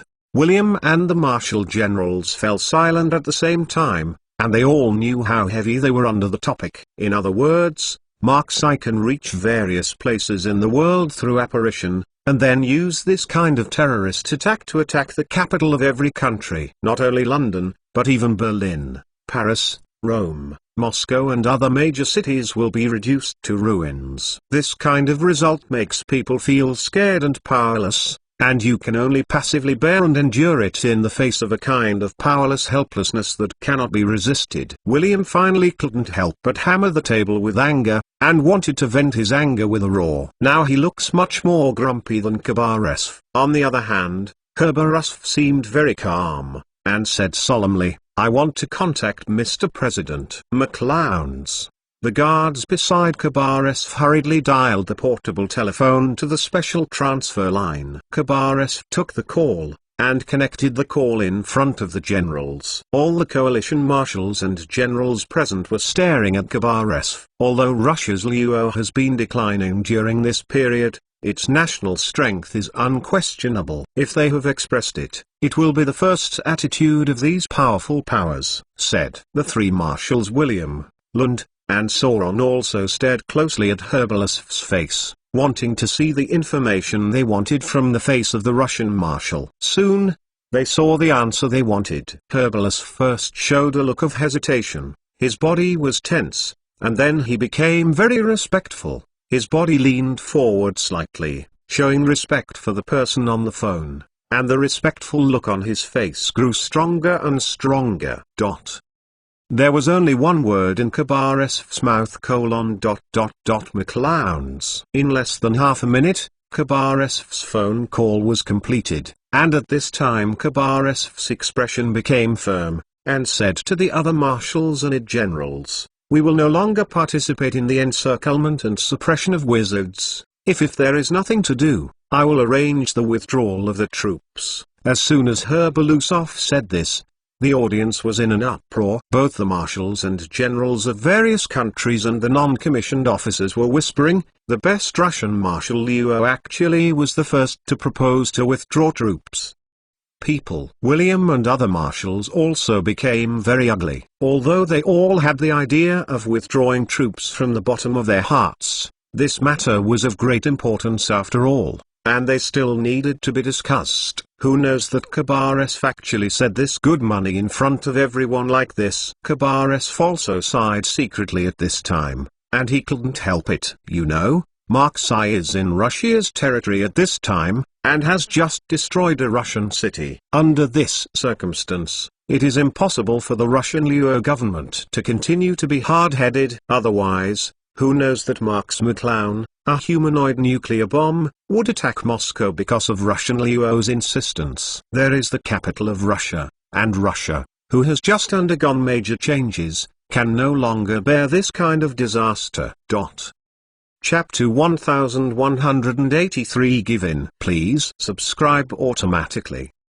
This article is updated by Vomiting Blood. Like to remember to bookmark this site _ Therefore, the Russian President Luo's made the best decision in the first time and let Khabarovsk withdraw directly. In the final analysis, there is no deep hatred between the wizard and Russia. The wizard has not directly attacked Russia. The Chernobyl destroyed by Marksai is just a ruined city of Russia without hurting anyone. This is already a hint that McClown can do the best, and it also gives the Russian Luo the best face. If the Russian President Luo doesn't see this, he doesn't need to be a president like him anymore. After receiving the president's order, Khabarovsk was also very helpless. Although he is very combative, in the face of this powerless force, even the combatant will lose confidence. Just like Khabarovsk. William took a deep breath, turned his head and asked, "Marshal Sauron, Marshal Lund, what do you think about this?" Sauron and Lund glanced at each other and did not answer directly. Both of them hesitated for a while. Sauron said, "Now things are out of our control, and we can't be the master. We still need to ask the government for advice." Lund didn't speak, but the meaning was clear. He had exactly the same idea as Sauron. William gritted his teeth, rather unwilling to give up, saying, "But we have hundreds of thousands of troops here. The International Wizarding League is surrounded by us. As long as we attack, the entire League of Nations will be destroyed by us. This is what we have never done. As long as the wizard headquarters is destroyed, the wizard will definitely lose combat effectiveness. This is a major event recorded in the annals of history." Sauron shook his head slowly, and said, This kind of big thing should be left to some careerists. We can't do it. William snorted hard and clenched his fists, not knowing what he was thinking. International Wizards League. The wizards such as Don Jim stared at everything in the projection in a daze. Everyone grew up with their mouths in unison, looking at Chernobyl, which had fallen into ruins in the projection, with a look of fear. Is this something human can do? Finally a wizard reacted and broke the silence in disbelief. Don Jim took a deep breath and said, although we are both wizards, the gap between being wizards is really too big. A wizard like Markseye really possesses the power to destroy the world. And we can't even sustain Mulfire. But, why didn't Mr. Markseye come directly to help us, instead attacking a ruined city in LUOs? He can show his power, but he can't help us at all. Don Jim said calmly, if he comes here to show his strength by destroying the army, then the war between moles and wizards will really start. At that time moles even realized the power of the horror of Markseye. I have to do my best to fight us. Don Jim slowly raised his head, looked at Marks McClown's firm face in the projection, and slowly said, Marks McClown, he really wants to stop this war. Let's go. Since Markseye is doing this for us, we must also do something. Don Jim showed a firm look and took steps. At this time, Marks McClown on the screen slowly looked towards the camera, and the cold eyes made everyone in front of the screen shudder. Marks McClown's mouth slowly tilted, revealing a cold smile. At this moment, Marks McClown suddenly tore a hole in front of the screen, and spatial fluctuations exuded in the middle. Marks McClown took a stride and stepped into this space crack. The king of the Forbidden Forest not far away also immediately escaped into this space crack following in Marks McClown's footsteps. Seeing Markseye's behavior, everyone was a little confused, and they didn't know which crack was a spatial crack. The screen picture changed rapidly, from Chernobyl, which had been turned into ruins, sliding continuously, sliding over snow-capped mountains, forests, and wilderness, and finally fixed in an ancient city. William and others looked at this ancient city on the screen, and they couldn't help frowning at the same time. How could this city look so familiar? They seemed to have been studying the city during this period of time. This is not the Guard of Athens city. Everyone's pupils shrank sharply, and they realized a very bad news at the same time. Could it be that the place where Markseye will appear next is the Acropolis, which is their place? However, wasn't Marks McClown just in Chernobyl in Russia? Apparition. It's apparition. William couldn't help but snarled, clenched his fist, and shouted, the whole army is on guard, the whole army is on guard. The British troops acted immediately. Fully armed British soldiers guarded their posts. Various forms of tanks, armored vehicles, and rocket launchers stared at the sky, lest the cloud would appear in a certain corner at night. Khabarovsk shouted, listen to all Russian troops, don't open fire, absolutely don't fire. If you are attacked, you can't fight back. This is a ridiculous military order. If it is passed on in peacetime, the military will inevitably have a lot of dissatisfaction and even mutiny. But at this moment, Khabarovsk's military order was passed on unimpededly, and none of the Russian soldiers felt that there was any problem with this military order. They all saw Markseye's terrifying strength, and they didn't want to incur unnecessary losses for the motherland. Sauron and Lund glanced at each other, and at the same time ordered, the whole army is on guard, you can never fire without an order. The orders of the two of them were not as explicit as the military order of Khabarovsk, but the meaning was actually not much different. They were both unwilling to be enemies with Markseye, and they could not bear the result of Markseye's attack either. Chapter 1184. Who wants to fight? I will fight with him. This article is updated by Vomiting Blood. Like to remember to bookmark this site _ William looked at the three marshals angrily. After struggling in his mind for a long time, he suffocated a sentence at the corner of his mouth and said, no fire is allowed without an order. Obviously, William also gave in. Hundreds of thousands of troops were on guard, and the Acropolis fell into a deadly silence, as if everyone on the scene died at the same time. Nothing came out. and everyone was tense. They know that when they relax, either the matter has been resolved, or they are already dead. William was staring at the screen in front of him, his throat grumbled, and he couldn't help but swallowed. They stared at the screen tightly, ready to deal with emergencies at any time, but nearly 10 minutes have passed, but nothing has happened. The Acropolis is still an Acropolis, and they can even see the deployment of their troops from the detailed satellite images,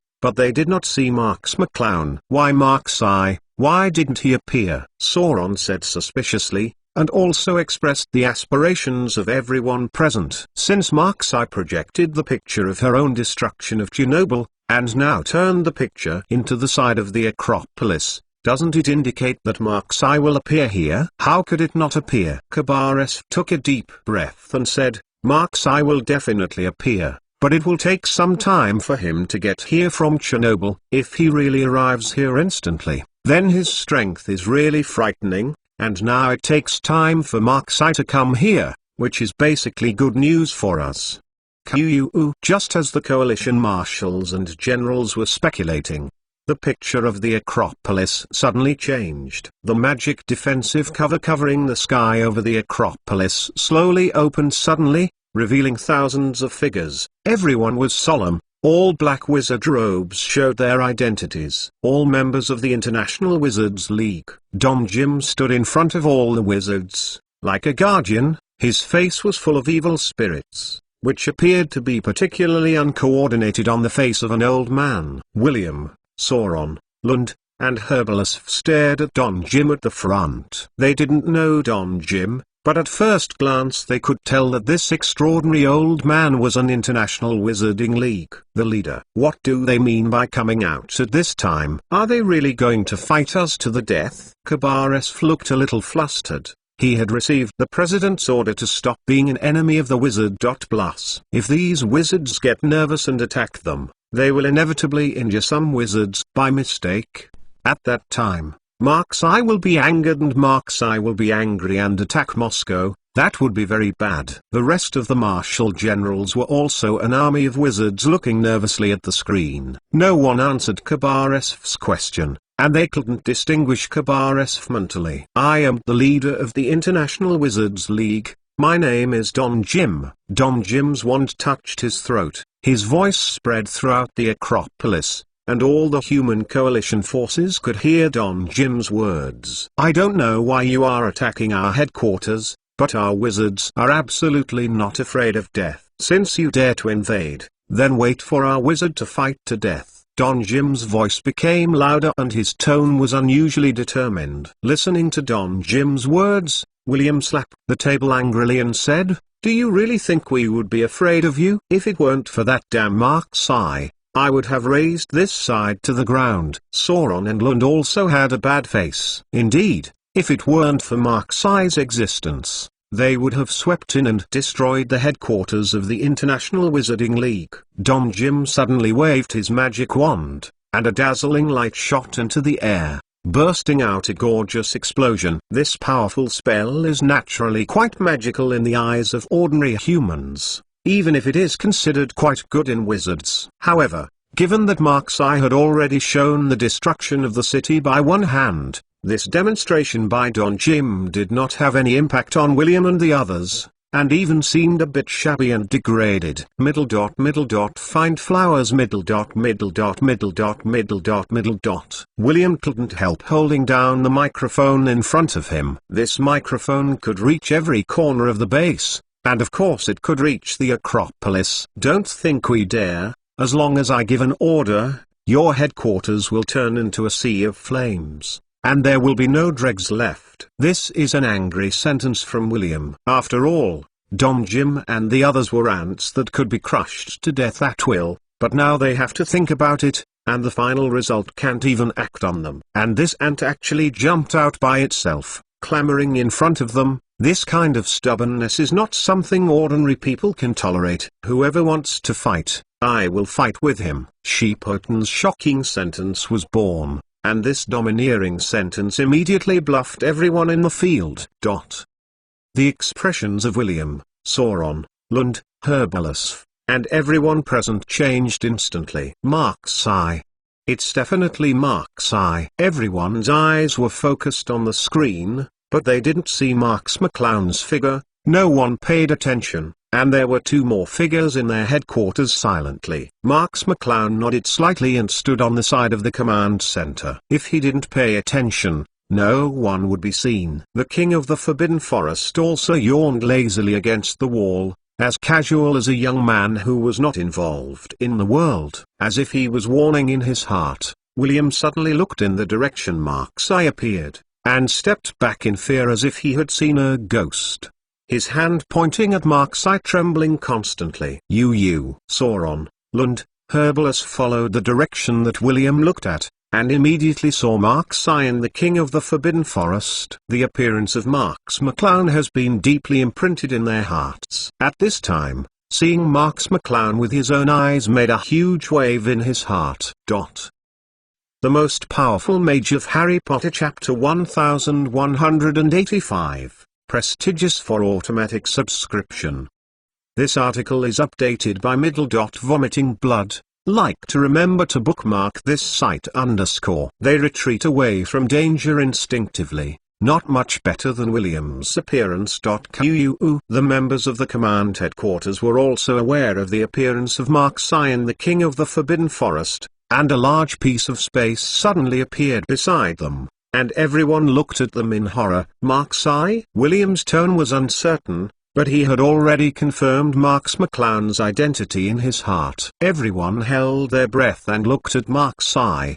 Their palms could not help holding the guns they carried, even though this iron lump could not give them safety. My name is indeed Mark's eye, but if you insist on going to war with us, I don't mind changing your name to God of Death. Mark's McClown sounded in the command room where needles could be heard with a playful voice. 313, Acropolis, the army of the International Wizards League. It's Mark's eye. Mark's eye is here. Great. Don Jim and the others had their faces tense. They came out of the magic shield entirely because of their blood, and they still have a kind of powerlessness to face hundreds of thousands of human army. Hearing Mark's McClown's voice at this time, all the wizards immediately lifted their spirits and looked around excitedly, as if they wanted to find Mark's McClown's figure, but at this time Mark's McClown was at the headquarters of the Allied Forces base in Athens, and they naturally couldn't find it. Anything. Plus, originally, they didn't have any special feelings about Mark's McClown, but they felt that Mark's McClown was the future leader of the wizarding world of Yin Country, and would become the overlord of one party later. But at this moment, Mark's eye has become the pillar in their hearts, the pillar supporting them against the human army. These wizards couldn't help holding their fists. Mark's McClown's voice undoubtedly gave them great courage and confidence. As long as they can fight alongside Mark's McClown, it doesn't matter if they die here. Is this Mark's eye's power? Obviously people are not here. Just the name has such an effect. Don Jim obviously felt the change in the wizard's mood around him, and he seemed a little surprised. The wizard who was still ashamed just now heard a voice and immediately cheered up, and this wizard was just a name to them. Tang Jim looked at the coalition base in the distance and seemed to see the figure of a wizard. This thin figure looked particularly powerful, and it also gave Tang Jim a lot of confidence. Plus, this man can really give people hope in desperation. Mark's McClown stared at everyone in front of him indifferently. The air seemed to be frozen at this moment. Everyone around was watching him cautiously, but no one dared to break the silence. While watching, the king of the Forbidden Forest couldn't help laughing. This laughter appeared here very untimely, even saying that it was mocking humans. But indeed, the king of the Forbidden Forest also meant this. When William and other human marshals and generals heard the king of the Forbidden Forest's wanton laughter, they all blushed. They are famous among human beings. They can affect the lives of hundreds of thousands of people with their fingers. People of the top class. But now it's a shameful thing to be laughed at by someone who has never seen it. But the crux of the problem is that they dare not refute the laughter of the king of the Forbidden Forest in front of Mark's McClown, who is already a terrifying existence in their hearts. Mark's McClown took a step slowly, and everyone immediately took a step or two back in fright. They looked at Marks McClown in horror, as if Marks McClown did something just now, and the fear of Marks McClown was evident. No one answered me.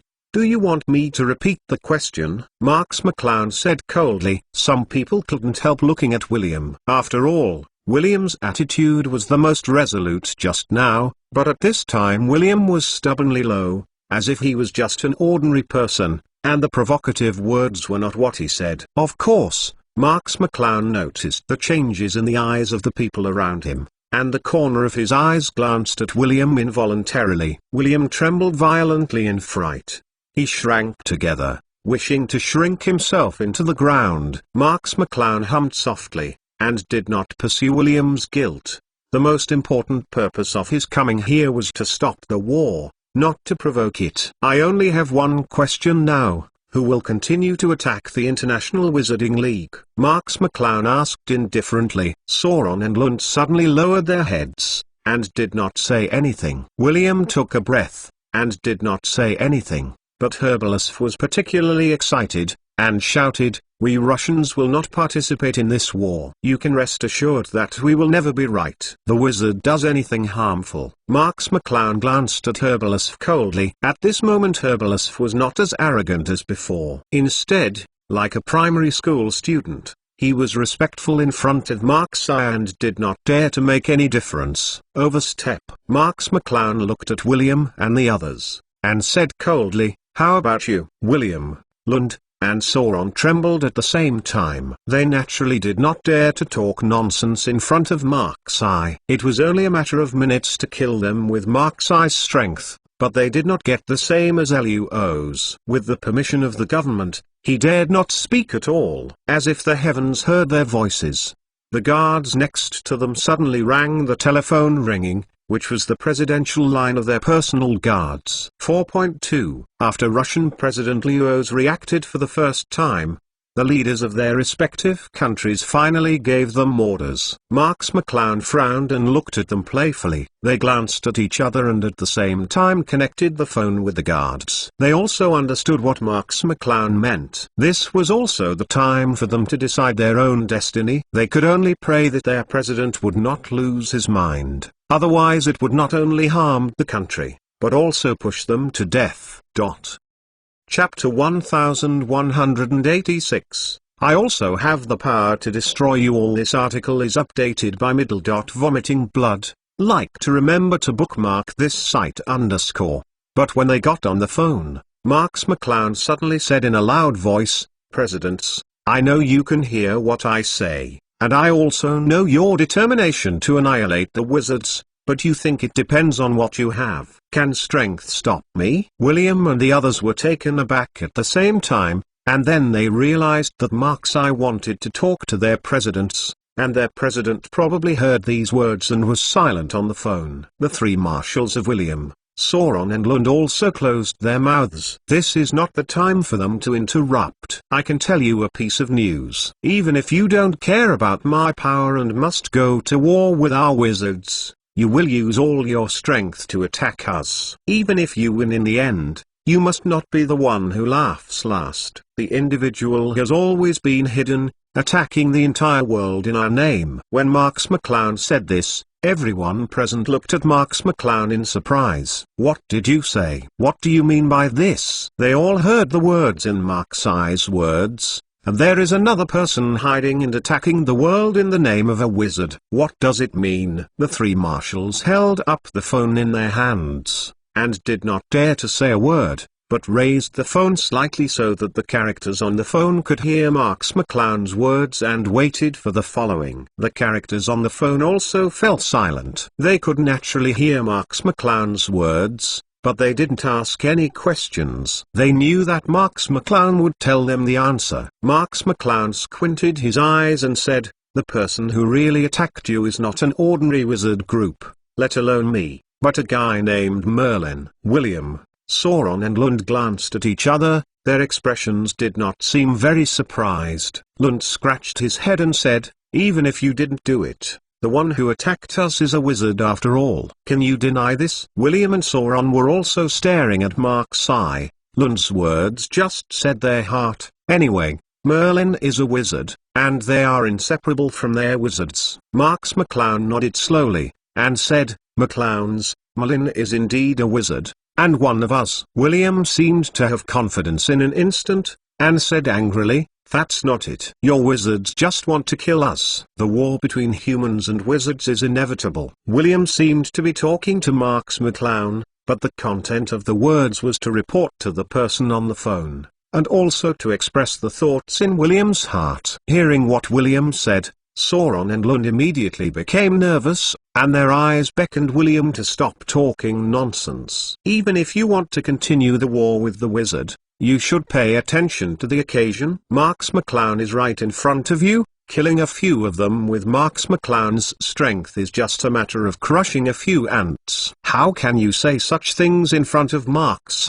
Marks McClown didn't get angry, but took a deep look at William. It was such an understatement that made William a cold sweat. He also realized that he was too blatant, and that this is not good for the development of things. Marks McClown said indifferently, "Merlin is a wizard, but he is a sinner among wizards. There are not a few wizards who died in his hands. The Ministry of Magic in many countries was attacked by him and suffered severe damage." At this time, William was still dissatisfied with what Marks McClown said about Merlin, but he didn't dare to express it again. Instead, he winked at Sauron and Lund next to him, and signaled them to say something too. Sauron hesitated for a moment, and said, "How do I know if what you said is true or false?" "Anyone can say this kind of excuse." Lund nodded repeatedly, agreeing with Sauron's statement. Marks McClown smiled faintly, and said, "I really don't have evidence to prove what I said, but what I can tell you is that the purpose of Merlin's murder is to absorb human power, so those who die in Merlin's hands will be sucked up, whole body blood. And we wizards, there is no need to kill people in this way." William and the others were stunned. Although they were not familiar with wizards, they also had a general understanding of wizards after this period of time. They probably knew that wizards used magic wands to release magic, causing various magical changes and injuries, and they knew what Marks McClown said. Indeed, many of the troops attacked by so-called wizards have no blood on them, which is very strange. It's just that revenge covers their eyes, and they haven't thought about it yet. Sauron said gravely, "He is right. Our army attacking the Alps has obviously annihilated the wizard army, but it was attacked by one person and the whole army was wiped out. All the soldiers did lose 340 blood and died." William and Lund naturally knew this situation too, and they were also calm. At this time, Sauron's phone suddenly made a rap sound, and Sauron hurriedly got close to the phone, nervously listening to the content of the call. After a while, Sauron raised his head thoughtfully, and said, "Marks McClown, are you really sure that Merlin killed our tens of thousands of troops?" Marks McClown opened his hands and said, "Does it make any sense for me to deceive you? I also have the ability to destroy all human armies here. I don't have to talk nonsense with you here." Sauron was stagnant. Although they wanted to refute, they didn't have the power to refute at all, so they could only swallow their breath. William and Lund also looked ugly, but this was the fundamental difference in strength, and they couldn't refute it at all. After a long time, Sauron's phone came out again, and then he hung up the phone. Sauron's ugly face became even more embarrassing, but Sauron's shoulders were slightly loose. Chapter 1187 Everything is Mark's fault. This article is updated by Vomiting Blood. Like to remember to bookmark this site _ We in France won't go to war anymore. You can do it yourself. Sauron was like a frustrated balloon, and said this sentence that was hard to say. On one side, Kabaris suddenly laughed and said, "Ha ha ha, I know you will not participate in this war, you see, I am right." Sauron didn't pay attention to Herbalist's meaning, but whispered a few words to the guard next to him. The meaning was naturally obvious, letting the French army prepare to retreat. Both William and Lund were stunned for a moment. They didn't seem to expect that France, represented by Sauron, would make a choice so quickly. Lund reacted immediately and spoke a lot of German on the phone, his tone very anxious. Soon, Lund got a response from the other end of the phone and quickly said, "Our country will not participate in this war, and will not continue to declare war on the wizards." Saying that, Lund immediately issued an order to the guard next to him. When the generals and marshals of the other countries heard these powers all issue such orders, they naturally refused to fall behind, and announced one by one that they would no longer be enemies of wizards. After all, Marx McClown had made it very clear that it was only an evil wizard who attacked humans, not most wizards. What's more, Marx McClown has the power to wipe out everyone at any time, and they have no choice. Moreover, beside the head of state and many high-ranking officials, some wizards must be supported. The government definitely arranged the defense of the wizards who fell to the Mole government, so what Marx McClown said can easily be verified from them. This is what Marx McClown expected. If the Mole government did not have the power of a wizard, it might have been controlled by some death squad wizard with the Imperious Curse, so this hidden secret can be easily guessed. And magic, a special power completely different from technology, is impossible to say that the Mole government is not tempted, so there is no doubt that they will become interested in getting involved. So it is conceivable that they have in-depth contact with a small group of wizards. Moreover, wizards are not a loyal group, and it is not impossible to surrender to moles for profit and survival. William looked at everything in front of him in astonishment, as if he couldn't believe it. However, the fact has happened in front of him, and he could not deny it at all. At this time, a voice came from William's phone, and Marx McClown could understand this familiar English as well. Plus, we, England, also retreat. Just as Marx I was negotiating with the commander of the coalition forces in Athens, a figure quietly left Athens. Between the fluctuations of space, he came to the north of the ice and snow, the land of Russia. This person is Merlin. Originally, Merlin was hidden near Athens, quietly waiting for the start of the war between the Human Coalition and the International Wizarding Alliance. According to Merlin's plan, as long as the war starts, the International Wizarding Alliance will be destroyed. When the International Wizarding Alliance is destroyed, it will be his turn to annihilate hundreds of thousands of human forces. In this case, hundreds of thousands of sweet blood can be absorbed by Merlin, and Merlin's strength will inevitably go to the next level.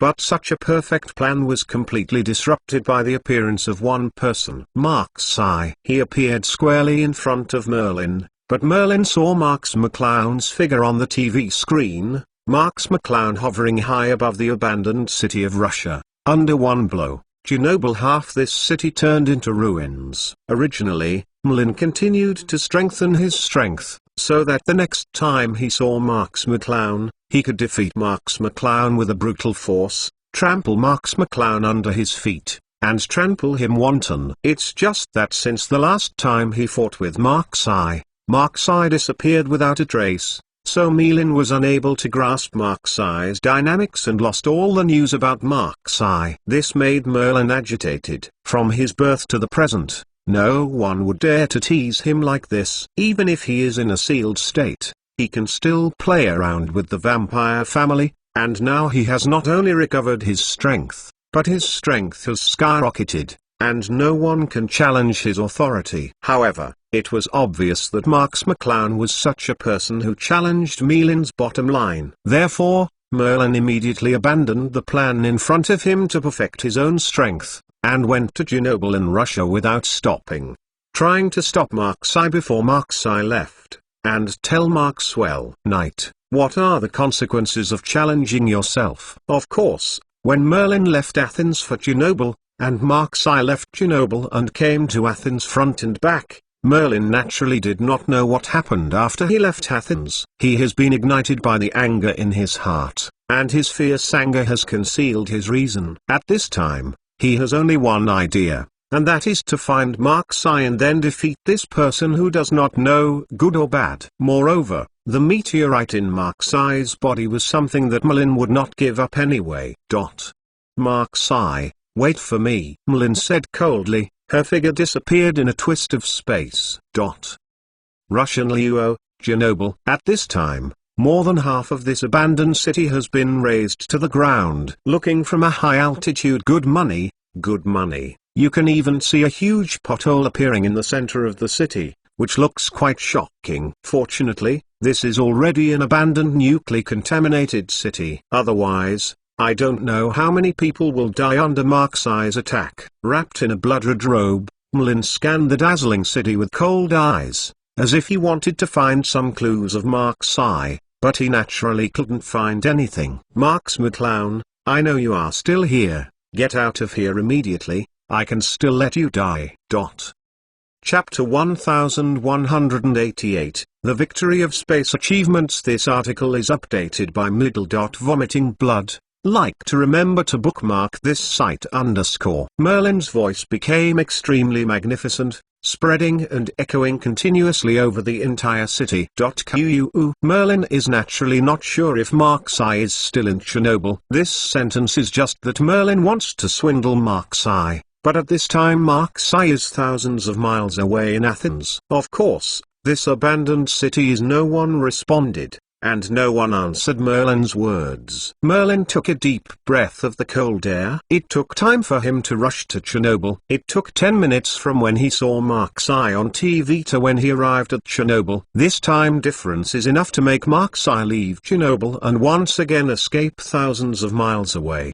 Did you escape by Mark's again? Merlin slowly clenched his fists, and the raging heat in his heart couldn't stop burning. Maybe it was because of absorbing the blood power of too many people. Merlin only felt that her body was mixed with countless resentments and grievances. It was the resentment that Merlin swallowed innocent people. This resentment also affected Merlin's character. After all, this evil method of enhancing power still has drawbacks, and making people violent is one of them. A mighty force erupted from Merlin, and the space beside Merlin could not stop 317 inches from shattering, revealing the dark space cracks. Among them, there are infinite and fierce space forces constantly devouring space debris, as if wanting its normal to swallow Merlin. Merlin's hazy eyes scanned the surroundings. At this time, he had already determined that Marks McClown had left this area, so he wanted to sense the surrounding spatial fluctuations and find out the traces of the space Marks McClown had left.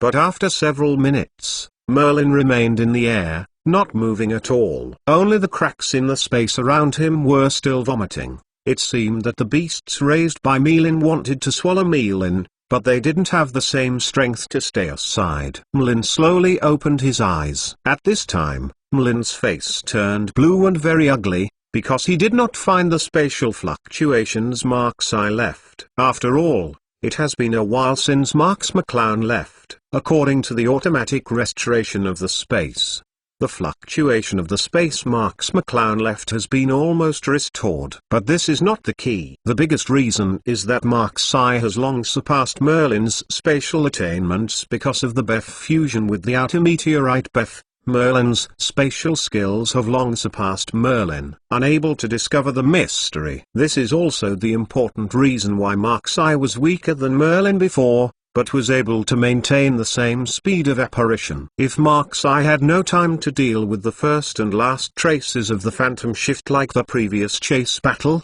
it would be okay, but if Mark's had enough time to erase the spatial trajectory now, Merlin would be completely helpless. This also caused Merlin to be completely unable to track Mark's departure at this moment. Merlin could only look at the destroyed city, thinking that Marks McClown was still in the same position as him 10 minutes ago, but he could not find Marks McClown's trace. Marks McClown, I won't let you go! Merlin couldn't help screaming, and magical sound waves spread throughout Chernobyl. This destroyed city shivered with Merlin's shout. Merlin stared into the distance, with a sickly smile at the corner of her mouth, murmured, Marks McClown, do you think it's useful for you to hide? I have 10,000 ways to force you to show up. You forced me, don't blame me. Merlin seemed to have made some determination, and his figure slowly disappeared in place. The headquarters of the Allied forces in Athens. With the landing of Marshal William's voice, everyone present unconsciously loosened their shoulders. In this short time of less than a day, The pressure on their hearts was too great. It is also to concentrate its efforts on attacking the International Wizarding League, and it is to deal with Mark-Sai, which can destroy the city in one blow. It is not an ordinary human being, it is a test of their willpower. But now everything has finally achieved a good result. They no longer have to attack the International Wizarding League, and of course they don't need to be an enemy of Mark-Sai. This is the best result for both parties. William looked at Mark-Sai tiredly and shook his head helplessly. Although he is wholeheartedly trying to wipe out the malignant tumors of human beings like wizards, he also knows that he does not have this strength, and no country in the world has such strength. Continuing this wrong path will only lead to more serious consequences. That's it. Sauron and Lun looked at each other,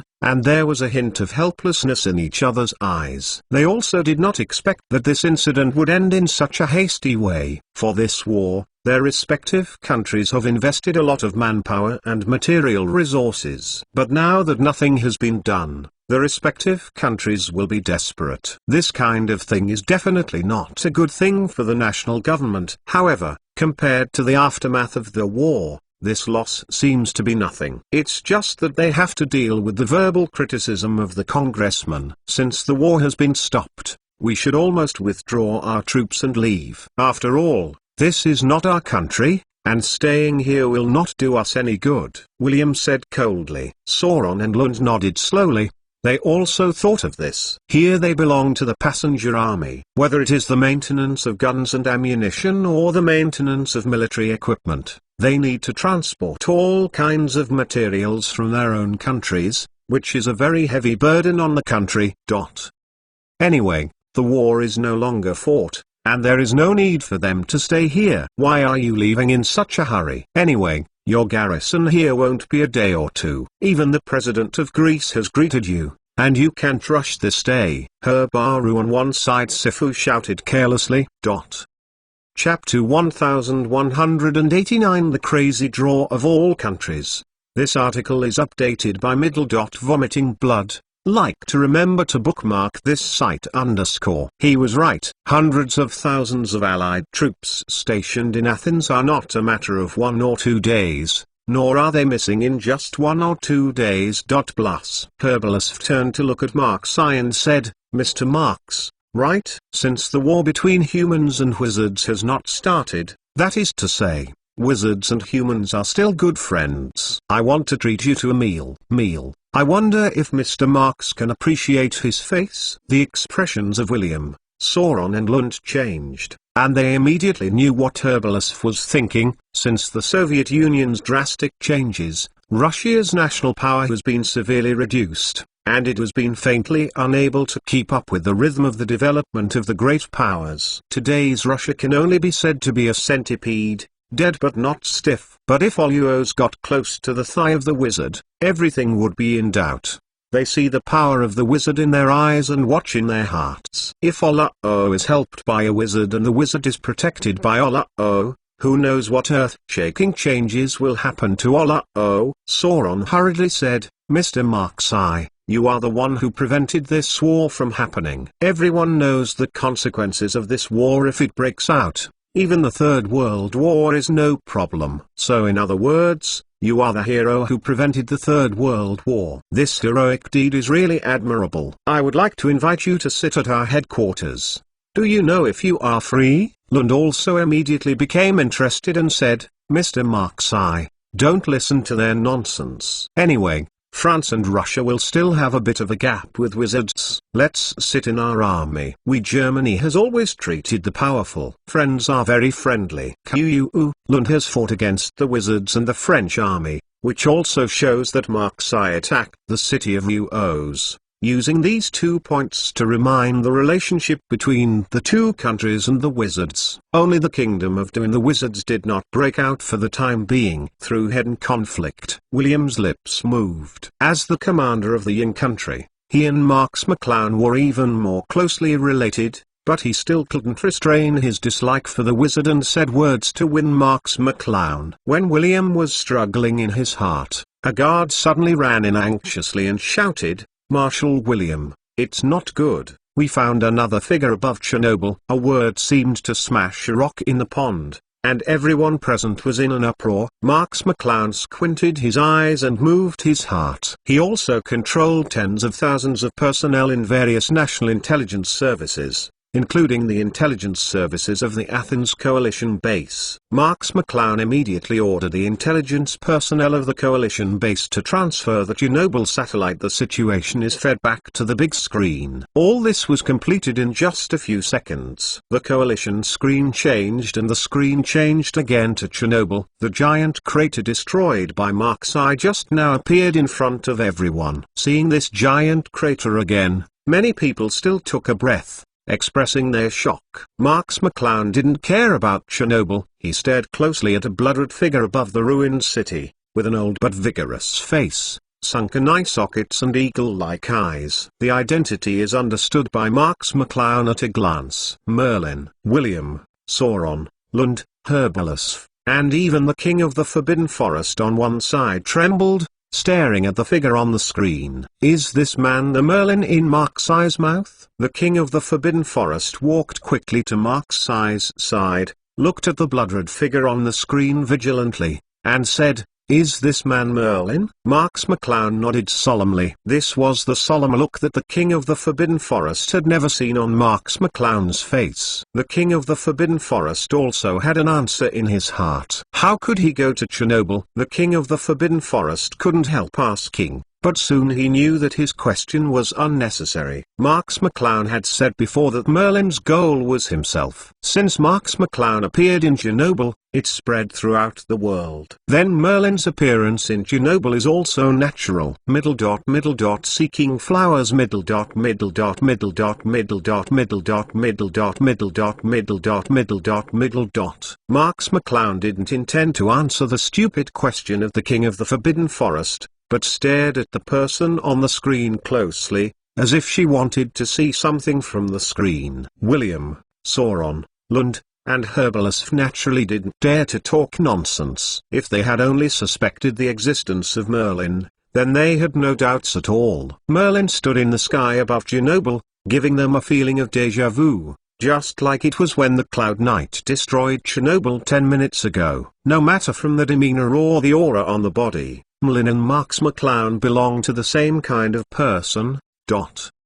It is the kind of person they can never provoke. Extremely dangerous man. Just as everyone present was thinking wildly, Merlin glanced at the sky thoughtfully, where the satellite was, and everyone had an illusion, as if Merlin was staring at the people present. At this moment, Merlin's figure disappeared with a burst of space distortion, just like the scene where Mark's eye disappeared before. William and the others just thought it was a bit magical, and didn't mean to be surprised. But Marks McClown's expression changed. He naturally knew that Merlin was using Phantom Shift to leave. But the biggest question is, where is Merlin going? Can you track Merlin's location? Marks McClown suddenly turned his head and asked, although he controls a large number of intelligence personnel, it is not possible for district intelligence personnel to track a person with satellites. He also needs the help of the human government. After all, Mark's eye is in Athens, and there is still a long distance from Chernobyl. He cannot sense the spatial fluctuations of Merlin's departure in real time,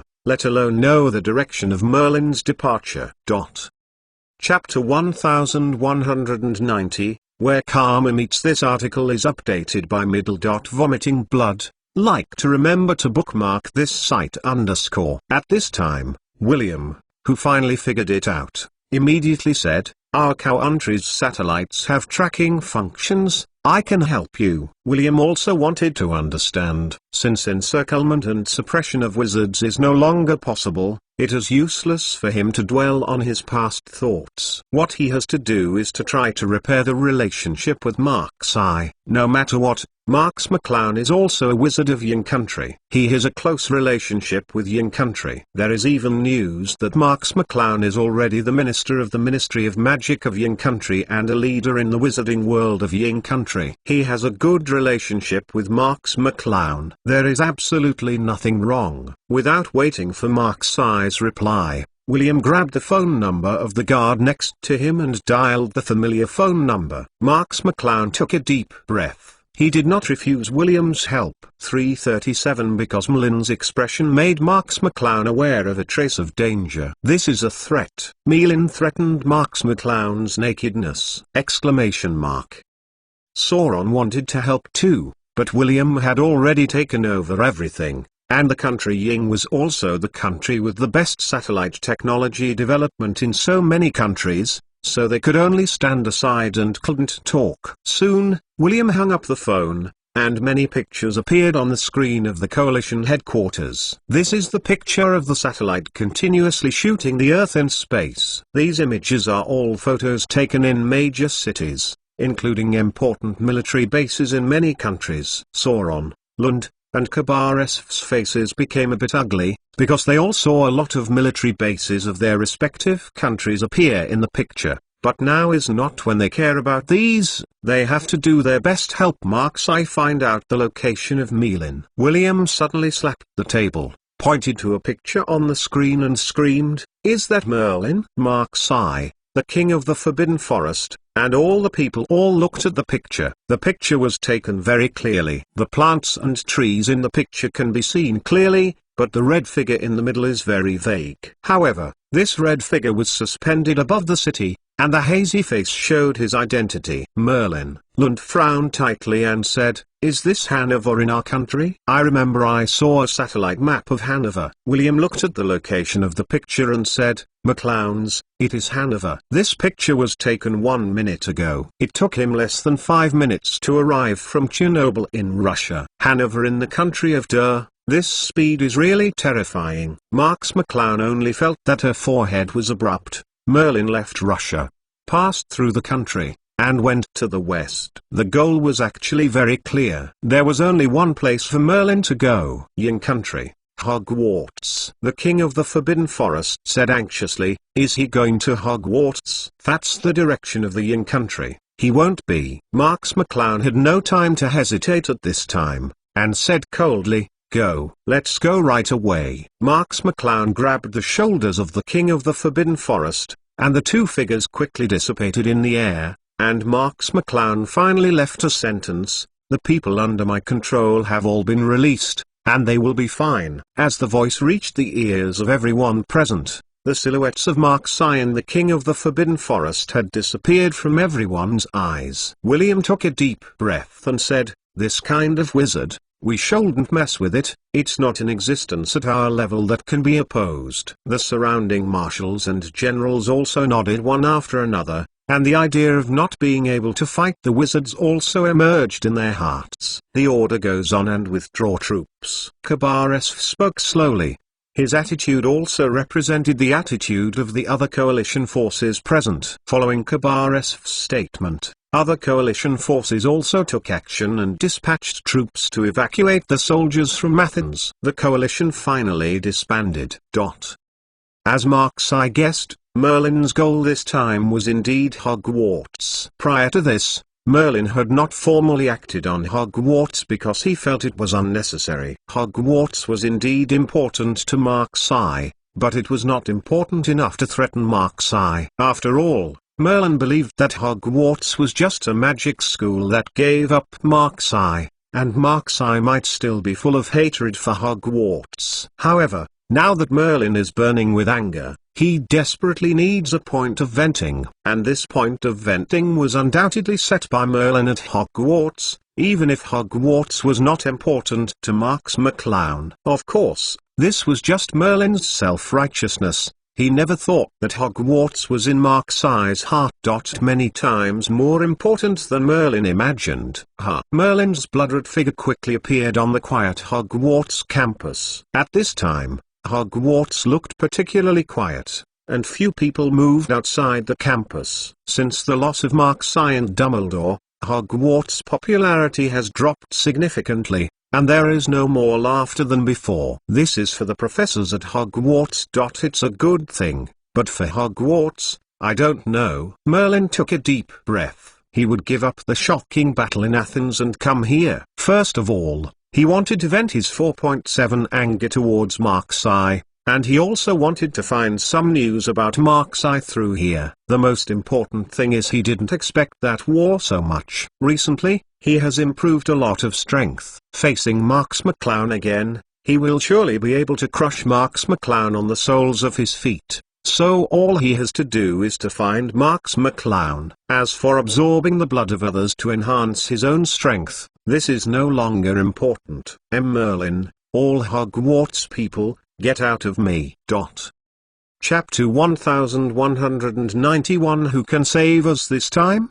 This article is updated by Vomiting Blood. Like to remember to bookmark this site _ Merlin's gloomy voice spread throughout the Magic Academy, and even shook the windows of the castle to crack. The whole academy looked like a stabbed hornet's nest. Many students stretched their heads out of the window in a panic, watching the situation outside the window nervously. Of course, they also saw the blood-red weird figure floating above the academy. Merlin? It's really Merlin? Isn't he dead? Why did he come here? I heard that he was the one who led many massacres. Does he come here thinking? Don't scare yourself. The professors will take care of this. We must trust the professors. The students were agitated, wearing the hallmark wizard robes of each college, and running out of their dormitories and classrooms. The whole Hogwarts situation was a mess. I didn't expect Merlin to come to Hogwarts again. In the principal's office, McGonagall in a big gift gown pushed his eyes on the bridge of his nose and took a deep breath. She is already the acting principal of Hogwarts 11, and is now the actual head of Hogwarts. McGonagall knew that Merlin would come to Hogwarts sooner or later, but he didn't expect this day to come so suddenly that he didn't give them any psychological preparation. Snape appeared in front of McGonagall's office with a solemn expression. Professor McGonagall, Merlin is here again. What should we do? McGonagall gritted his teeth and said, since Merlin attacked the Marks family, I know that Merlin will come to Hogwarts sooner or later. We can't panic now. You immediately arrange for someone to appease all the students and concentrate them on the square. Snape nodded and said, I have let the students from the student union make arrangements. I am here to ask you, are you ready to face Merlin? McGonagall's tight face showed a miserable smile, and said, do you think I can do anything to prepare? Snape was taken aback, and for a moment he could not think of words to answer McGonagall. McGonagall shook his head slowly and said, Merlin is not Voldemort, nor Mark's Eye. He is far more dangerous and terrifying than those two. We have lost Albus, and we have long no longer had the capital to fight against powerful wizards. There is one more thing McGonagall didn't say. Even though Albus Dumbledore is still alive, I'm afraid he is not Merlin's opponent at all. Snape was calm. He also understood what McGonagall meant, and said, I am a professor at Hogwarts, and I will do my last part to protect Hogwarts. Plus, even if we do our best, don't know how many people can be protected. McGonagall smiled miserably. Snape's eyes flashed with determination, and said, as many people as I can protect. There is only this I can do in this chaotic situation. McGonagall nodded and said, go and open the magic shield of Hogwarts. Although it has been destroyed a lot by the Mole Army before, it can at least provide Hogwarts with the final protection and make the students feel at ease. Snape nodded, turned around ably, swept the broad wizard's robe across the ground, and strode out of McGonagall's office. McGonagall turned his head and looked outside the office. At this time, the students outside Hogwarts had calmed down, the students of all grades arranged the classmates, and the professors were also maintaining order. Can Hogwarts escape the disaster this time? McGonagall couldn't help but think of this. In the past, every time Hogwarts encountered difficult problems, someone would come forward to dissipate these disasters, but now Hogwarts no longer has a sole figure that can support it. Mark's Eye is gone, Dumbledore is gone, who can help Hogwarts? McGonagall smiled bitterly. At least she couldn't resist Merlin. I'm afraid Dumbledore could not do much while still. Maybe, only Mark's Eye can keep Hogwarts. But will Mark's Eye come back? McGonagall sighed helplessly. Hogwarts treated Marks McClown as before. How could Marks McClown come back? It seems that Hogwarts is indeed doomed this time. She is about to fight for Hogwarts as the last principal of Hogwarts. Above Hogwarts, A thin layer of magical defense cover slowly formed, but it was covered with various incomplete cracks. When the human army attacked Hogwarts before, it had already caused a lot of damage to this layer of magic defensive cover, and now it has not been completely repaired. So although the magic defensive cover displayed by it is still defensive, it is no longer as good as before. High in the sky, Merlin smiled coldly when he saw it, and said, "Do you really think this kind of defensive cover can stop me? You are too naive, right?" As the voice fell, Merlin glanced at the Hogwarts students who were gradually gathering in the 353 Hogwarts field. Almost all of Hogwarts were concentrated here, staring at Merlin. They have also heard of Merlin's wicked name during this period. This Merlin is no longer the legendary wizard Merlin in their mouth or impression, but a bloody wizard who kills him. In the crowd, Harry, Hermione, and Ron were close together. This was their last year at Hogwarts. I thought they could spend the last school year quietly, but they didn't expect that they were not only attacked by the human army, but also attacked by Merlin. The most important thing is that they did not have the ability to resist. This kind of helpless weakness makes them very uncomfortable. You must know that when Marks McClown was still at school, they worked together to help Hogwarts resolve many crises, but now they can't do anything. Not to mention it is a kind of sadness.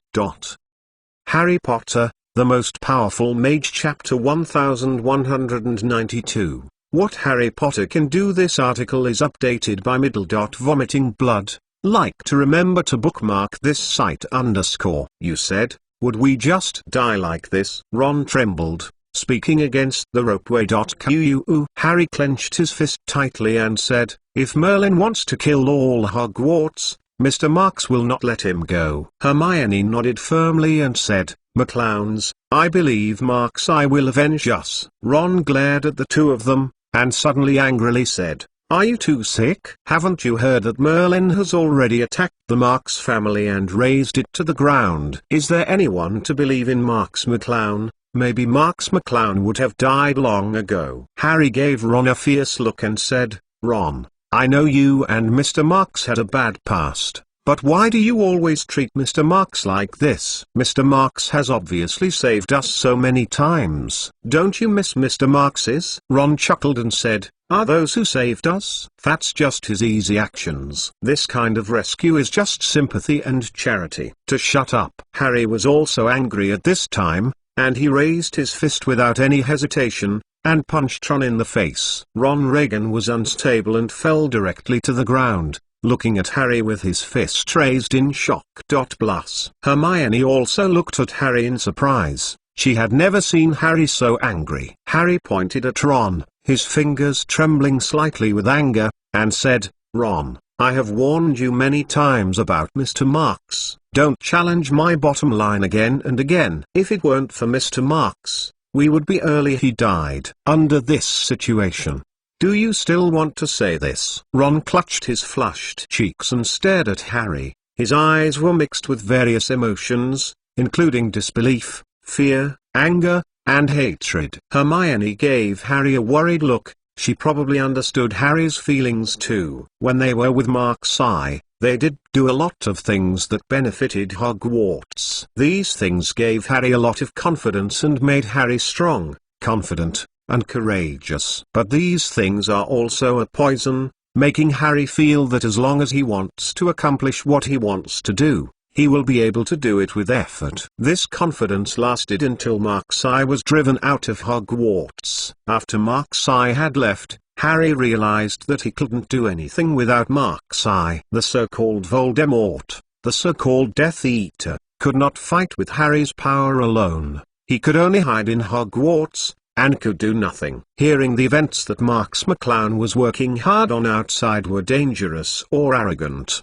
They were actually a torture to Harry's heart. Marks McClown paid and did too much. When he heard Merlin uprooting the Marks family, Harry seemed to have lost his soul. He finally knew that he was relying on Marks McClown too much. He would instinctively think of Marks McClown as long as there was danger. This was no longer a question of trust, but a question of cowardice. Harry also faced his own flaw squarely. Marks McClown's inability to solve Merlin caused Merlin to kill him everywhere, but he could not help Marks McClown what to do. Marks McClown helped him so much, but he could only wait for Marks McClown to help him every time. What Harry can do for Marks is also extremely small, which is to prevent Ron from continuing to slander Marks in this way. This is what Harry tried to do for Marks at this critical moment of life and death. Ron stood up silently and lowered his head. No one could see his eyes. He stopped talking, and his silence had already explained his attitude well. But Ron's silence also hid his thoughts. Hermione pulled Rahali inside. Since Marks couldn't fight Merlin, they had to wait to die. So there was no more infighting at this knot. Harry also understood what Hermione meant, gritted his teeth and stopped talking, and did not apologize to Ron. At this moment, McGonagall was already standing at the top of Hogwarts Castle, staring at Merlin. She was holding a wand tremblingly in her hand. The wand held in McGonagall's hand did not make people feel powerful. On the contrary, she felt that McGonagall was weak. Even the wand seemed so small and weak. Merlin stared at Merlin and smiled coldly, then waved his magic wand. A powerful force immediately impacted on the magic defensive cover. Hearing only a clattering sound, the magical defense cover that wrapped the entire Hogwarts, the magical defense cover that can withstand the countless firepower of the human army, immediately melted into countless spots of light and disappeared. Damn it, is it really useless? McGonagall's face sank when she saw it. Although she thought of Merlin's extraordinary strength, she did not expect this magical defensive cover that had guarded Hogwarts for hundreds of years to appear so fragile in front of Merlin. Professor McGonagall, you will be responsible for covering the students out later. I will block Merlin as much as possible. A gloomy voice sounded behind McGonagall. McGonagall didn't have to look back. After listening for so many years, McGonagall could naturally hear Snape's voice. Snape is the strongest person in Hogwarts today. Even McGonagall can't match it, so Sigurd Zaunep wants to put the burden of fighting Merlin on his shoulders. McGonagall took a strong breath and said, I know you are stronger than me, but I am now the acting principal of Hogwarts. You are just a professor. You are not qualified to order me. You protect the safety of the students. This is an order. Snape's face did not change, and he was not surprised to hear McGonagall's answer. Instead, he curled his lips, but remained motionless. His attitude said everything. McGonagall didn't mean to continue to persuade them. In the current situation, they couldn't help being hypocritical. Chapter 1193, Hogwarts Doomsday. This article is updated by Vomiting Blood. Like to remember to bookmark this site _ McGonagall said loudly, Merlin, this is Hogwarts. You can't tolerate you to make trouble. Get out of here right away, or we will not let you go by Hogwarts. Merlin sneered, and took a big step in the air, and the invisible magical power suddenly impacted with Merlin's step. McGonagall flushed, his chest hurt suddenly, and a mouthful of bright blood was sprayed in the air, and even his wand could not be held tightly and he fell out. Snape's eyes were quick and he held McGonagall's body behind him. Otherwise, if McGonagall, as the acting headmaster of Hogwarts, was hit directly by Merlin and fell downstairs, it would be a shame Hogwarts could hardly erase. Despite this, McGonagall's situation is still not optimistic. She was affected by Merlin's magical shock, and she was already seriously injured. Snape gritted his teeth. His strength is indeed stronger than McGonagall, but it is not much stronger. At least it is impossible for him to defeat McGonagall in such an understatement, let alone a serious injury. Merlin's strength is more than just the word terror. McGonagall never thought that she was not Merlin's opponent and she could accept it, but Merlin didn't do anything. He didn't even raise the 380 wand. He just took a step and suffered a serious injury. This difference in strength is really letting people feel despair. Just when Snape wanted all the students under him to desperately retreat, as much as he could escape, a terrifying mental power spread instantly, covering the entire Hogwarts. Snape's face changed again. This was Merlin's mental power. He was demonstrating with mental power, so that everyone would not dare to act rashly. As long as anyone dared to make trouble, Merlin's mental power would attack this person without hesitation. Smash his head. The students below obviously also noticed the changes in Merlin's mental power. They shrunk together in awe,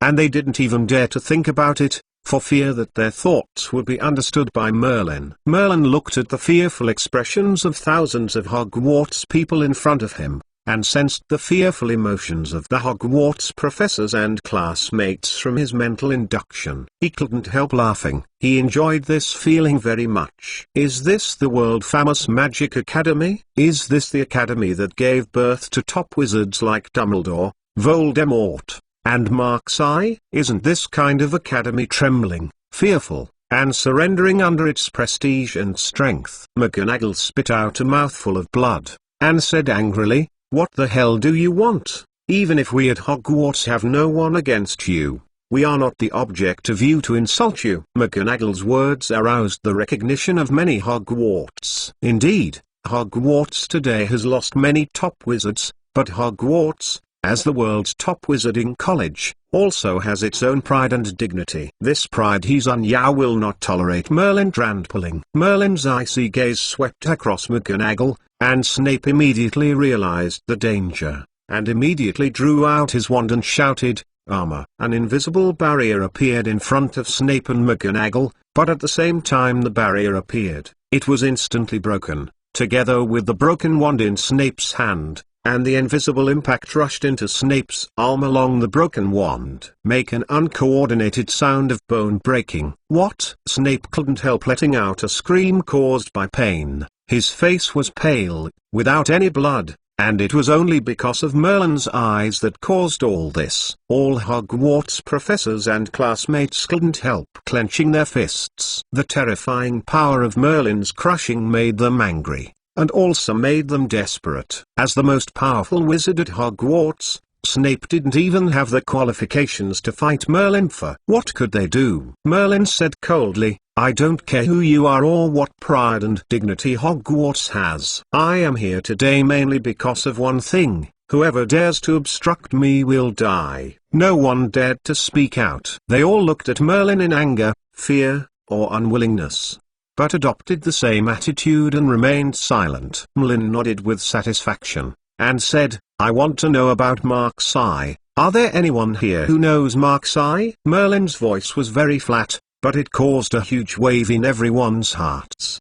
Didn't it mean that Marks McClown has been solved by Merlin? Why does Merlin still search for Marks McClown's news? Does this mean Marks McClown is still alive? Many people had their own thoughts in their hearts, but no one answered Merlin. Just like before, everyone remained silent. Merlin nodded naturally. No one answered him. It was normal, and it was in line with the script in Merlin's mind. Very well. No one answered my question. I am very happy. Merlin actually showed a gloomy smile, which made people shudder. In this case, I will take my method to get what I want. Merlin suddenly burst into laughter. Hearing Merlin's words, everyone in Hogwarts couldn't help taking a sip of water, their eyes mixed with fear and cringe. This was their fear of Merlin's heart, and it was also a kind of weak cowardice. Compared to Merlin, they are so much different. Merlin is like a god above. They are nothing but toys of the gods. They are manipulated and oppressed at will, and they have no means of resistance. They can only passively bear the humiliation of the strong. This is the fate of the weak and the tragedy that the weak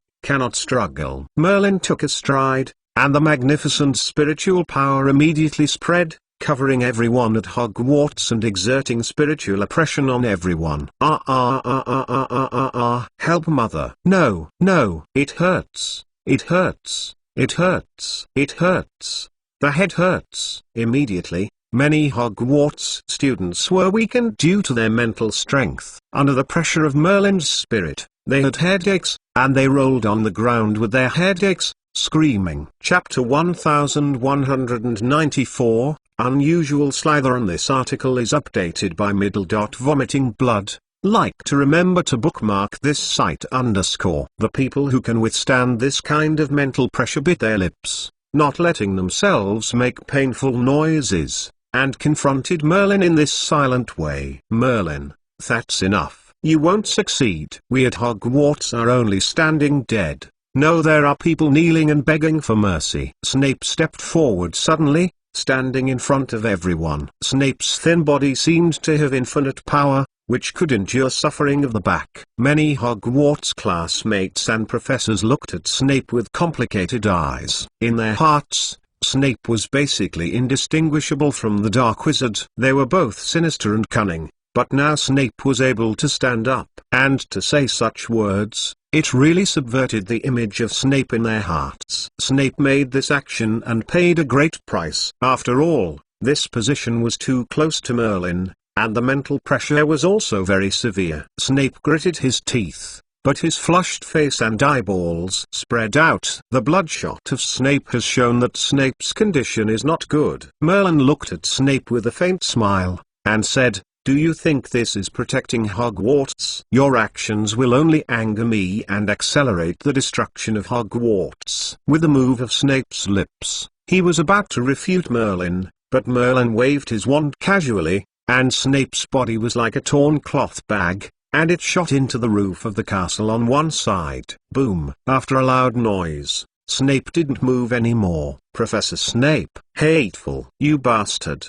The audience was in an uproar. Many professors and students glared at him. After all, Snape stood up for Hogwarts, but he was treated like this. It must be said that Merlin was demonstrating to all Hogwarts. "I don't have much time. Who dares to waste my time anymore will end up just like that old guy." Merlin smiled without a smile. The threat was very obvious. The originally impulsive Hogwarts members were choked by Merlin's words, and the words stuck in his throat could no longer be spoken. Merlin landed slowly on the ground, grabbed a Hogwarts student by the throat, and said coldly, "Tell me right away, where is Mark's companion?" The young Hogwarts student's face turned red from suffocation, and Merlin's palm was firmly clasped, but he couldn't get rid of Merlin's control. It could be seen that he was just a low-grade student and had only been in school for less than 3 years. Many people looked at this classmate nervously, because they all noticed that Hogwarts was wearing a Slytherin badge on his wizard robe. Slytherin College is the least likable among the 4 Hogwarts colleges. Many people instinctively believe that Slytherin College has cultivated dark wizards and evil wizards. In addition, this classmate has only been at Hogwarts for 3 years, and it is not a feeling. If Merlin yelled at him like this, it would not be impossible to lose his reason and tell Mark's affairs. When everyone raised their hearts and looked at the young Slytherin student nervously, the student actually showed a tragic smile, and his pale teeth were conspicuous. "If you want me to betray Mr. Marks, don't even think about it. Even if I die, I won't tell you any information about Mr. Marks." The young Slytherin student stared at his bloodshot eyes and said word by word while biting his bloody teeth. Merlin frowned. The student in his hand was instantly shot into the castle by a powerful shockwave, smashing a huge pothole, and you could even see the blood around the pothole. "Do you think you can hide it like this? I want to see if it's your mouth or my wand." Merlin let out a sickly laugh, and said, "I could have read your memories with sensationalism, but now I have changed my attention." Merlin scanned the past with cold eyes, and touched the young faces. Some of these faces bowed their heads in fear and did not dare to look at Merlin, while others stared at Merlin. "The killer is also fearless. Find flowers.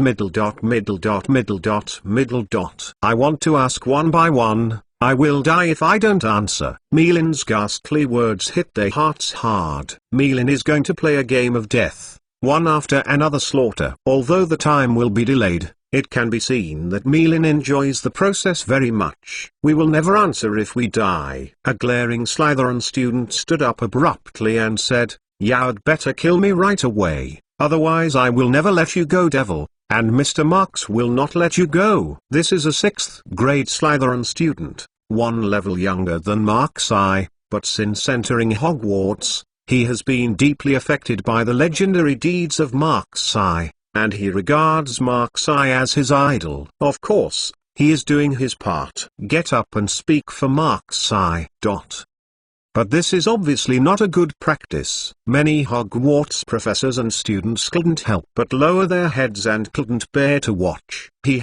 Very good. It is worthy of the Slytherin college I have been to. I appreciate such a backbone. Merlin laughed, shuddering. Boom. Sure enough, the next moment, this Slytherin student, like Snape, was hit by a powerful magical force, knocked into the air, and his blood was still flying in the air. When the Slytherin students saw this situation, they clenched their fists, their blood-red eyes stared at Merlin, and their breath became wild. Damn bastard. You will die. They have become gangsters. Their anger cannot pose any threat to Merlin, but they want Merlin to know that this belongs to Hogwarts, this belongs to Slytherin.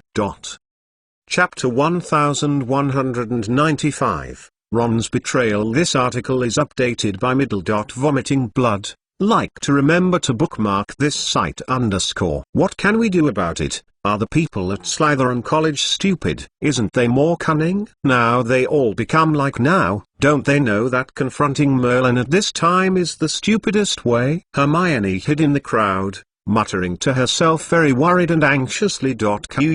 Harry was also anxious in his eyes, and the people in Slytherin College had something wrong today. Even if they didn't confess Mark's eye's affairs, don't do it against Merlin. That's a death-seeking behavior. Harry, what should we do? If this goes on, I'm afraid that the gangsters of Slytherin College will all die in Merlin's hands. Hermione looked at Harry anxiously, hoping that Harry could come up with some solutions to the 393. Harry shook his head helplessly. What can I do? No one as strong as Professor Snape can fight Merlin. What can I do? Hermione clutched her arm tightly in a hurry, and couldn't help saying, it would be great if Mark's eye were there. At least we won't be so helpless as we are now. Harry was taken aback.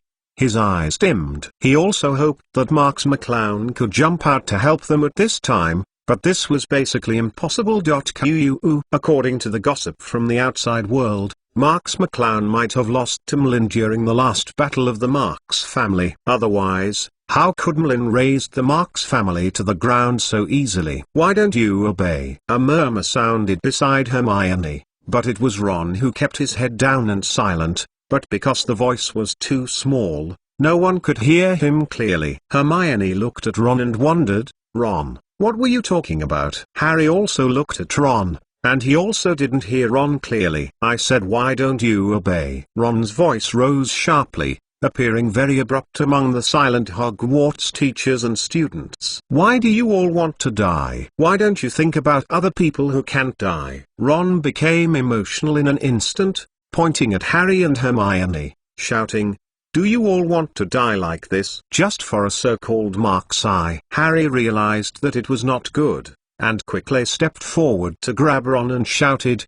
Ron, do you know what you're talking about? Shut me up. Hermione also stepped forward anxiously, trying to stop Ron, but Ron's strength suddenly became huge and he smashed Harley to the side, and Hermione was pushed to the ground by Ron. Go away. Ron pushed down the crowd in front of him hard. Ron, who had been weak in the past, was so powerful at this time. Anyone who stood in front of him was pushed to the ground. Ron did this to stand in front of Merlin. Then Ron knocked his knees to the ground, and in front of Ron, Ron actually knelt to Merlin. All the people at Hogwarts looked at everything in front of them in shock, and at the same time were incredibly shameless about Ron's behavior. This person who knelt down in front of Merlin was actually their classmate, their senior. It was too shameful and shameful. Merlin was also taken aback for a moment, and then looked at Ron with a smile, as if waiting for a good show to be performed. Master Merlin,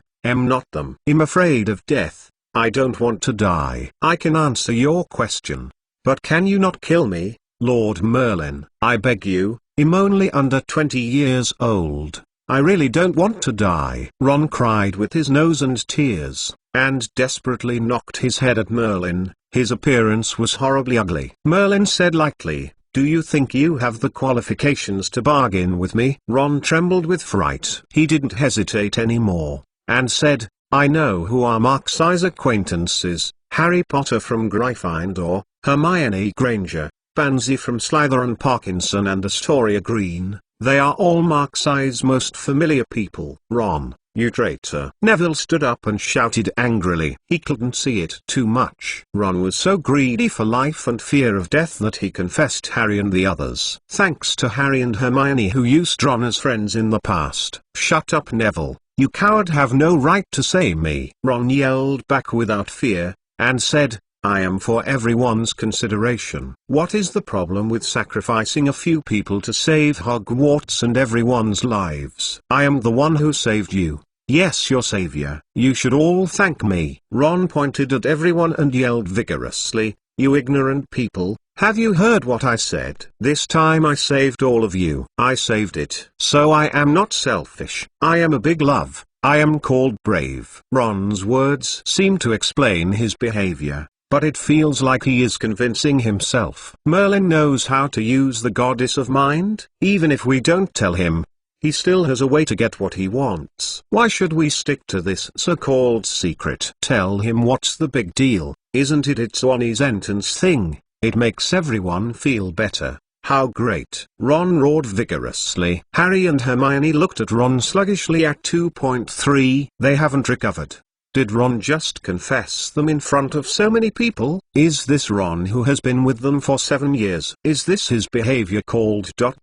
betrayal? Pansy and Astoria, who were in Slytherin, looked very angry. Pansy stood up and shouted, "Ron, what do you think you are? P.S. Ask for rewards and automatic subscription." Chapter 1196. Shameless and Shameless Extreme. This article is updated by Vomiting Blood. Like to remember to bookmark this site _ You are saving Hogwarts. You are saving classmates. You are discrediting everyone, discrediting our school. I am ashamed of having classmates like you. Astoria also nodded in agreement. Why would Brother Marks know a bad person like you? If Brother Marks knew what you did today, he would definitely not let you go. Hearing what Astoria said about Marks McClown's revenge, Ron couldn't help but bowed his head in fright. He still had an instinctive fear of Marks McClown.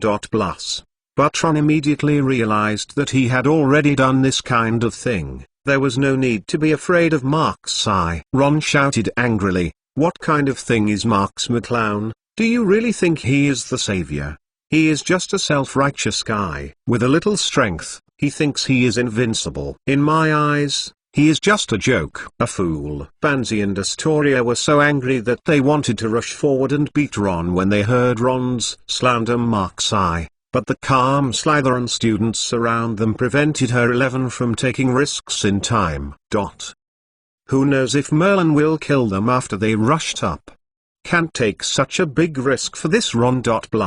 Ron became proud of seeing the two being stopped, and said, "Come on, isn't it upset with me? Then you guys are talking. What's the shrinking in the crowd? You, shut up." Ron. Harry's extremely angry voice suddenly came out, and Harry strode forward to the crowd, staring at Ron with hatred, an attitude that Ron had never seen before. At this time Ron also went out, and didn't mean to fear Harry at all. Instead, he said, "Harry, it's you who should shut up." "Stupid Harry Potter, do you think you have anything special? Voldemort already dead. Your false savior is useless at all. And what use is it for you to maintain Mark's eye in this way? Will Mark's eye thank you? Absolutely not. In Mark's eye's view, you are just a useless trash. He has never looked at you squarely. For such a person, are you willing to die? And you, Hermione Granger?" Ron shifted his gaze and looked at Hermione with an ugly face, and said, "You like Mark's eye, but Mark's eye regards you as something. How long has he not seen you? Can you guarantee that Mark's eye chose you in the end? ? Hermione was speechless for a while and could not speak. Ron sneered, "Marks McClown will not choose you. Who do you think you are? Why should Marks McClown choose you?" Listening to Ron's words, Hermione couldn't help her nose sore, and her eyes were red and tears were falling. Ron laughed even more at seeing Hermione like this. Hermione's appearance aroused Ron's morbid pleasure, as if it made Ron a lot of satisfaction. Merlin ignored Ron's behavior and did not agree, but did not stop it. Merlin's attitude made Ron think that what he was doing was in line with Merlin's wishes, so Ron became even more unscrupulous. Ron continued to roam and said, "Master Merlin is the top powerhouse among wizards today. He is so powerful that he can fight against mole troops. He can overthrow a city at will. If anyone dares to confront Master Merlin, he is simply the stupidest person in the world." Look, what is the result of the confrontation between Marx McClown and Master Merlin? The entire Marx family is destroyed. Ron looked around, and all Hogwarts' eyes were on him. This was something that had never happened before. For the first time, Ron felt that he was valued by everyone, even though the importance was based on him. On the basis of rebellion. Where is Marxi now? Who can tell me, where is Marxi now? Ron got more and more excited. It seemed that the more he said, the more correct his behavior. Speak. No one knows. Ron looked at Harry again. Do you know? I think that for the sake of being a friend for a few years, I will give you a chance to perform in front of Lord Merlin. You only need to be obedient. Just as Ron talked and got excited, Harry suddenly took a step and said coldly, "Of course I don't know, and Ron, you are no longer my friend. I have nothing to do with you anymore!" Exclamation mark.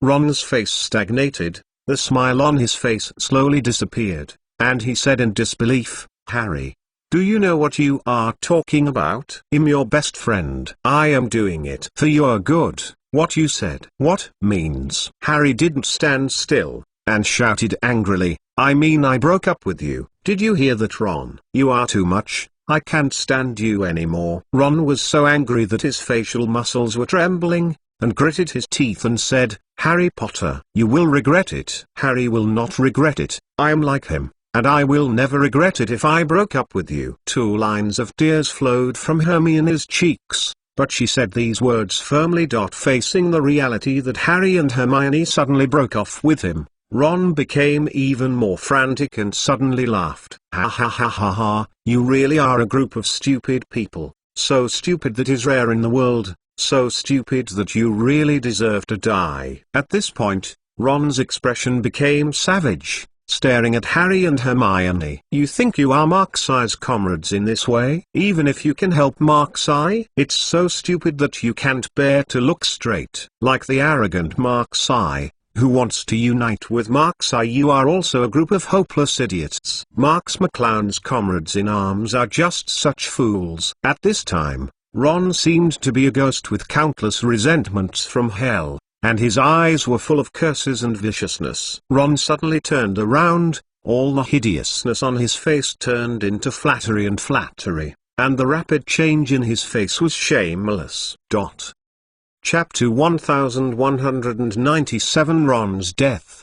This article is updated by Vomiting Blood. Like to remember to bookmark this site _ Master Merlin, please grant these stupid people to die. I would like to be your slave and contribute everything I have to you. All the people at Hogwarts glared at Ron and felt shameless at Ron's behavior, but they had no choice but to watch this jumping clown proudly claim credit in front of Merlin. Merlin didn't look at Ron, but at Hogwarts castles, as if remembering something, and muttered, "Is Marxi really so unbearable? Are Marxi's comrades really so unbearable?" Ron, who was kneeling in front of Merlin, did not hear clearly. He asked incomprehensibly, "Merlin, sir, what do you say?" Ron's body trembled suddenly, and his words were interrupted. A blood-colored vine suddenly appeared on Ron's chest and passed straight through Ron's body, dripping blood hanging in the air behind Ron. Harry and Hermione's eyes widened sharply, looking at the scarlet vine in front of Ron's chest in disbelief. The other end of the vine was connected to Merlin's wand. The professors and classmates of Hogwarts also looked at everything in front of them dumbfounded, a little unresponsive to what happened. Isn't Ron trying to please Merlin? He also told Merlin a lot of things Merlin wanted to know, but why did Merlin do this? Ron stared at Merlin in a daze. The intense pain kept stimulating Ron, but Ron still raised his head stubbornly and stared at Merlin. He still didn't understand why Merlin would attack him in the end. Bless Merlin, your lord, Why? Do you do it to me? I really want to be your subordinate. Bleeding foam was sprayed from Ron's mouth, and blood spurted out like a fountain of blood, and it was very conspicuous on the ground where Ron was kneeling. Harry and Hermione looked at the knockdown Ron in shock.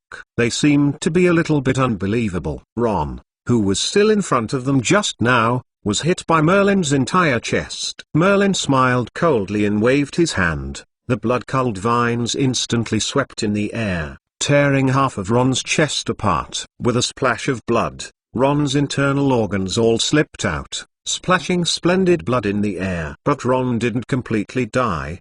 His head tilted to the side weakly. His hollow eyes still looked at Merlin, which contained endless resentment. Without Merlin's answer, he was unwilling to die. Merlin smiled and looked at Ron, and patted Ron's pale face lightly. A blood palm was printed on Ron's face, eroding Ron's facial skin. Soon half of Ron's face was eroded and rotted, and at this time it was no longer obvious that the tortured person was Ron. The blame is on your own cleverness. I have never thought of accepting you as a subordinate. With your strength, I feel ashamed to be my slave. Merlin's playful voice rang in Ron's ears, and Ron's eyes widened suddenly, as if he wanted to hit Merlin with his head. But before Ron could take any action, Ron exploded into a cloud of blood, dispersed in the air, and was then sucked into his body by Merlin. Harry screamed and wanted to rush forward, but was held back by Hermione beside him. Harry hasn't recovered from the fact that Ron died tragically. Although he only said that he broke off with Ron, Ron is an old friend he has known for so many years, and he is also the friend he has been with for the longest time. Suddenly dying, the blow to Harry was really great. Hermione had recovered from the shock from the beginning. She maintained the calmest attitude. She knew that Ron would have such a consequence that it was her own responsibility, and there was nothing to sympathize with. From the moment Ron decided to betray them and betray Hogwarts, his tragic ending was doomed. It's just that Ron's revenge did not come from them, but from Merlin. No one would have thought that Merlin would do such a bad hand against Ron. Merlin took a breath, a flash of memory in his eyes. The reason why he was violent against Ron was because Ron was not worthy of being her subordinate, and he didn't need to be such a weak subordinate, and he also loved betrayal. But this was not the most critical reason, but because when Ron insulted Marks McClown and his comrades in arms, Merlin felt very uncomfortable in his heart, as if he was insulting himself and his close friends years ago. You should know that Marks-I became Merlin's comrade in arms in the illusion created by Merlin. Together with Merlin and King Arthur, he was almost about to reverse and recreate history. This illusory but infinitely close to real experience is not only limiting Marks-I, also affected Merlin. Although Merlin regards Marks-I as his greatest enemy, this experience that is infinitely close to reality also imprints Marks-I in Merlin's historical impression of the past, and it is precisely because of this that Merlin can create a representation that is infinitely close to reality.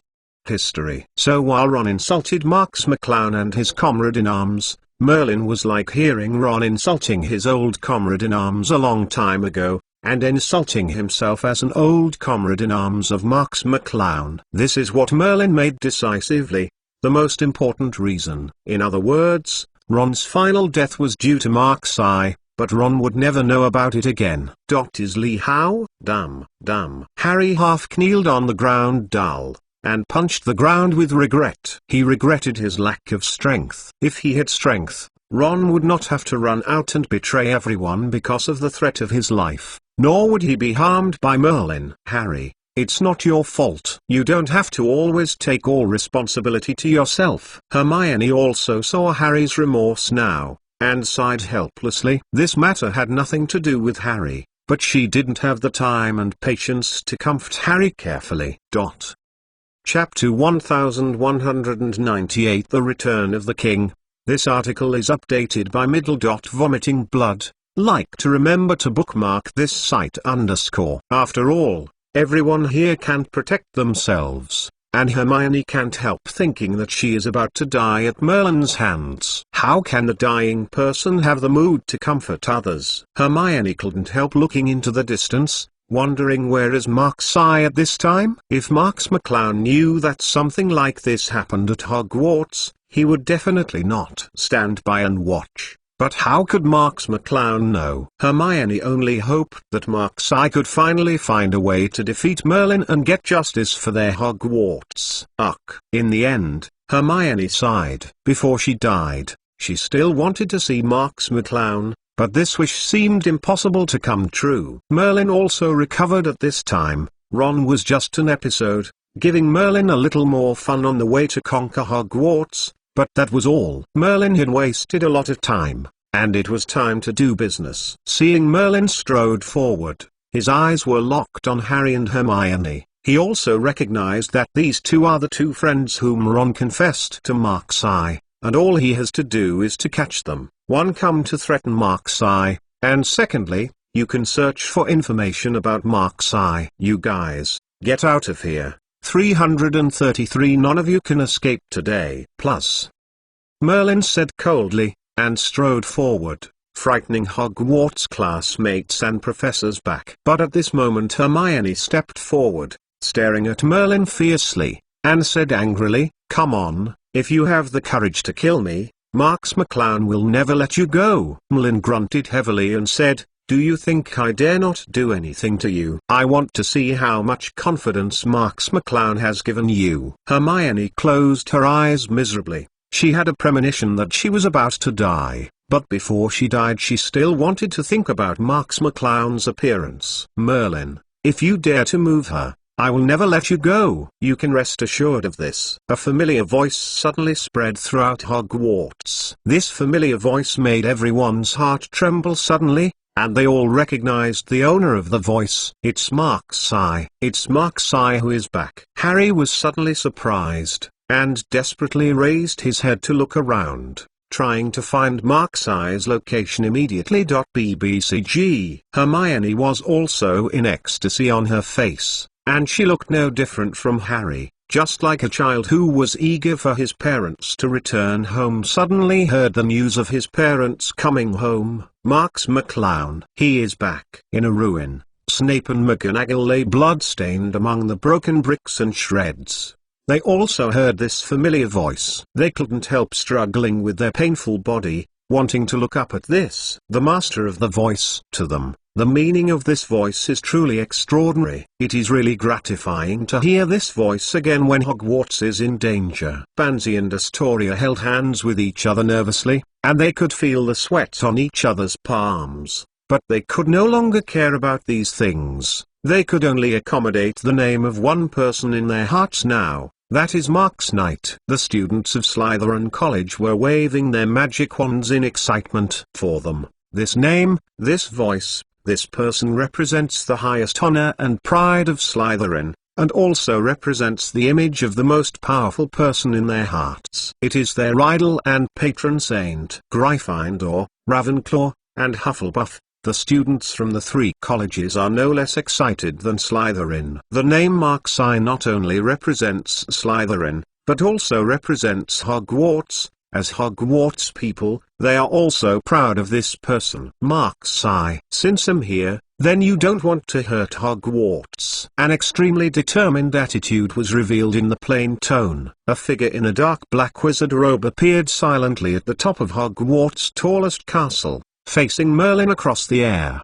The eyes of the two have fought fiercely in the air, and sparks shot out invisibly. Merlin narrowed his eyes, staring at Marks McClown, and slowly said, "You finally appeared, Marks McClown. I thought you didn't have the guts to appear in front of me again." Marks McClown smiled faintly, and said, "What can't you dare? There will be a battle between you and me, so it is better not to involve innocent people in your affairs." Merlin suddenly laughed and said, "Marks McClown, when did you become so naive? The strength of this world is king, whose fist has the right to speak. What right do you have to talk to me like this?" In Merlin's laughter, The magnificent magical fluctuations shocked the entire Hogwarts to tremble constantly. This is the terrifying breath belonging to Merlin. Many Hogwarts students who were still excited just now curbed their joyful attitude. From this suffocating Merlin breath, they felt the smell of death, and they were like gravel in front of this breath of death. Small. They definitely believe that if Merlin wants to do it,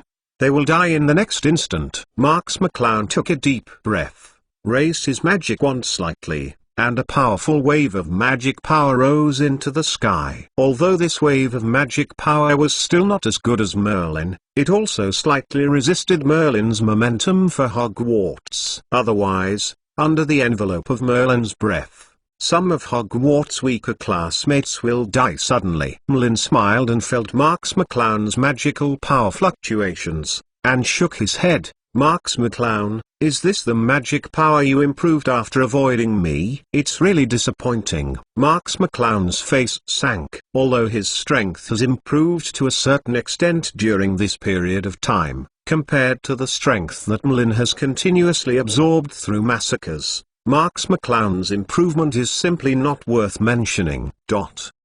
Harry Potter, The Most Powerful Mage Chapter 1199, Career's Strongest Opponent. This article is updated by Vomiting Blood. Like to remember to bookmark this site _ Oh, I seem to find that you dare to come here to challenge my courage. Merlin Jaiji sneered, staring at another position. It was a burly figure wrapped in a large wizard robe, standing behind Marks McClown, staring at Merlin with a vigilant and stern look, and he was undoubtedly the king of the Forbidden Forest. Your strength is very good, and there is a familiar taste. Why do you want to help Marks?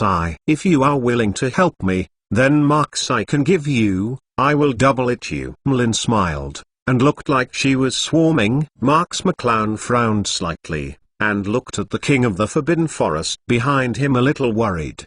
The reason why he was able to persuade the king of the Forbidden Forest to help before was mostly because Marks McClown's strength crushed the Forbidden Forest _ But now Merlin, who is far superior to himself, has emerged. If the king of the Forbidden Forest will give up Marks it is not impossible. After all, Marks threatened the king of the Forbidden Forest so much before, and the king of the Forbidden Forest has a heart for revenge. Uncertain, the king of the Forbidden Forest smiled freely, throwing away his wizard robes boldly, and said with a big grin, "Stop talking nonsense, you slaughtered so many people, it is not the kind of character that can tolerate people at all. Following you is just a chronic death. That's it." As he said, the king of the Forbidden Forest let out a huge roar, and the king of the Forbidden Forest's originally barely body soared and turned into a heaven-shaking great ape, standing behind Marks Its height is comparable to that of the castle, and its whole body exudes powerful fluctuations of power, once again reducing the suppression of Merlin's breath. The teachers and students of Hogwarts looked at the king of the Forbidden Forest standing in the castle group in horror. They did not expect that this figure who stayed behind Marks without any movement would actually have such a terrifying appearance, and also exudes they feel extremely dangerous. Merlin squinted slightly, nodded with a smile, and said, "You really are not that stupid creature. What's more, your strength can cause me a little hindrance at best. If you want to be my subordinate, you are not qualified." The king of the Forbidden Forest snorted coldly, and his huge fist slammed into the ground. Boom! A series of huge cracks suddenly burst on the Hogwarts ground,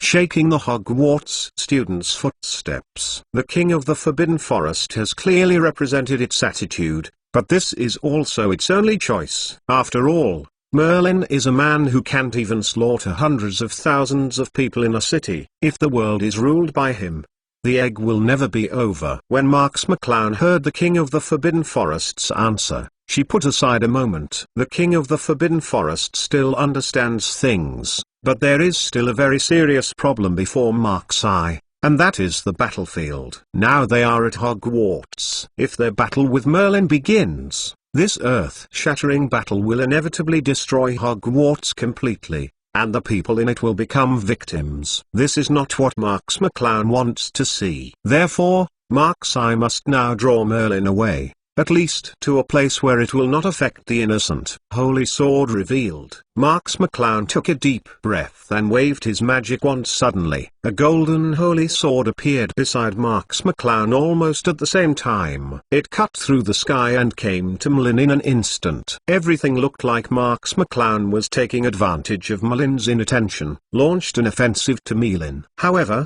with Merlin's current strength, Marks McClown's attack was not a surprise attack at all. The moment Marks McClown mobilized his magic power, Merlin was already prepared. Ha, little bugs.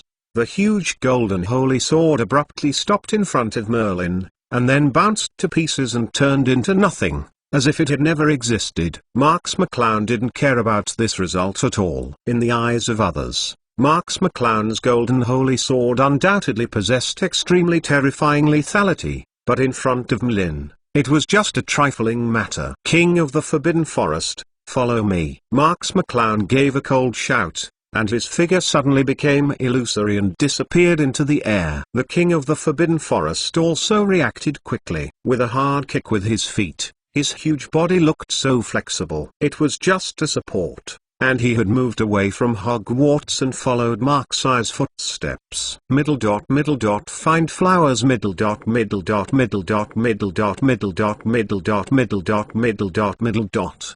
McClown wanted to temporarily interrupt Merlin's thinking ability with this blow, using herself as a bait to lure Merlin, who was attacked by herself, to chase and stay away from Hogwarts. This is everyone's instinct. Sure enough, Merlin didn't hesitate at all. There were spatial fluctuations around his body, and his figure slowly disappeared into the air, chasing after Marks. I disappeared. What?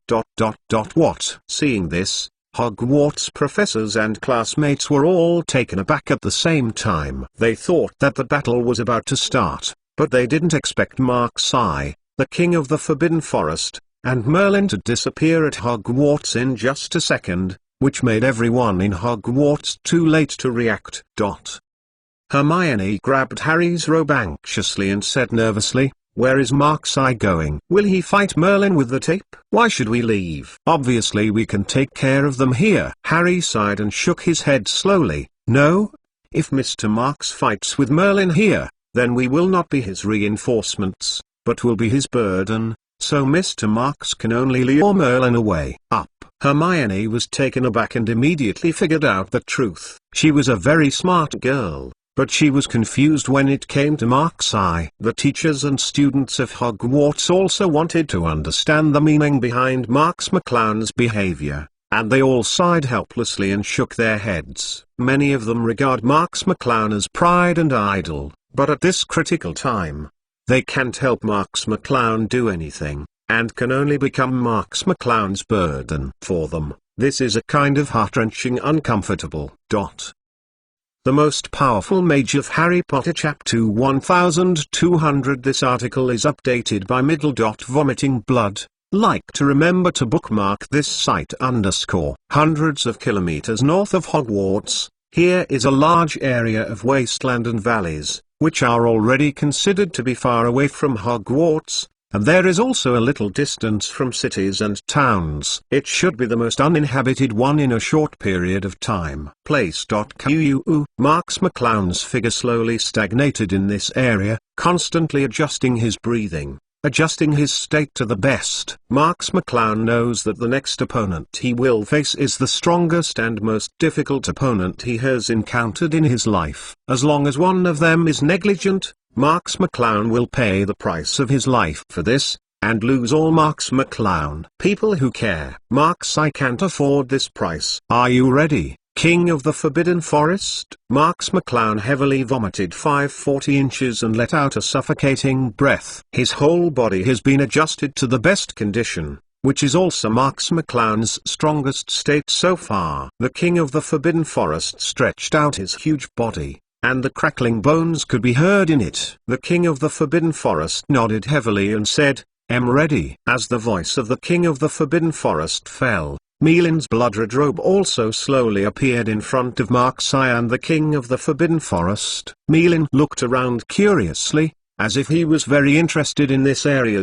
Plus, is this the cemetery you found for yourself? To be honest, It's not very good. If there were so many familiar people buried with you in Hogwarts just now, I think you would be a little bit happy when you die. Ridiculed the truth. Marks McClown smiled faintly, and said, I think this area is sparsely populated, and you can finally be quiet when you die, so you don't have to annoy others anymore. The playful smile on Merlin's face slowly disappeared, and he slowly nodded and said, you are still that unpleasant, Marks. I really can't help but kill you. Marks McClown smiled and nodded, and said, me too. I didn't expect this to be our common ground. The King of the Forbidden Forest could not help feeling a chill behind his back when they heard the dull conversation between the two. Although the two of them spoke calmly, as if they were greeting each other for dinner, but the content wanted to wait for each other to die immediately. This method is indeed not suitable for uprightness. King of the Forbidden Forest. Just when the King of the Forbidden Forest was a little distracted, a blood-colored spear pierced through the space and appeared on the King of the Forbidden Forest. He was about to pierce the blood in all directions. Chang! A dark magic shield appeared on the head of the King of the Forbidden Forest,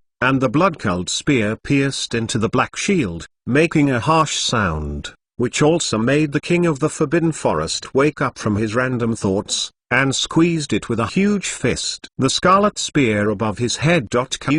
Merlin joked, don't be distracted, it's no fun for me to kill you casually. The King of the Forbidden Forest was sweating all over, and with his palm, he crushed the blood-colored spear so close. If Mark's eye hadn't reacted in time, a magic shield had been condensed on the head of the King of the Forbidden Forest. I am afraid that the King of the Forbidden Forest would have been penetrated by the blood-colored spear at this time. Sorry, Mark's eye. The King of the Forbidden Forest no longer dared to be distracted. Staring at Merlin, he finally realized the cruelty of this battle. Marks McClown did not speak. Her hands were already holding two magic wands, one black and one white. Boom! Amazing magical fluctuations erupted from Marks McClown, and Marks McClown has entered a state of battle. Roar! The King of the Forbidden Forest also uttered a loud roar, and the clouds that shook the sky slowly dispersed, and a huge fist beat its thick chest. This kind of practical feeling also made the King of the Forbidden Forest into a state of fighting frenzy. Merlin smiled and nodded,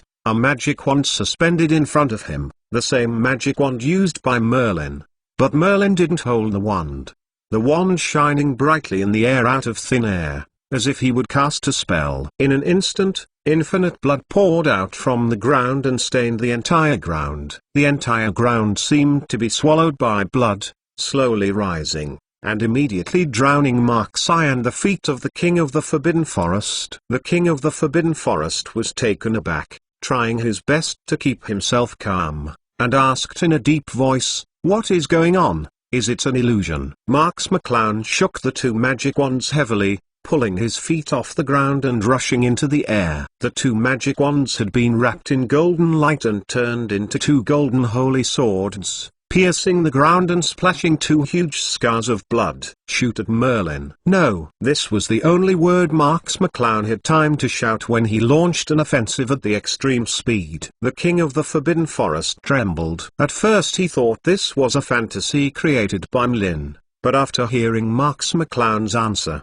he realized that he thought it was an illusion, but because he was not familiar with Merlin's strength caused with the terrifying strength of Merlin, how difficult is it to build such a bloody battlefield? Can't be stunned anymore. This was the last thought of the King of the Forbidden Forest. The King of the Forbidden Forest hammered the blood-colored earth with both fists, and dozens of huge cracks suddenly burst, splashing countless rubbles from the corner of his eyes. He can see that these rubbles are also contaminated by the blood color. The blood color earth is indeed not an illusion. Or the King of the Forbidden Forest has bloodshot eyes and redness, and he has entered a state of madness. This is also the most powerful state of the King of the Forbidden Forest. The King of the Forbidden Forest understands that facing an opponent like Merlin, he will not use his strongest 2.8 at the beginning. With great power, there is no chance to use it again. The sky is falling apart. The King of the Forbidden Forest roared,